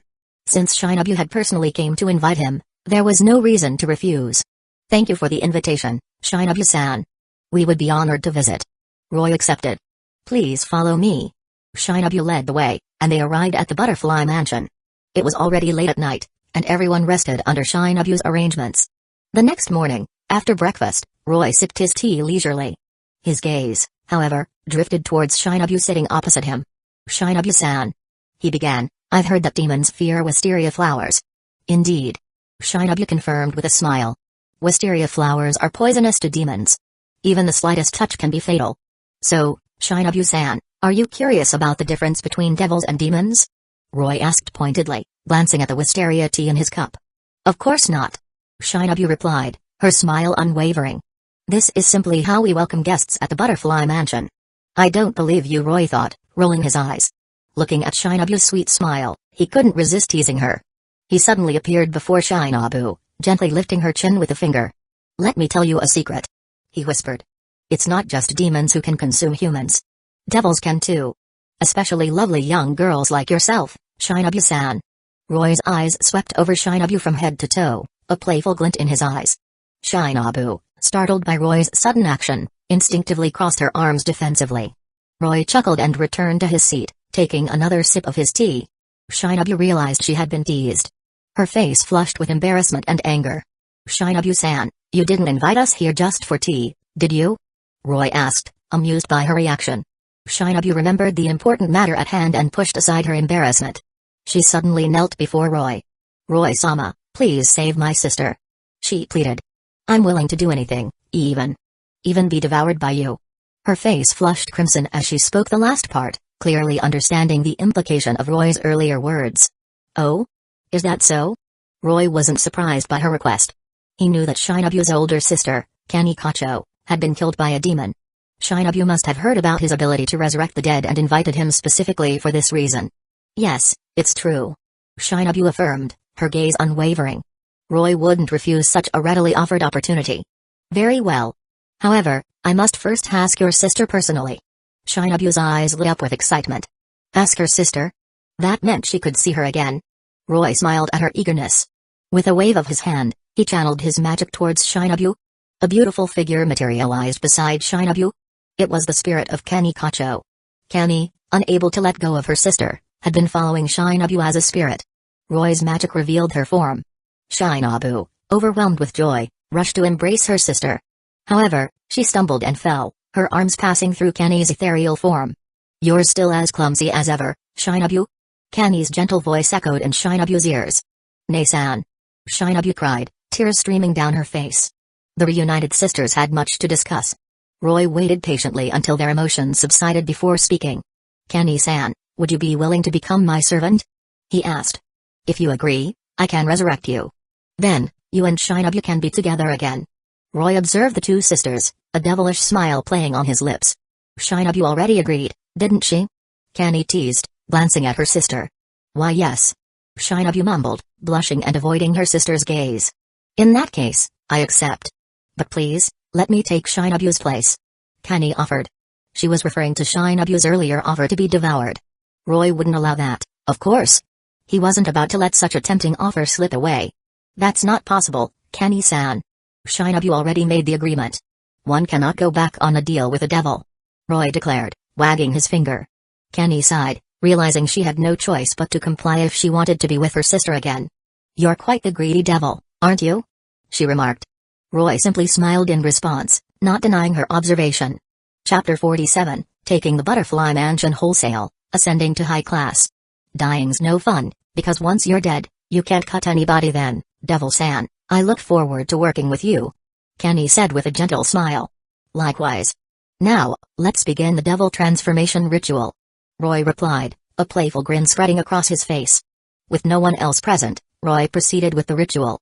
By the name of Roy Lucifuge, I command thee, soul of Kanikacho, to become my servant devil, reborn as my pawn. A blue magic circle unfolded beneath Kani, shrouding her in a brilliant light. A pawn piece slowly merged into her body. After a long moment, a pair of devil wings sprouted from within the light, and then the glow subsided. Kani, now fully clothed and with a perfect physique, emerged from the magic circle and gently descended to the floor. Mikamo and Nezuko blushed, covering their eyes with their hands, though they couldn't resist peeking through their fingers. Roy chuckled at their bashfulness. He, on the other hand, openly admired Kani's beauty. Shinobu, noticing this, tried to cover Roy's eyes, but her small stature prevented her from reaching him. She jumped and waved her arms frantically, but Roy simply placed a hand on her head, preventing her from jumping any higher. Defeated, Shinobu took off her hair and wrapped it around Kani. Kani slowly opened her eyes, a smile gracing her lips as she looked at Shinobu. However, realizing she was completely naked, her face flushed crimson. Shinobu-san, why don't you take your sister to get dressed? Roy suggested, not wanting to embarrass them further. Shinobu nodded, a blush on her cheeks, and led Kanny away to change. They returned after quite some time. Shinobu entered the room with a pout, glaring at Roy. "What's wrong?" Roy asked, confused. "Why does Ne-san look different now?" Shinobu demanded. "Silly Shinobu, people grow up." Kanny chuckled, patting Shinobu's head. "Just like you've grown. But why is Ne-san so much taller now? And those are much bigger too. Her old clothes don't fit anymore." Shinobu complained, her cheeks puffed out in frustration. Roy glanced at Kanny. She was indeed taller, now about 170 centimeters, and her bust size had definitely increased, perhaps to a 36C. Her old clothes were indeed too tight. Standing next to Shinobu, Kanny looked like an adult with a child. No wonder Shinobu was upset. "Shinobu, there's no need to envy Kanny," Roy said with a playful grin. "If you want to grow up too, I can certainly help with that." "Absolutely not," Shinobu retorted, glaring at him. All right. If that's your decision, then let's proceed with the transformation ritual." And me too?" Shinobu sputtered, pointing at herself in disbelief.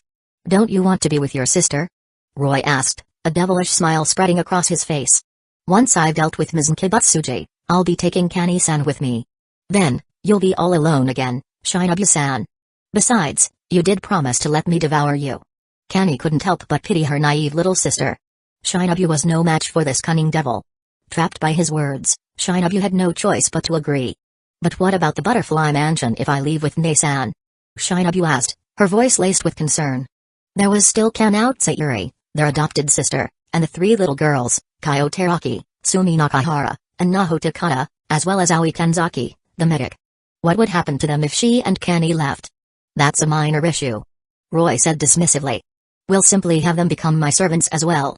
My castle could use a bit more liveliness." Shinobu's concerns were nothing to Roy. In fact, it was precisely what he had hoped for. Shinobu's face flushed with anger, her cheeks puffed out like a steamed bun. Roy couldn't resist poking her cheek, causing her to deflate like a balloon. With her sister resurrected, Shinobu no longer needed to maintain her facade and revealed her true, adorable self. "Isn't this better, Shinobu? We can all be together," Kanny said, gently stroking Shinobu's hair. "Fine." Shinobu relented. "But I need to ask for their consent first." "No problem," Roy agreed with a smile. The devil transformation ritual commenced once more. "By the name of Roy Lucifuge, I command thee, Shinobu Kacho, to become my servant devil, reborn as my pawn." Within the blue magic circle, a pawn piece slowly merged into Shinobu's body. Devil wings unfolded, and Shinobu successfully transformed into a devil. With the boost from the devil piece, Shinobu's power instantly soared to the peak of a middle-class devil. Kanny, due to the energy expenditure from reconstructing her body, had slightly less magic power.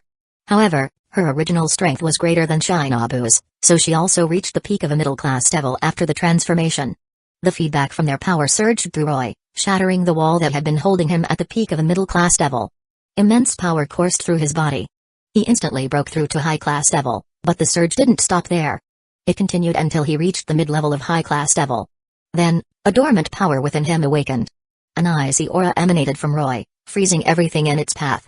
The chill spread for a mile, encasing the entire butterfly mansion in ice. However, under Roy's control, no one was harmed. "Aku!" Shinobu sneezed, shivering in the frigid air. Although they weren't frozen, the icy aura emanating from the ice was incredibly cold. Even as newly transformed devils, they could barely withstand it. Chapter 48, Kanao's indecisiveness. There's no shame in falling down. True shame is to not stand up again. "Royani-chan, what's happening?" Nezuko asked, poking Roy, who was encased in ice. "It seems like he's experiencing a breakthrough and awakening his bloodline ability."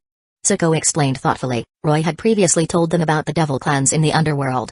Most of the 72 Pillars devil families had unique abilities that would awaken at some point. For example, Ryaz had the power of destruction, and Riser Phoenix had the Phoenix's immortality. Now, Roy had finally awakened his devil ability, and Zuko was overjoyed for him. Soon, the ice melted away, and Roy opened his eyes. "Ha ha ha. I never expected to awaken a devil ability. What a surprise!" Roy exclaimed, genuinely astonished.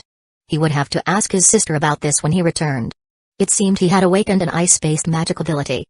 This had immense potential, and Roy immediately thought of many ice-based techniques he could learn. "Congratulations. Congratulations, Royani-chan." Siko and the others offered their congratulations. Haha, I'm in a good mood today. Let's go shopping, Roy declared, leading the girls on a shopping spree. Few girls could resist the allure of shopping. Over the next few days, Roy spent his time training and enjoying himself with the girls. All the girls at the Butterfly Mansion, except for Kanao Tsuyuri, who was participating in the final selection, had become his servants. Although he had promised to seek their consent, with Shinobu and Kenny already his servants, there was no reason for the others to refuse. When the final selection ended, Kanao returned to the Butterfly Mansion. Seeing Kenny, she froze in place, her eyes wide with shock. Kanao, why are you just standing there? Come here, Kenny said with a warm smile, opening her arms.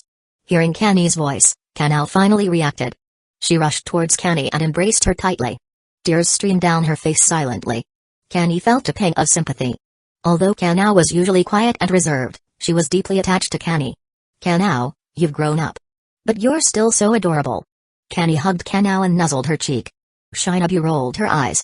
Kenny had always doted on Kanao, and it seemed nothing had changed. Kanao, would you like to become my servant? Roy asked, extending an invitation. This was something both Kenny and Shinobu had agreed upon. Since they were leaving with Roy, they couldn't leave Kanao behind. Kanao looked at Kenny, hoping for an answer. Due to her childhood experiences, Kanao struggled with making decisions, so she relied on Kenny for guidance. However, Kenny simply smiled at her, leaving the choice to Kanao. Kanao silently took out a coin from her pocket. This was a method Kenny had taught her. Whenever she faced a difficult decision, she would flip a coin. Roy, however, couldn't allow her to rely on chance. What if the coin toss resulted in a refusal? He gently grasped Kanao's hand. You can't make such an important decision with a coin toss, Kanao, he said. How about this? If you want to be with Kenny Nasan and Shinobu Nasan, nod your head. If not, shake your head. How does that sound? Shinobu couldn't help but interject. Hey. That's not a choice at all. Well, I can tell Kanao has trouble making decisions. So, with only one option, she won't have to struggle. Roy explained with a playful grin. Shinobu couldn't argue with that. She couldn't bear to leave Kanao behind. As expected, with only one choice, Kanao nodded without hesitation. Shinobu sighed. Although she wanted to continue caring for Kanao, she was a bit annoyed that Roy had succeeded so easily. It seems Shinobu cares deeply for Roy-san. Kenny whispered in Shinobu's ear, noticing her sigh. Shinobu blushed. That's not true. I don't. She denied vehemently. Kenny simply smiled without saying anything more. Roy then began the devil transformation ritual. By the name of Roy Lucifuge, I command thee, Kanao Tsuyuri, to become my servant devil, reborn as my knight. A knight piece merged into Kanao's body, and devil wings unfolded, signifying the successful contract. Kanao's talent surpassed both Kenny and Shinobu's, and Roy happened to need a knight, so he used a knight piece on her. Kanao didn't disappoint him. Upon transformation, her power immediately reached the peak of a middle-class devil, matching her adopted sisters. Now, only the rook and queen pieces remained unfilled in his peerage. He wasn't in a hurry to find a queen. As for the rook, Roy already had someone in mind. Having essentially taken the entire Butterfly Mansion with him, Roy was in high spirits.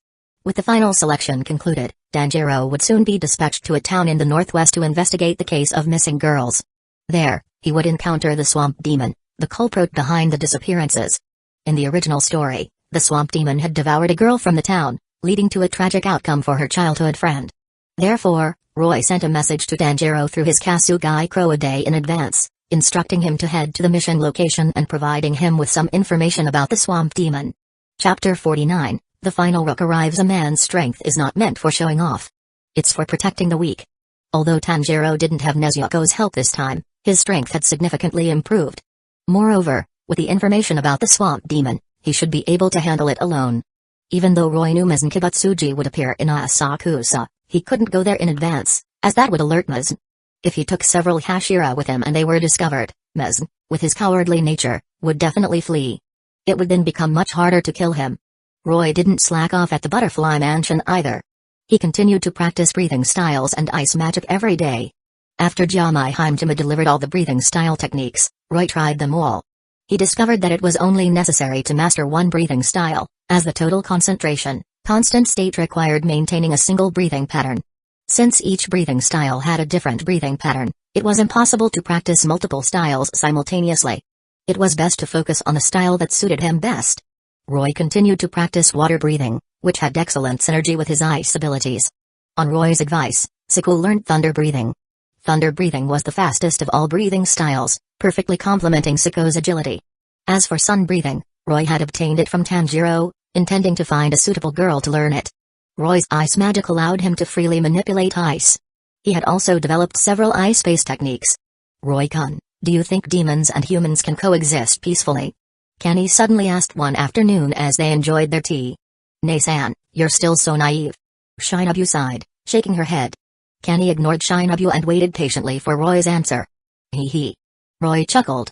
Let me ask you a question, Kenny-san. Do you think humans can coexist peacefully with chickens, ducks, and fish? When you're hungry, you still eat them, don't you? But that's different. Roy interrupted her. It's not different.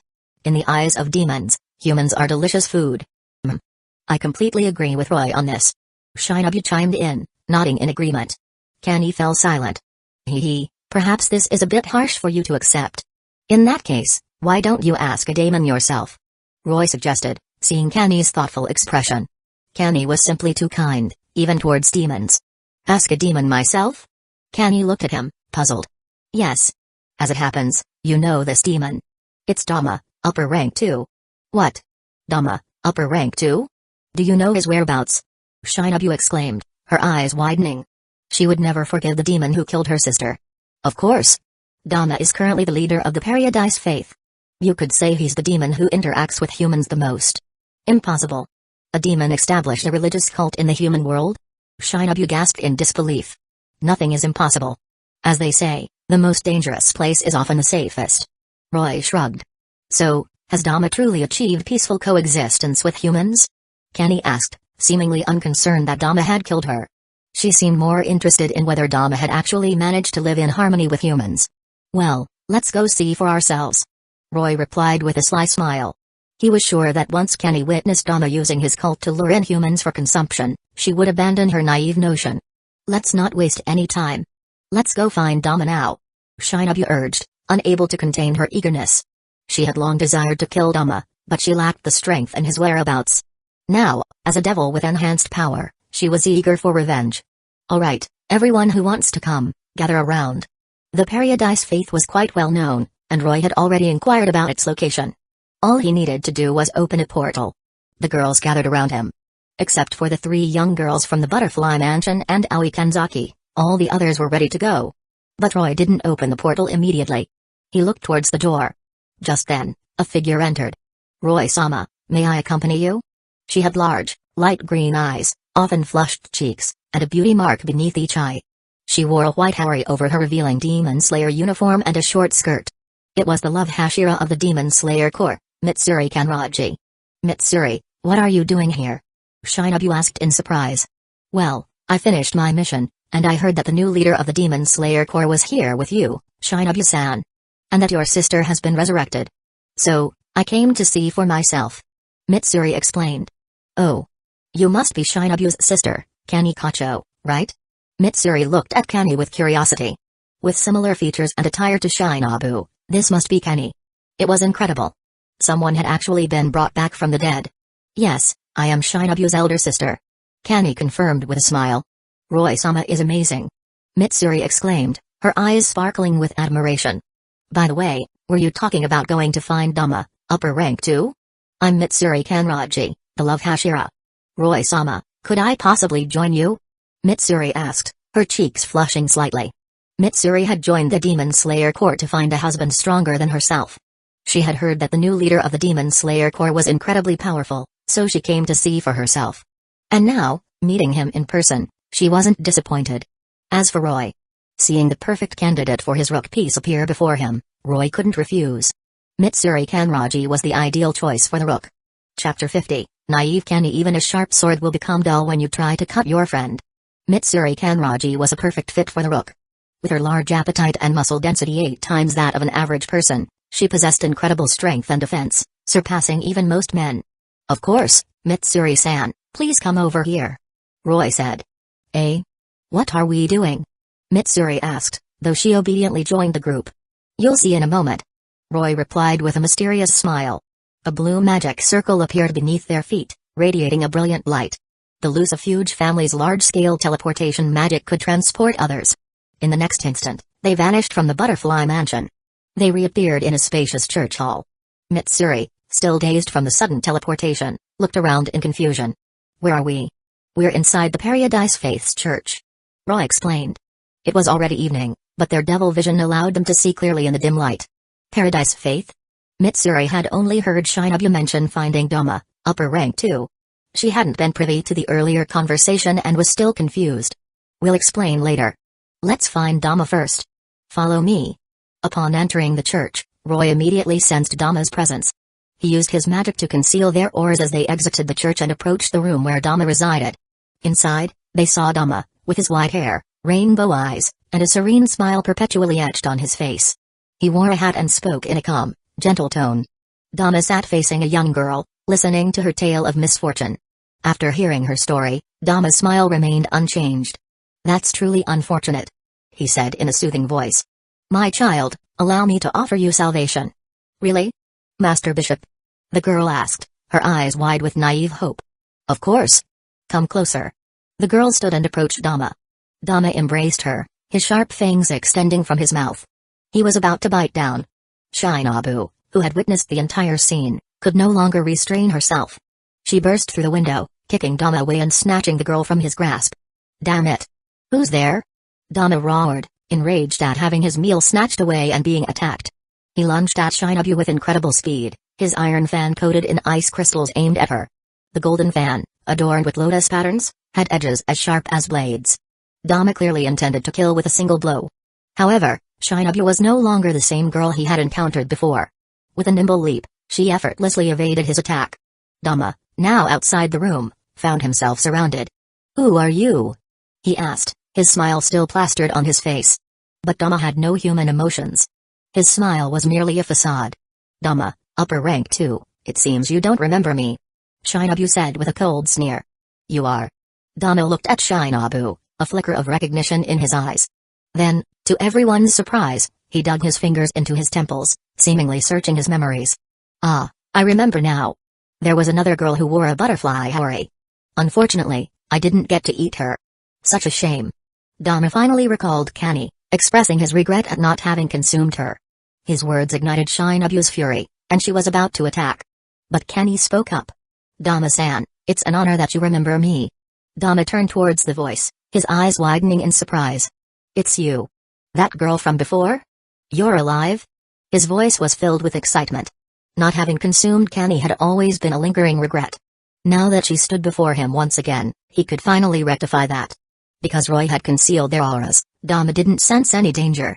"Dama-san," Kani asked with a gentle smile, "do you believe humans and demons can coexist peacefully?"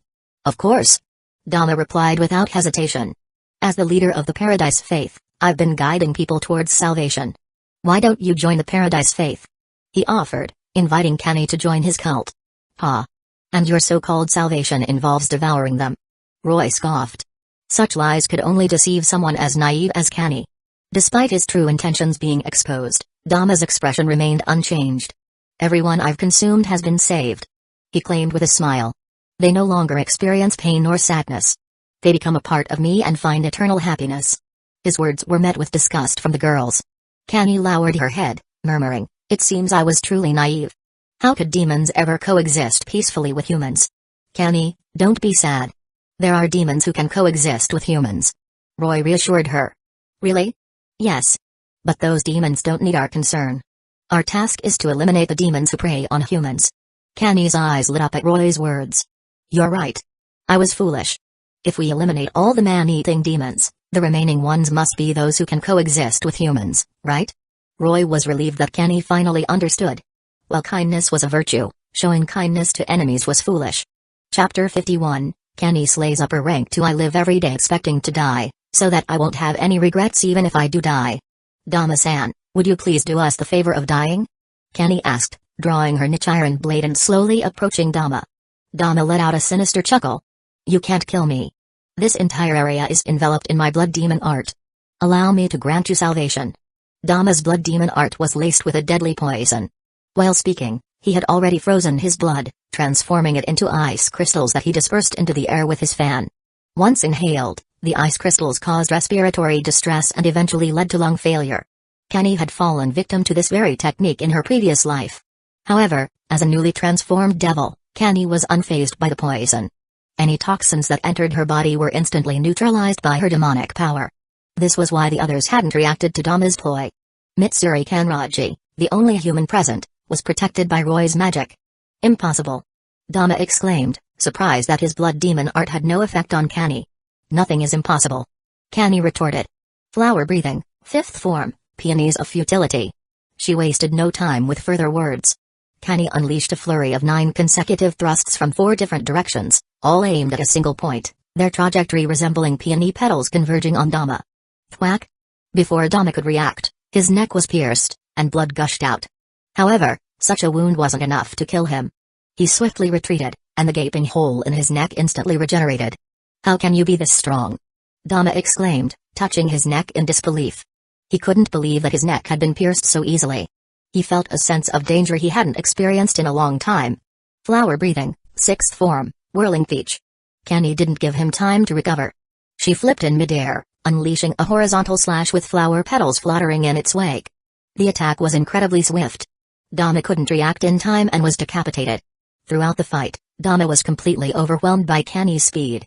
After severing Dama's head, Kenny turned away, assuming the fight was over. However, she didn't notice that Dama wasn't dead. As a demon who had surpassed his limits, Dama wouldn't die even if beheaded by any Chiron blade. Kenny, Dama isn't dead yet. Roy warned, seeing that Kenny was about to be caught off guard. What?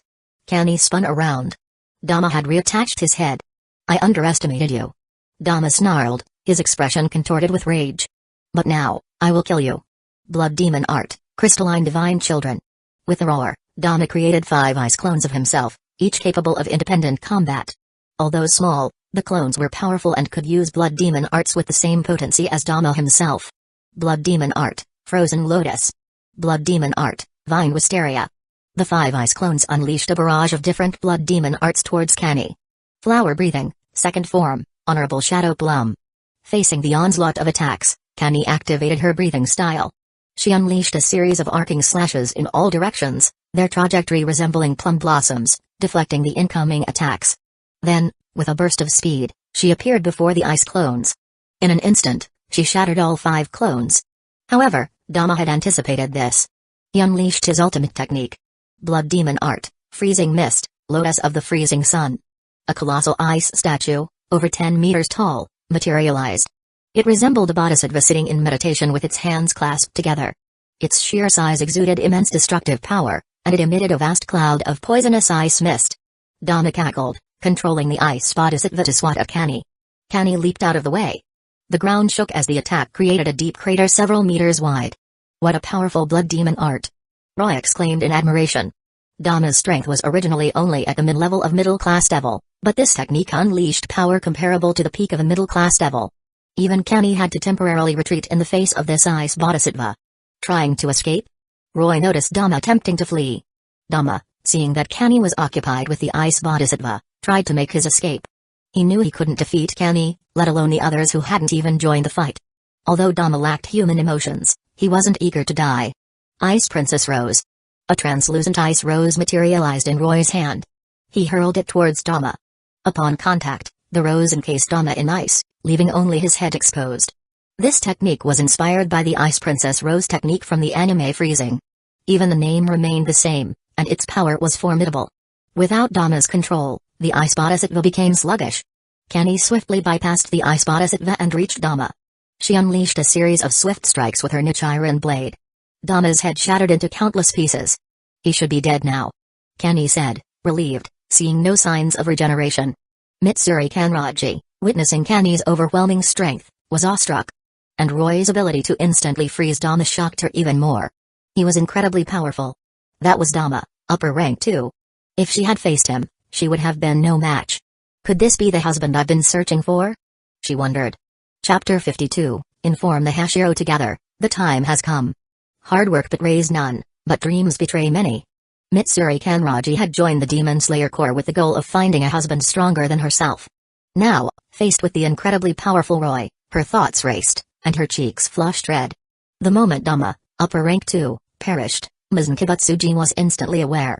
Through Dama's final moments, Mizn saw that a woman had shattered his head. Mizn's expression remained unchanged. He lacked human emotions and empathy. All the demons he created were merely tools to him. However, he couldn't simply ignore the destruction of one of his tools. He summoned Kokushibo, upper rank 1, and ordered him to eliminate the woman who had killed Dama. Kokushibo was the strongest of the upper ranks, formerly the elder brother of Yoriichi Tsujikuni. His strength far surpassed Dama's. After dispatching Kokushibo, Mizn paid no further attention to the matter. Meanwhile, after dealing with Dama, Roy and the others returned to the Butterfly Mansion. Roy seized the opportunity to extend an invitation to Mitsuri. "Mitsuri-san, would you be willing to become my servant?" he asked. Mitsuri was surprised by the sudden offer from the new leader of the Demon Slayer Corps. And to become his servant? Was this a confession? Should she accept or refuse? After a moment of hesitation, Mitsuri decided to accept. Her reason for joining the Demon Slayer Corps was to find a strong husband. This new leader could not only resurrect the dead and teleport people across vast distances, but he had also effortlessly frozen Dama, upper rank 2. Such a powerful man was the perfect husband in her eyes. I accept," Mitsuri replied, her face flushed. Roy smiled and, without wasting any time, began the devil transformation ritual. "By the name of Roy Lucifuge, I command thee, Mitsuri Kanraji, to become my servant devil, reborn as my rook." A nice blue magic circle appeared beneath Mitsuri's feet, and a rook piece merged into her body. Light flashed. A pair of devil wings unfolded from within the light. The rook piece granted high attack and defense power. Combined with Mitsuri's already superhuman physique, 8 times denser than an average person's, she was now incredibly powerful, capable of withstanding even an high-class devil with her physical strength alone. "So this is what it feels like to be a devil," Mitsuri mused, clenching her fists and feeling the surge of power coursing through her. It was overwhelming. If the power bestowed upon her was this immense, how powerful was her master? Mitsuri gazed at Roy with fervent admiration. Mitsuri, there will be plenty of time to witness my power later." Roy chuckled. Roy's strength had already reached the mid-level of high-class devil. Having awakened his devil ability, he felt invincible among high-class devils. He eagerly anticipated Rizerfnex's reaction when they clashed upon his return. Roy continued to refine his ice-based techniques. After awakening his ice affinity, his magical talent seemed to have been unlocked. He could now use many magic spells he had only read about in his memories, and creating new techniques became much easier. Most of his ice-based techniques were inspired by the abilities from the anime Freezing. Of course, he had memories of many other ice users, such as Satellizer L. Bridget, Kuzn, Asdeath, and Toshiro Hitsugaya. Satellizer was arguably the strongest among them. Apart from Satellizer's techniques, the one Roy most desired to learn was Asdeath's Mahapadma. It was an incredibly powerful ability that could freeze time and space within a certain range, an almost unstoppable technique. Even a Ma'au would be helpless against it. Unfortunately, it was too profound and complex for Roy to grasp on his own. Several days passed, and Tanjiro successfully completed his mission to investigate the missing girls. The childhood friend was saved, and the swamp demon was slain. Tanjiro would soon head to Asakusa, where he would encounter Ms. Nkibutsuji for the first time. It was time for Roy and the others to depart as well. "Shinobu-san, inform the Hashiro to gather here. Ms. Nkibutsuji will be appearing soon. This is our best chance to kill him," Roy instructed before their departure. He intended to take the Hashira with him to Asakusa. After all, they were going to a crowded city. To avoid harming innocent civilians, the Demon Slayer Corps would need to evacuate the area. Shinobu's eyes lit up with excitement at the prospect of finally killing Ms. Nkibutsuji. "Is it true?" she asked eagerly. "Of course," Roy replied with a smile, patting Shinobu's head. Although Shinobu disliked being patted on the head, she couldn't resist Roy, given her small stature. Shinobu, after finally escaping Roy's affectionate gesture, summoned her Kasugai Crow to relay the message. That afternoon, all the Hashira gathered at the Butterfly Mansion, having completed their respective missions and ready to follow Roy's commands. Inside the Butterfly Mansion, the Hashira stood together. "I won't waste time with unnecessary words," Roy announced. "Tonight, Ms. Nkibutsuji will appear in Asakusa. I need you all to accompany me there, along with the demon slayers under your command." Roy stated his purpose directly. The Hashira were excited at the prospect of finally confronting Ms. Nkibutsuji. "Excellent. This time, we will definitely slay Ms. Nkibutsuji," Kyojiro Rengoku declared with unwavering determination. "Is the centuries-long struggle of the Demon Slayer Corps finally coming to an end?" Jamai Haimtama exclaimed, tears streaming down his face. Chapter 53, Preparing to Ambush Mizunkibutsuji. Men are strongest when protecting someone. The other Hashira, not yet familiar with Roy, their new leader, remained silent. Except for Sanmai Shinazugawa, the Wind Hashira. Hey! You, Roy, is it? Sanmai shouted, pointing at Roy with a rude gesture. What makes you think you can just waltz in and become the leader of the Demon Slayer Corps? Despite his notoriously aggressive, bloodthirsty, and volatile nature, Sanmai held deep respect for Kageya Yubuyashiki. Therefore, he naturally harbored animosity towards Roy, who had seemingly usurped Kageya's position. Your name is Sanmai Shinazugawa, correct? Roy asked calmly, unfazed by Sanmai's outburst. That's right. I'm the Wind Hashira, Sanmai Shinazugawa. Are you curious why I've become the leader of the Demon Slayer Corps? Roy asked, then turned to Sako. Sako, take him aside and teach him a lesson. With pleasure. Sako replied with a sly smile. Shinazugawa-san, please follow me. Sako gestured with a playful smirk. What? You want to fight? I'm always up for a brawl. Sanmai's bloodlust surged. He never backed down from a fight. They moved to an open area outside the Butterfly Mansion, followed by Roy and the others. Shinazugawa-san, please. Sako said with a bow. Humphrey. You first. Sanmai scoffed, crossing his arms. Very well. Then please be careful, Shinazugawa-san. Sanmai's dismissive attitude angered Sako. She drew her sword and vanished in an instant. Sanmai blinked, surprised by her sudden disappearance. He looked around but couldn't find her. Then, he felt a cold blade pressed against his neck from behind. Sanmai froze, cold sweat trickling down his back. My, Shinazugawa-san, you're quite careless, aren't you? Sako chuckled from behind him. Perhaps you weren't prepared. She added playfully, retracting her sword and returning to her original position. This time, Shinazugawa-san, you may attack first. The other Hashira knew that Sanmai was no match for Sako. However, they weren't fond of his aggressive and bloodthirsty nature, so none of them spoke up in his defense. Sako's words enraged Sanmai, his eyes bloodshot. As a proud and fierce warrior, he couldn't accept defeat. Humphrey. Sanmai grunted, as if to warn Sako of his incoming attack. He charged towards her, wielding an Ichiran blade in each hand. Sako simply chuckled at his straightforward assault. With a few casual sidesteps, she effortlessly evaded his attacks. Sanmai's attacks were far too direct and predictable. After his first attack missed, he swung his other sword. Sako dodged again with ease. Sanmai's two swords whirled around him like a whirlwind, but Sako effortlessly evaded every blow, occasionally placing her blade against his neck without striking. This tactic, though not physically harmful, was incredibly humiliating. Sanmai, due to his love for battle, was covered in scars. He wasn't afraid of being cut, but being unable to land a hit and constantly taunted was unbearable. Stop dodging, coward. Sanmai roared as he continued his assault. Clang. A crisp sound echoed through the air. Sanmai's Nichiran blade had been sliced clean in two. Sako's sword was once again at his neck, a thin line of blood trickling down. Sanmai, however, ignored the blood and stared at his broken sword in disbelief. I lost. He muttered, really defeated. Sako chuckled softly and returned to Roy's side. With the troublemaker dealt with, Roy addressed the other Hashira. Prepare yourselves. We depart for Asakusa in 1 hour. Yes, Roy-sama. The Hashira replied and dispersed to make their preparations. An hour later, Roy set off with the Hashira and over 100 demon slayers. By the time they arrived in Asakusa, night had fallen. Roy-san, will Mizunkibutsuji really appear here? Tanjiro asked excitedly. Roy had informed Tanjiro beforehand, so he was already waiting for them in Asakusa. To find Mizunkibutsuji in the bustling city, they needed Tanjiro's keen sense of smell. Yes, Tanjiro. We're counting on you. Yes.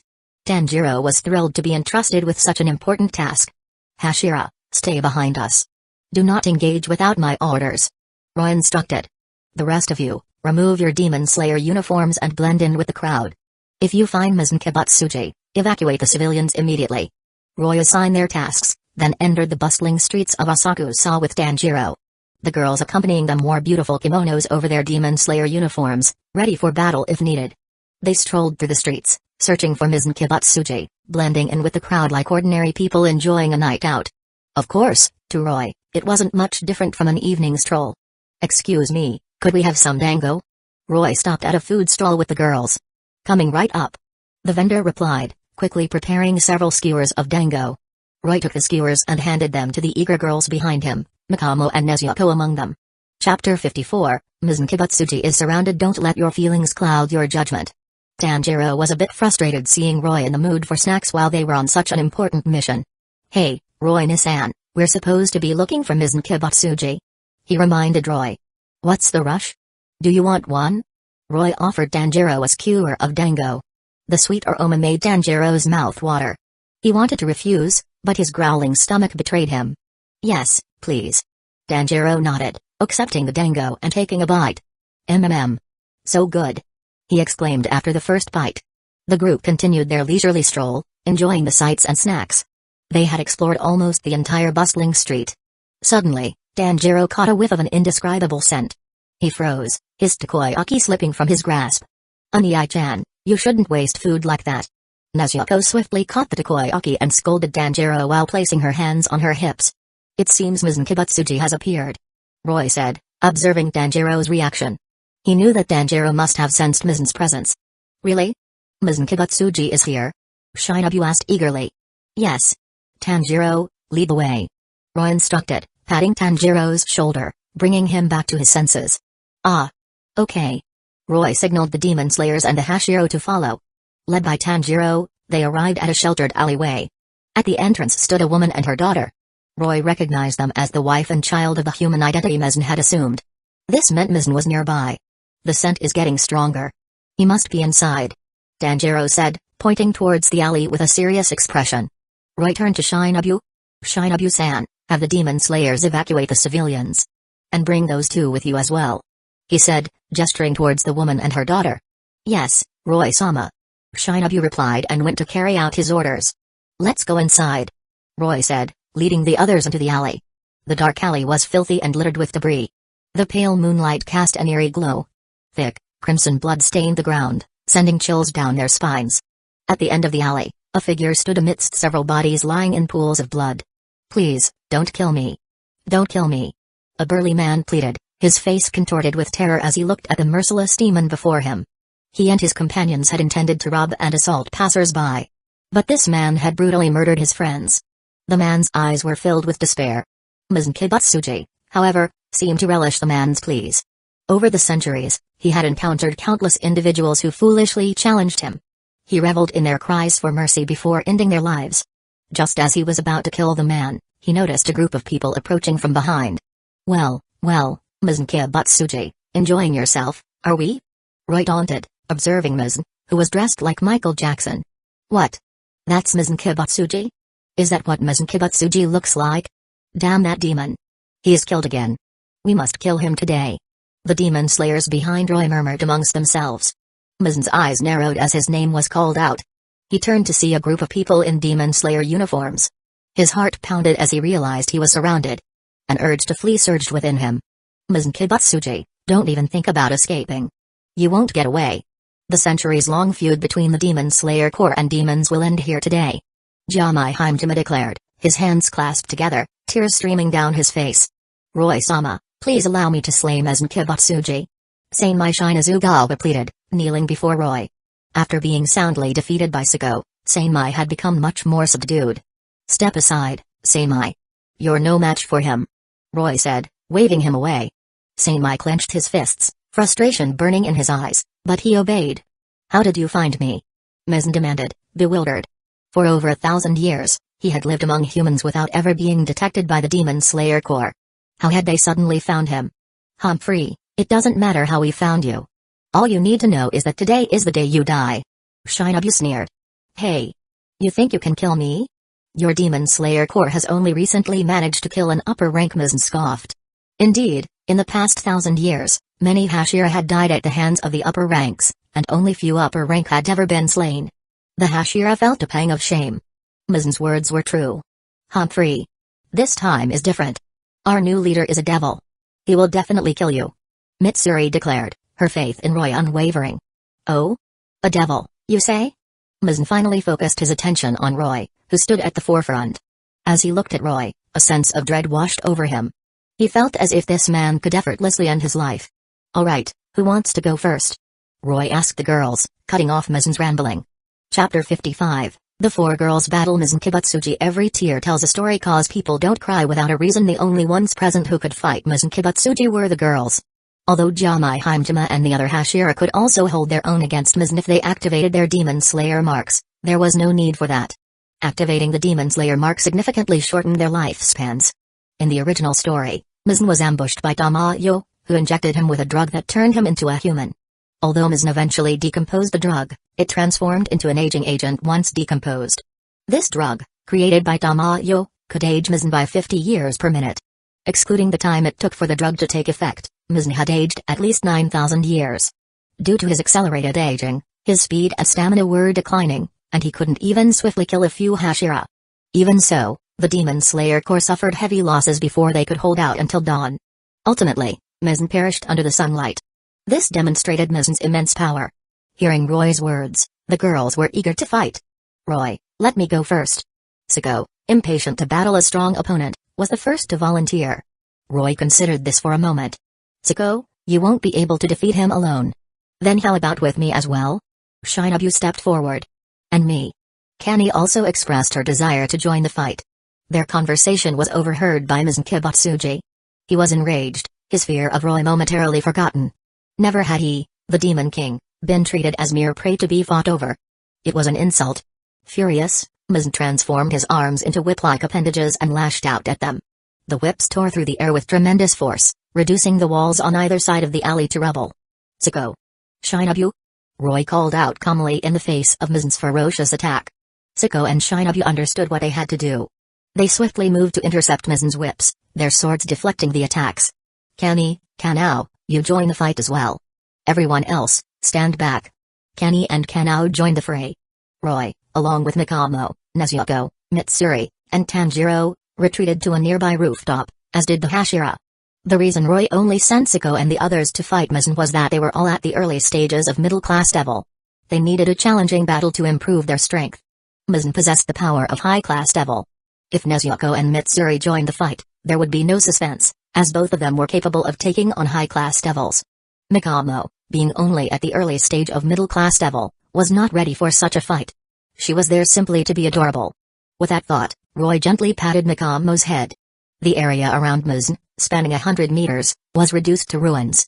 Mizun wielded 4 whip-like appendages, capable of extending and retracting, serving both offensive and defensive purposes. Each whip targeted one of the girls. Sako and the others were momentarily held back. But they weren't content with being on the defensive. They unleashed their techniques. Thunder breathing, thunder flash.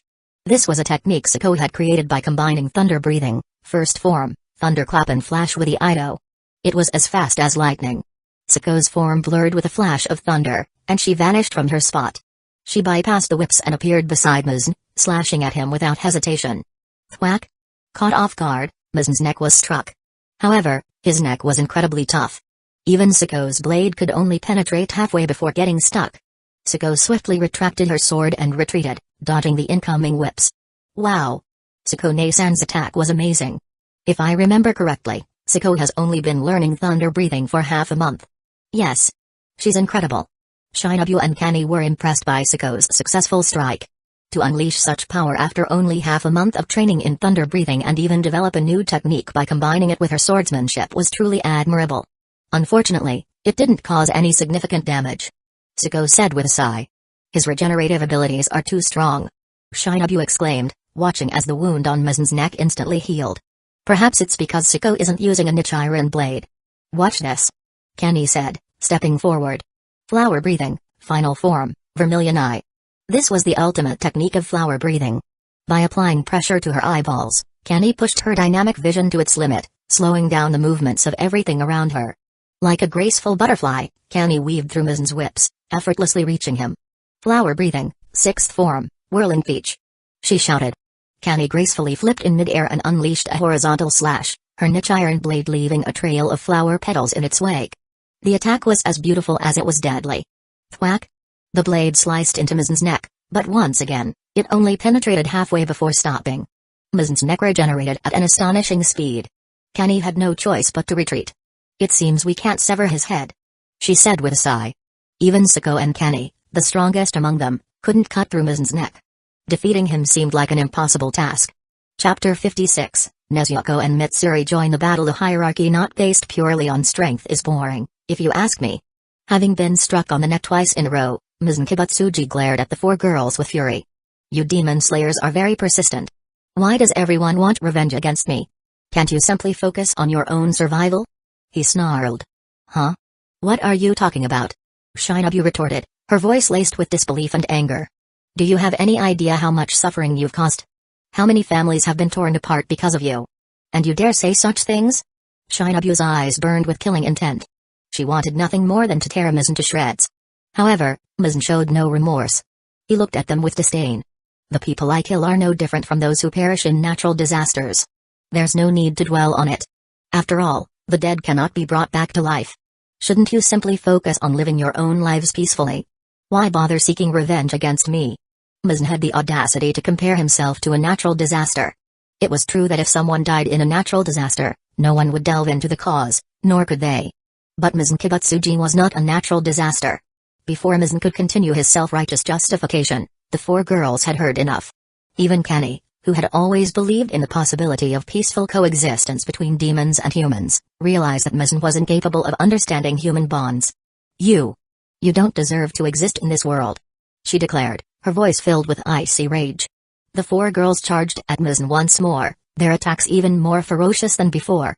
However, Mizun wasn't easily defeated. He had been holding back, searching for an opportunity to escape. But realizing he was completely surrounded with no escape route, he issued a command to all demons, including the 12 Kizuki, to come to his aid. Demons from all over surged towards Asakusa, none daring to disobey his orders. Mizun decided to eliminate the four women before him first. 9 whip-like appendages suddenly sprouted from his back, lashing out at the girls with incredible speed. Look out! Kami, with her enhanced vision, was the first to notice the 2 black whips and warned the others. Siko and the others reacted, but the whips were simply too fast. Caught off guard, Siko, Shinobu, and Kana were struck and sent flying. Kami, who had initially blocked the whips, was overwhelmed by their numbers. There were 9 whips in total, 2 for each girl. The extra whip targeted Kami, who had reacted first. She was caught off guard and knocked back. In an instant, all 4 girls were defeated. The difference in strength between a high-class devil and a peak middle-class devil was huge. Roy wasn't surprised by their defeat. He turned to Nezuko and Mitsuri Kanraji. You two, go and give it a try. Have Siko and the others come back. Roy remembered Mizun's true trump card, the 8 whips hidden within his legs. These were his fastest whips, far surpassing the 9 on his upper body and the 2 on his arms. The sonic booms they produced could crack the earth, demonstrating their immense power. If Mizun unleashed those 8 whips, Siko and the others would be helpless. That's why he had Nezuko and Mitsuri replace them. Nezuko and Mitsuri nodded and entered the fray. Siko and the others, though reluctant, obeyed and returned.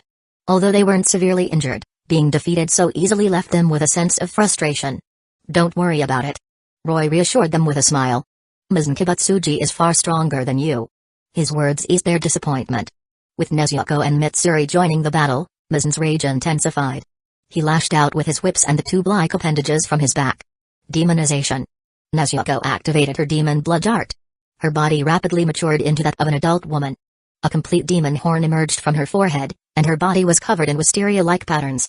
In this state, Nezuko's bloodlust and destructive power surged. Her regeneration even surpassed that of some upper-rank demons. Even if her body were dismembered, she could effortlessly reattach the severed parts with her blood and regenerate instantly.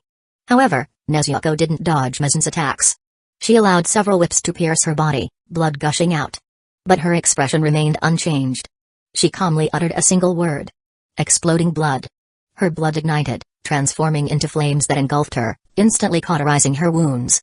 Mizun's whips were incinerated, the flames spreading towards him along the appendages. Mizun swiftly severed the whips to prevent the flames from reaching him. Meanwhile, Mitsuri activated her Demon Slayer mark, significantly enhancing her physical abilities.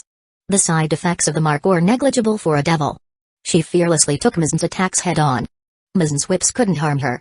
Her superhuman physique withstood every blow. Love-breathing, first form, shivers of first love. Mitsuri unleashed a series of whip-like slashes, instantly severing several of Mizun's whips. In a single exchange, Mizun suffered a significant setback, all the whips on his back destroyed. Chapter 57, Roy takes action. How can you move forward if you keep regretting the past?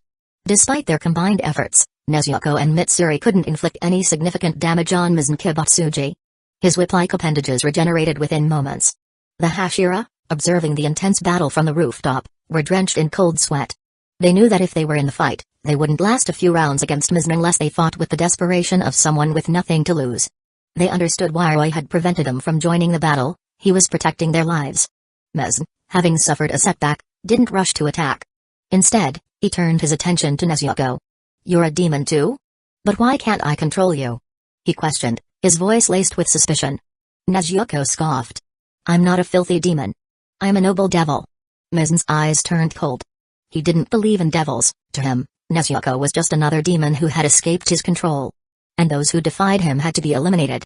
Without further ado, Mizun lashed out with the 9 whips from his back. Nezuko and Mitsuri calmly countered his attacks. Suddenly, a series of sonic booms echoed through the air. 8 whips erupted from the ground around Mizun's feet, extending towards Nezuko and Mitsuri. Bang! Bang! The 2 girls were sent flying. What was that? The Hashira on the rooftop couldn't see what had struck Nezuko and Mitsuri. They hadn't yet unlocked the transparent world, as they hadn't faced a life-or-death situation like the final battle against Mizun in the original story.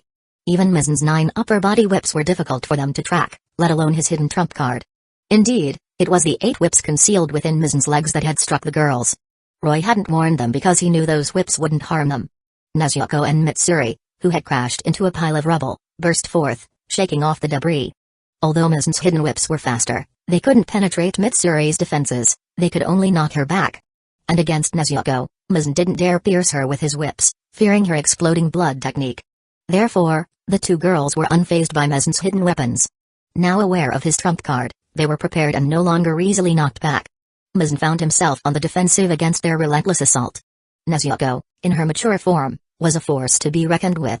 Every punch and kick had the power to shatter mountains. If she got close enough, she could crush Mizun's head with a single blow. Mitsuri was equally formidable. She fearlessly withstood Mizun's attacks, aiming to sever his head. However, Mizun's regeneration was monstrous, and such injuries couldn't kill him. Just then, Tenjin Yuzui, the sound Hashira, appeared beside Roy. "Roy-sama, a large number of demons are converging on Asakusa," he reported. Roy was momentarily surprised. Then, he understood. Mizun was summoning his subordinates to aid his escape.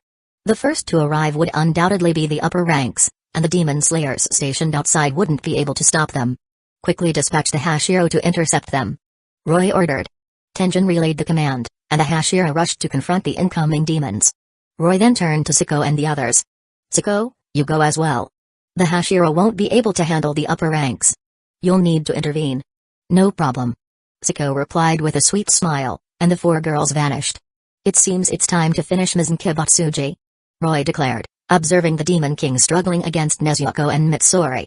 He had to act quickly before Nakime arrived. Nakime was Mizun's close aide, and her blood demon art allowed her to manipulate the layout of the Infinity Castle. She could also teleport others. It would be troublesome if Mizun escaped with her help.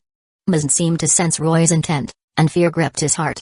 The once ferocious Demon King suddenly disintegrated, his body splitting into countless fragments that scattered in all directions. Nezuko and Mitsuri were confused, unsure of Mizun's intentions. Roy, however, recognized this tactic. It was the same life-saving technique Mizun had used against Yoriichi Tsujikuni 1,000 years ago.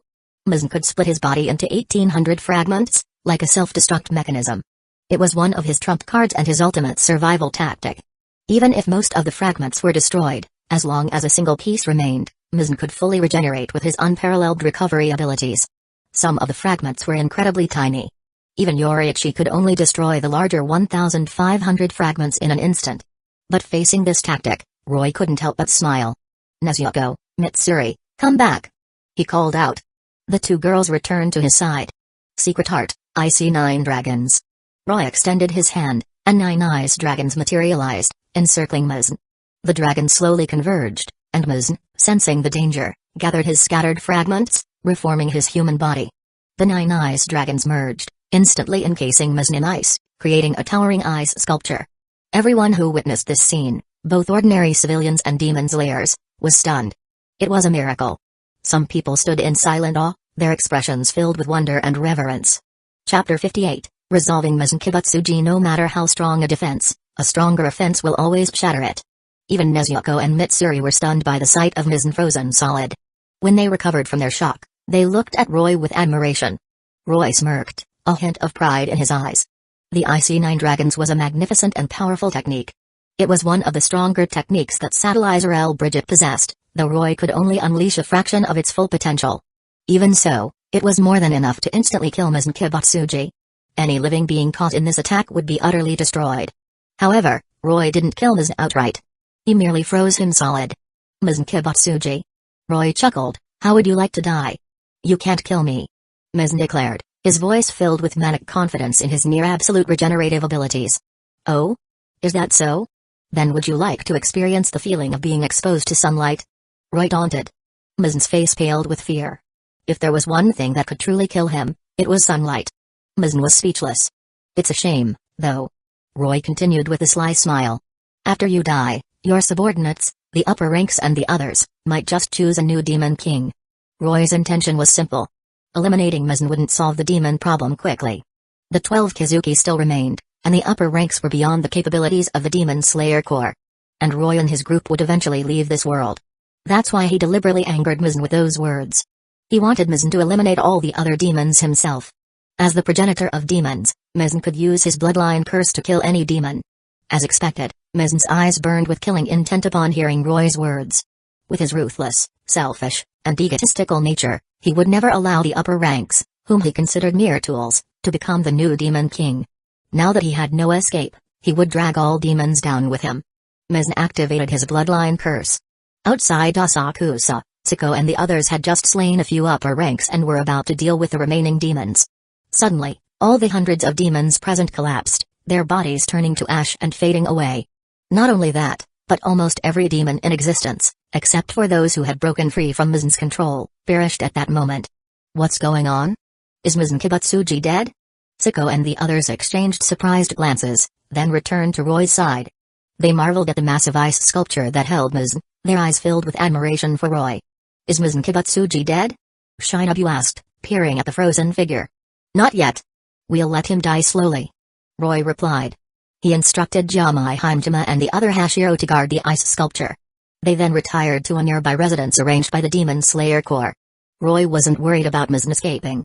Unless the ice was exposed to direct sunlight for 10 days or half a month, it wouldn't melt. When the sun rose, Mizun would be reduced to ashes. Roy would let him savor the anticipation of his demise. That night, Kageya Yubuyashiki also arrived.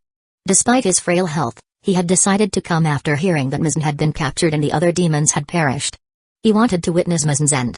As the first rays of dawn broke through the horizon, Mizun Kibatsuji finally turned to ash and vanished from existence. The Demon Slayers breathed a collective sigh of relief. On behalf of the entire Demon Slayer Corps, we thank you, Roy-san. Kageya declared, leading the Hashira and the other Demon Slayers in a deep bow of gratitude. Haha, there's no need for thanks. It was purely a transaction. Roy replied. With his mission accomplished, Roy relinquished his position as the leader of the Demon Slayer Corps. Now that Mizun Kibatsuji has been dealt with, it's time for us to depart. With a wave of his hand, Roy summoned an ice blue magic circle beneath their feet. In an instant, they vanished. He really is an extraordinary individual. Amon Yubuyashiki remarked, watching them disappear. Yes. Thanks to him, the Demon Slayer Corps was able to eliminate Mizun Kibatsuji and countless other demons with minimal casualties. Kageya said, deeply grateful to Roy. Roy and his group reappeared in the Butterfly Mansion. He decided to stay at the Butterfly Mansion for a while instead of immediately returning to Kwa Academy. He instructed the Kacho sisters to teach Danjiro medical skills. He wanted to look after his brother-in-law, especially since he was about to take Nezuko away. Before leaving, he wanted to ensure Tanjiro's future. He didn't have such concerns for the other girls. Over the next month, Roy spent his time practicing Satellizor L. Bridget's techniques, breathing styles, and spending time with the girls. Within that month, Tanjiro grasped the basics of medicine. However, a month wasn't enough to become proficient. But he could now handle simple illnesses and injuries. It was time for Roy to return to the world of high school DxD. Tanjiro, it's time for us to go. Roy said, patting Tanjiro's shoulder. Roy-san. Nezuko. Tanjiro's eyes welled up with tears. Unii-chan, you're a grown-up now. Why are you still so teary-eyed? Nezuko scolded, putting her hands on her hips, though her own eyes were also a bit red. Chapter 59, A Bountiful Harvest. Tanjiro, we're leaving the Butterfly Mansion in your care. Shinobu said, expressing her satisfaction with Tanjiro as her student. Don't worry, Tanjiro. We'll come back to visit when we have the chance. Roy reassured him, leaving behind enough wealth for Tanjiro to live comfortably as a landowner. With Tanjiro now equipped with medical skills, they had no further concerns. Roy activated the system's teleportation function. In the next moment, he and the girls vanished from the butterfly mansion. Back in Roy's castle in the world of high school DxD. Asia, Saya, Shizuka, Yuriko, Alice, and Rika watched as Roy and Siko disappeared before their eyes. Roy had told them he might return in the blink of an eye, so they waited patiently. Why hasn't Roy come back yet? Asia asked anxiously, barely a second after they had vanished. No one answered. They all shared her worry. Suddenly, a brilliant light filled the room. Roy and the others reappeared. The girls rushed towards them with cries of joy. Saya was about to leap into Roy's arms, but she stopped short, noticing the new girls behind him. Jealousy flared within her. Humphrey. I knew you'd bring other women back with you. Saya huffed, turning her head away, though she couldn't resist stealing glances at Roy. Roy noticed Saya's reaction. It was expected. After all, Saya wouldn't be Saya without her tsundere antics. And Roy loved that about her. He put down little Alice, who had been clinging to him, and approached Saya. I love you the most, Saya. He whispered in her ear. Come to my room tonight. I idiot. Who would do that? Saya stammered, her face flushed crimson. Roy chuckled. He loved how flustered she became, even as she pretended to refuse. That evening, to welcome the new members, Shizuka, Siko, Kani, and Shinobu prepared a grand feast. Over dinner, the girls bonded and became as close as sisters. As promised, Saya received a thorough lesson from Roy that night. The next day, Roy returned to his usual routine. Saya, Asia, Siko, wake up. It's time for school. With the help of Shizuka, his maid, Roy got ready for the day and enjoyed a hearty breakfast. Saya, Asia, and Siko finally emerged after a long wait. They gathered at the entrance. It's all your fault for waking up so late. Look, we're already late for class. Roy grumbled. Humphrey. Whose fault do you think it is that we woke up late? Saya retorted, glaring at him. Her legs still felt wobbly. Roy shrugged helplessly, unable to argue with that. What are you waiting for? Open the portal to school. Saya demanded. Yes, my lady. Roy sighed, activating the teleportation magic. He made a mental note to give Saya another lesson that night. Saya shivered, sensing impending doom. At school, under the watchful eyes of their homeroom teacher and classmates, Roy returned to his seat, his expression nonchalant. Saya and Asia, however, scurried to their seats, their faces flushed. The teacher didn't comment and continued with the lesson. Hey, Buku, why are you late today?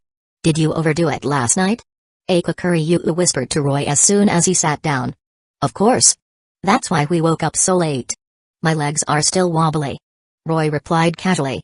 Aka looked at him with a mixture of disgust and amusement. Oh, don't get me wrong. I was talking about Saya. Look, her legs are still shaking. Roy pointed towards Saya.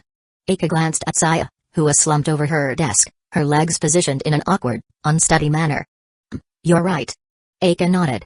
Saya, sensing their whispers and glances, had a feeling they were talking about her. Seems like Buku is quite the stallion, huh?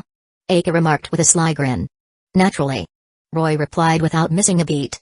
The two of them discussed such matters without a hint of embarrassment. By the way, after school, you three come with me to the Kendo Club. I have something important to discuss with you. Roy suddenly said to Aka. Sure. Aka didn't question him further. After school, Roy took Aka, Murayama, and Katace to his private training room at the Kendo Club. Buku, what's this important matter? Aka finally asked, unable to contain her curiosity. I'm going to teach you a new swordsmanship style. Roy explained with a smile. If you can master it within a month, I'll give you a surprise. Wow. A new swordsmanship style? Awesome. Murayama and Katace exclaimed excitedly. Aka, however, wondered what the surprise might be. Let's begin, then. Roy planned to teach them water breathing. If they could master it within a month, he would make them his servants. Chapter 60, A Date and a Little Kitten. No matter how sturdy something appears, it should have some weakness. If they couldn't learn it, then they simply weren't meant to. Water breathing was the simplest of all the breathing styles. Aka, Murayama, and Katace had been practicing kendo for a long time, and their physical conditioning was excellent. Learning breathing styles would be much easier for them, which was why Roy had given them a 1-month deadline. Water breathing, first form, water surface slash. After explaining the training method, Roy demonstrated the technique. His wooden sword created a wave of water, effortlessly slicing through several wooden posts. Whoa! Amazing! The three girls exclaimed in unison, their eyes sparkling with admiration. Was that a sword technique? That's incredible. How did Buku do that? That was a breathing style. Roy explained with a smile.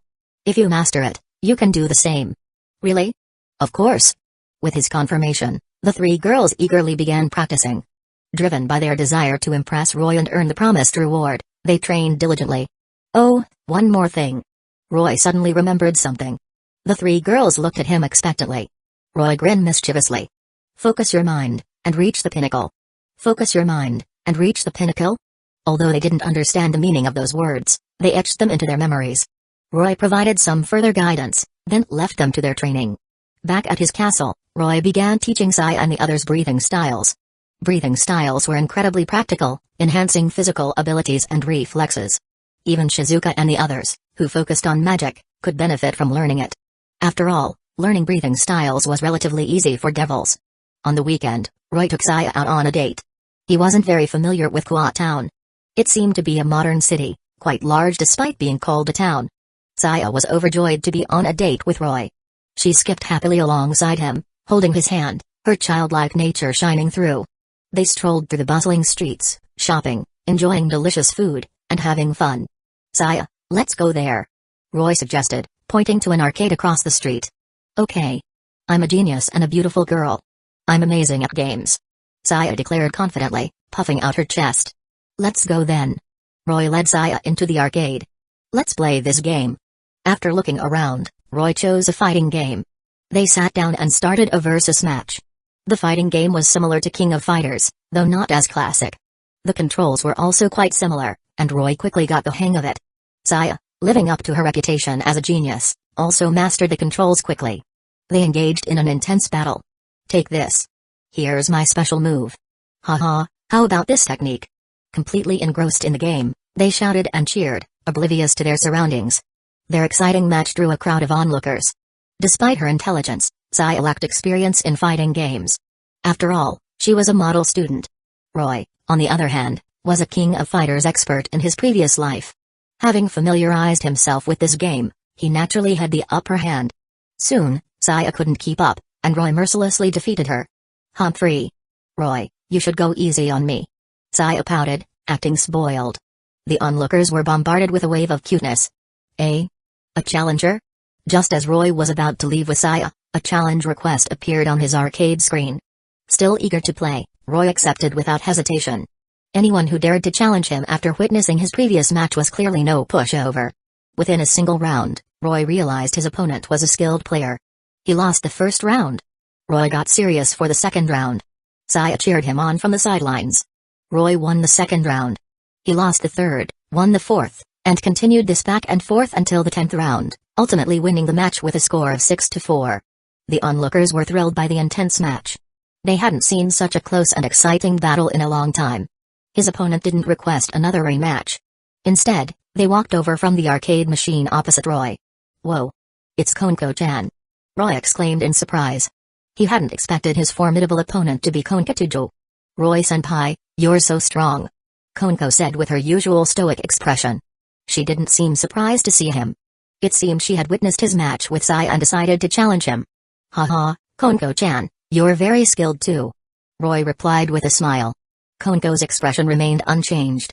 She glanced at Saya, then back at Roy. Roy-senpai, are you on a date? She asked. Yes, we are. Konko-chan, would you like to join us? Roy readily confirmed and extended an invitation to Konko. No, thank you. I have to go home. Konko declined. But before I go, Roy-senpai, I have a favor to ask. Oh? What is it? Roy looked at Konko curiously. Buko hasn't been in a good mood lately. Neither I nor Ikano-senpai can comfort her. I was hoping you could visit the Occult Research Club. Konko explained, her eyes filled with hope. Roy pondered her words and quickly understood the source of Rya's distress. Under pressure from her family, Ryaz was engaged to Riser Phoenix, the third son of the Phoenix family. The engagement ceremony was approaching. However, Ryaz didn't love Riser and was deeply troubled by the impending marriage. Don't worry, Konko-chan. I'll definitely visit the Occult Research Club. Roy assured her. Konko nodded and left. Roy and Saya continued their date. The next day, After school, Roy went to the Occult Research Club as promised. He knocked, but there was no response. He pushed the door open. The clubroom wasn't empty. Raya sat at her desk, her chin resting on her hands, staring blankly ahead, lost in thought. Roy quietly approached her. "Raya-senpai, what are you thinking about?" he asked playfully, leaning close to her face. "Ah!" Raya yelped, startled by Roy's sudden appearance. Her flustered expression was adorable. Roy burst into laughter. Raya realized it was Roy's doing and playfully glared at him. "Roy-kun, you've become quite mischievous." "Haha, not at all. You were just too deep in thought, Raya-senpai," Roy retorted with faint innocence. Raya's smile faded as the topic shifted back to her worries. Chapter 61, Raya's Shock. In order to exist you need a purpose. To exist without a purpose is the same as being dead. "Raya-senpai, are you troubled by something?" Roy asked directly, noticing her melancholic expression. Raya replied with a forced smile, "No, not at all. Don't worry, Roy-kun." In Raya's eyes, Roy was just a middle-class devil. She wouldn't burden him with her problems. Seeing her reluctance to share, Roy decided to change the subject. "Well, if you don't want to talk about it, let's forget about those worries for now. How about we go on a date?" he suggested, extending his hand with a gentle smile. A date? Raya blushed at Roy's bold invitation. No one had ever asked her out on a date before. After a moment of hesitation, Raya placed her hand in Roy's, a smile gracing her lips. "Then I'll be in your care, Roy-kun." Roy eagerly pulled her along. "Don't worry, Raya-senpai. Leave it to me." He led Raya out of the Occult Research Club in a hurry. As soon as they left, two figures appeared in the clubroom. It seems only Roy-kun can make Raya happy," Akano observed with a teasing smile. Indeed, Konko agreed with a nod. "It's just a shame that Roy-kun can't really change anything." Akano sighed. Konko remained silent. Meanwhile, Roy and Raya strolled through the bustling streets, enjoying their date. No girl, not even a devil, could resist the allure of shopping. Raya completely forgot about her engagement woes as she explored the town with Roy. They shopped, savored delicious snacks, visited a lantern festival at a shrine, and enjoyed each other's company. Their date ended late in the evening. As they walked back, Raya looked at Roy with a radiant smile. "Roy-kun, thank you for today." Her smile hadn't faded since their date began. This was the happiest and most memorable day she had experienced in a long time. "Haha, you're welcome. I had a wonderful time too, Raya-senpai," Roy replied. "You can call me by my name, Roy-kun," Raya said with a playful wink. Roy's smile widened. "Then you can call me Roy too, Raya." "Roy," Raya said, her voice filled with warmth. "Yes. Raya, if you're ever troubled by something, just stay true to your own feelings," Roy advised. Raya paused, then smiled. "Yes, I understand. Then I'll see you tomorrow, Raya." They had arrived back at the Occult Research Club. "Yes, see you tomorrow," Raya replied with a wave. Roy activated his teleportation magic and vanished. "Stay true to my own feelings, huh? I understand," Raya murmured, a newfound resolve in her heart. "Buku, how was your date?" Akano and Konko suddenly appeared before her. Raya blushed at the question.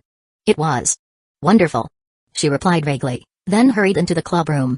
Akano, seeing Raya's reaction, knew that she must have had a great time. Buku must be very happy. Now I want to go on a date with Roy-kun too," Akano teased. "Akano," Raya scolded. But Akano was unfazed. Raya, are you trying to monopolize Roy-kun? That's not fair." Raya couldn't help but chuckle at Akano's relentless teasing and quickened her pace.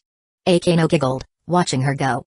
Back at his castle, Roy decided it was time to return to the underworld.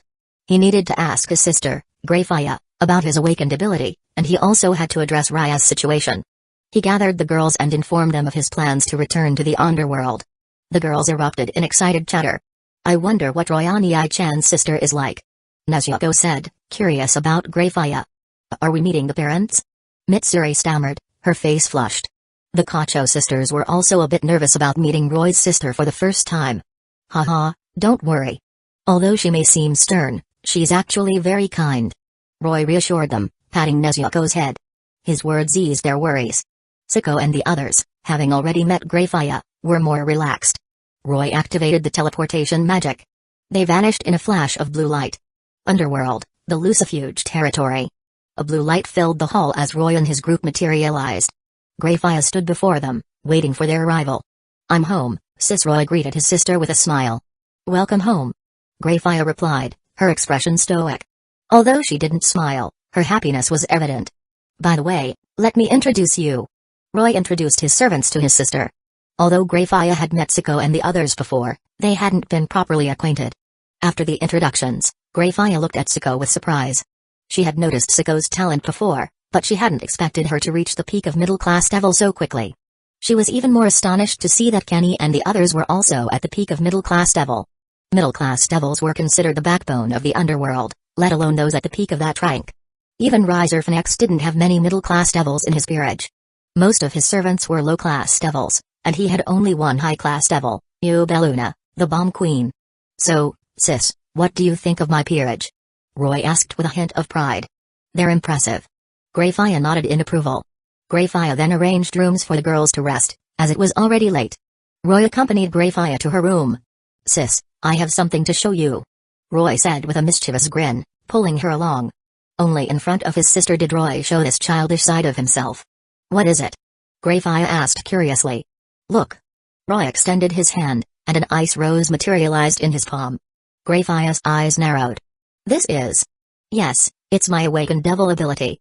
Isn't it amazing? Roy boasted. However, Greyfire didn't seem surprised by the ice rose. Sis, you don't seem surprised that I awakened an ability.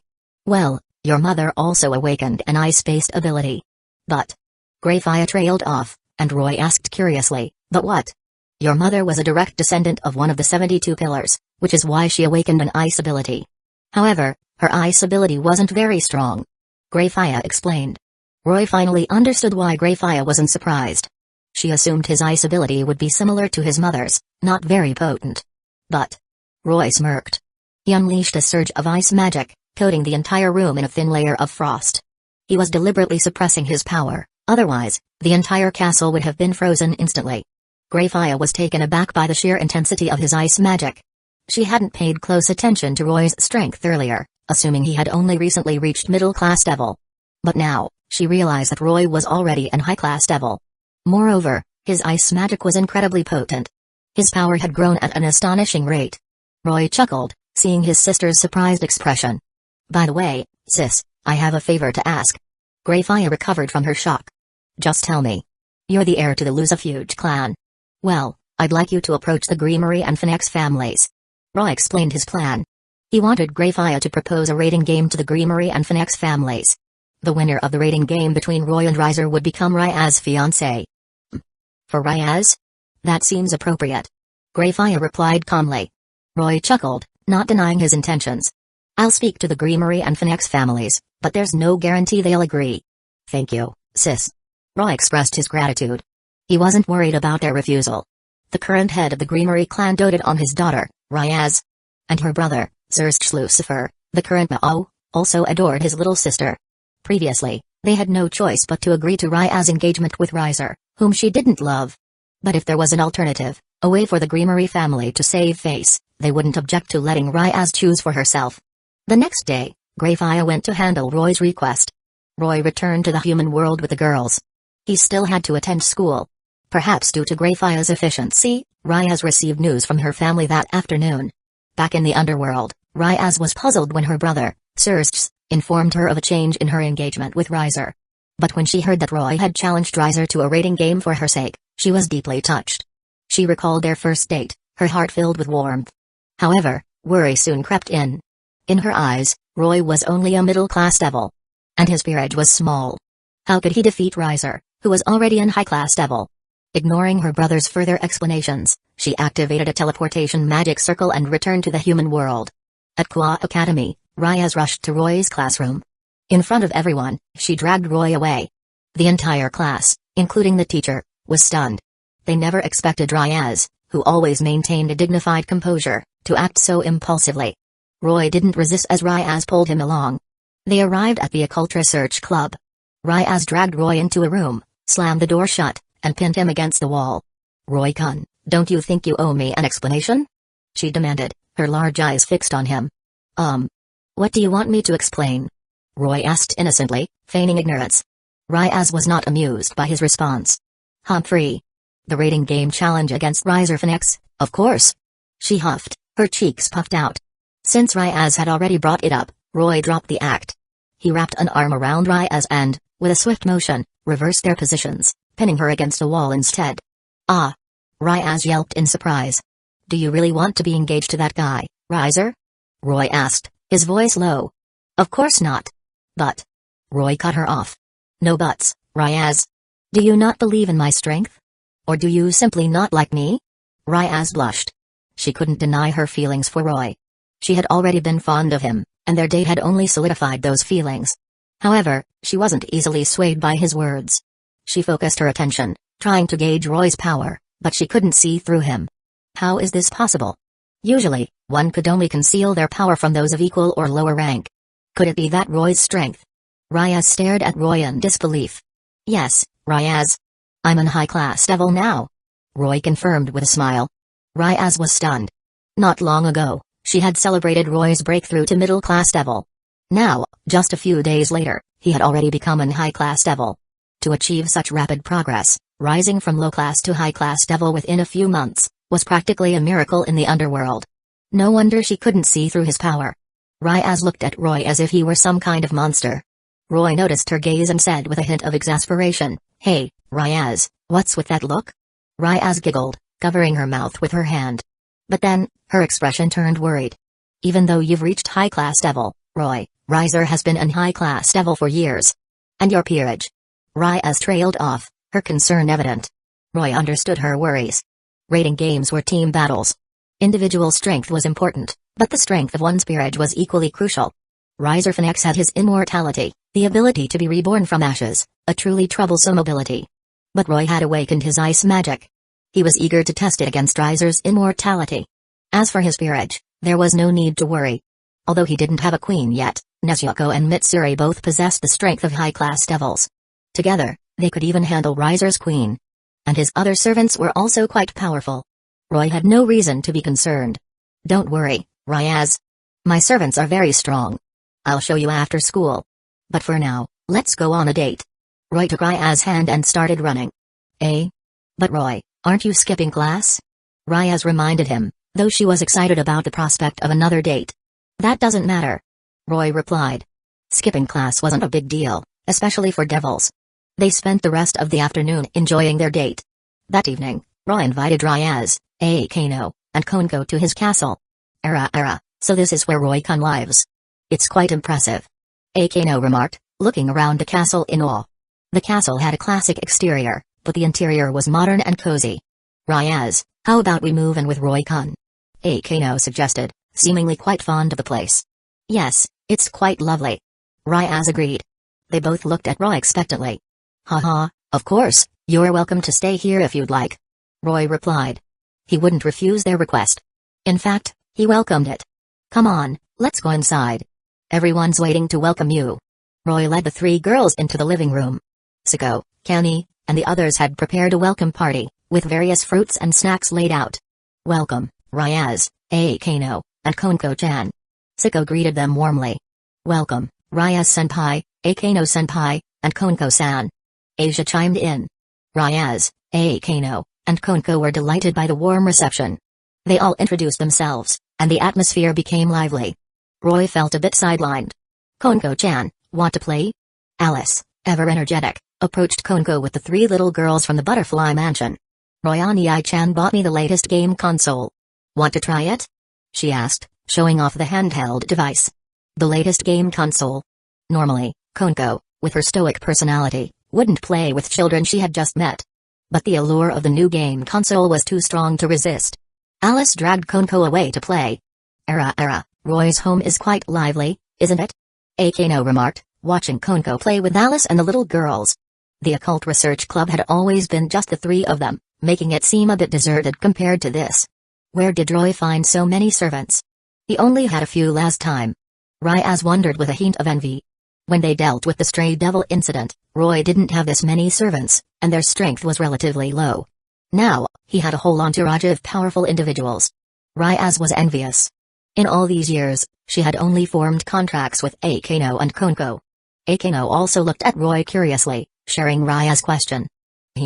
That's a secret. Roy chuckled, refusing to divulge his methods. Ryaz was disappointed. But then, she realized it was natural for him to keep such matters private. Roy noticed her disappointment and whispered in her ear, "If you become my fiancé, I'll tell you." Ryaz blushed at his words. She was still quite shy about such matters. Roy found her reaction amusing. Roy-kun, if I'm not mistaken, you don't have a queen yet, do you?" Akano suddenly remarked. "Yes, I don't have a queen yet." Roy confirmed. "That's not good. Ryzerfinex's queen is Yubeluna, the bomb queen. She's incredibly powerful." Akano pointed out.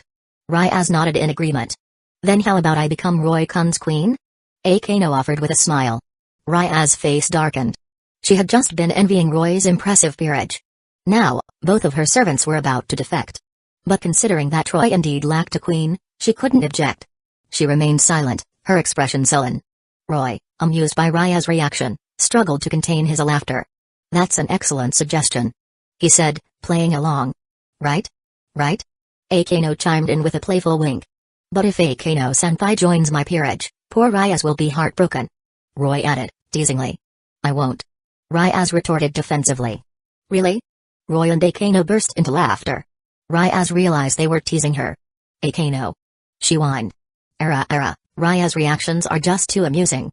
Akano giggled, leaning against Roy's shoulder. Ryaz sighed. She couldn't handle Akano at all. "Don't worry, you two. Nezuko and Mitsuri can both unleash the power of high-class devils. The bomb queen is nothing to fear," Roy reassured them, patting Nezuko's head. Ryaz and Akano looked at Nezuko and Mitsuri in surprise. They hadn't expected them to be so powerful.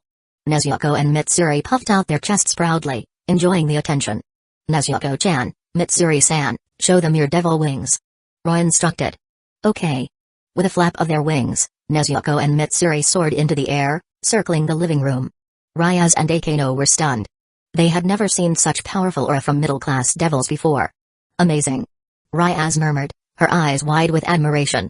"It seems Roy-kun has a knack for finding talented individuals." Akano commented with a hint of envy. Roy simply smiled mysteriously. He wouldn't reveal his secrets. After the lively welcome party, Roy spent some quality time with each of the girls. The next day, Roy went to school as usual. Ryaz and Akano also returned to the occult research club. They couldn't skip class like Roy. At the clubroom, Ryaz and Akano discussed Roy's rating game challenge against Ryzerfinex. "Akano, do you think Roy can win?" Ryaz asked, her voice laced with worry. "It's hard to say. Ryzer has been an high-class devil for many years, and his peerage is quite strong. But Roy's growth rate is astonishing. And his servants." Akano trailed off, remembering the power displayed by Nezuko and Mitsuri. "Even so, I'm still worried," Ryaz admitted. She couldn't bear the thought of Roy losing and being forced to give up on her.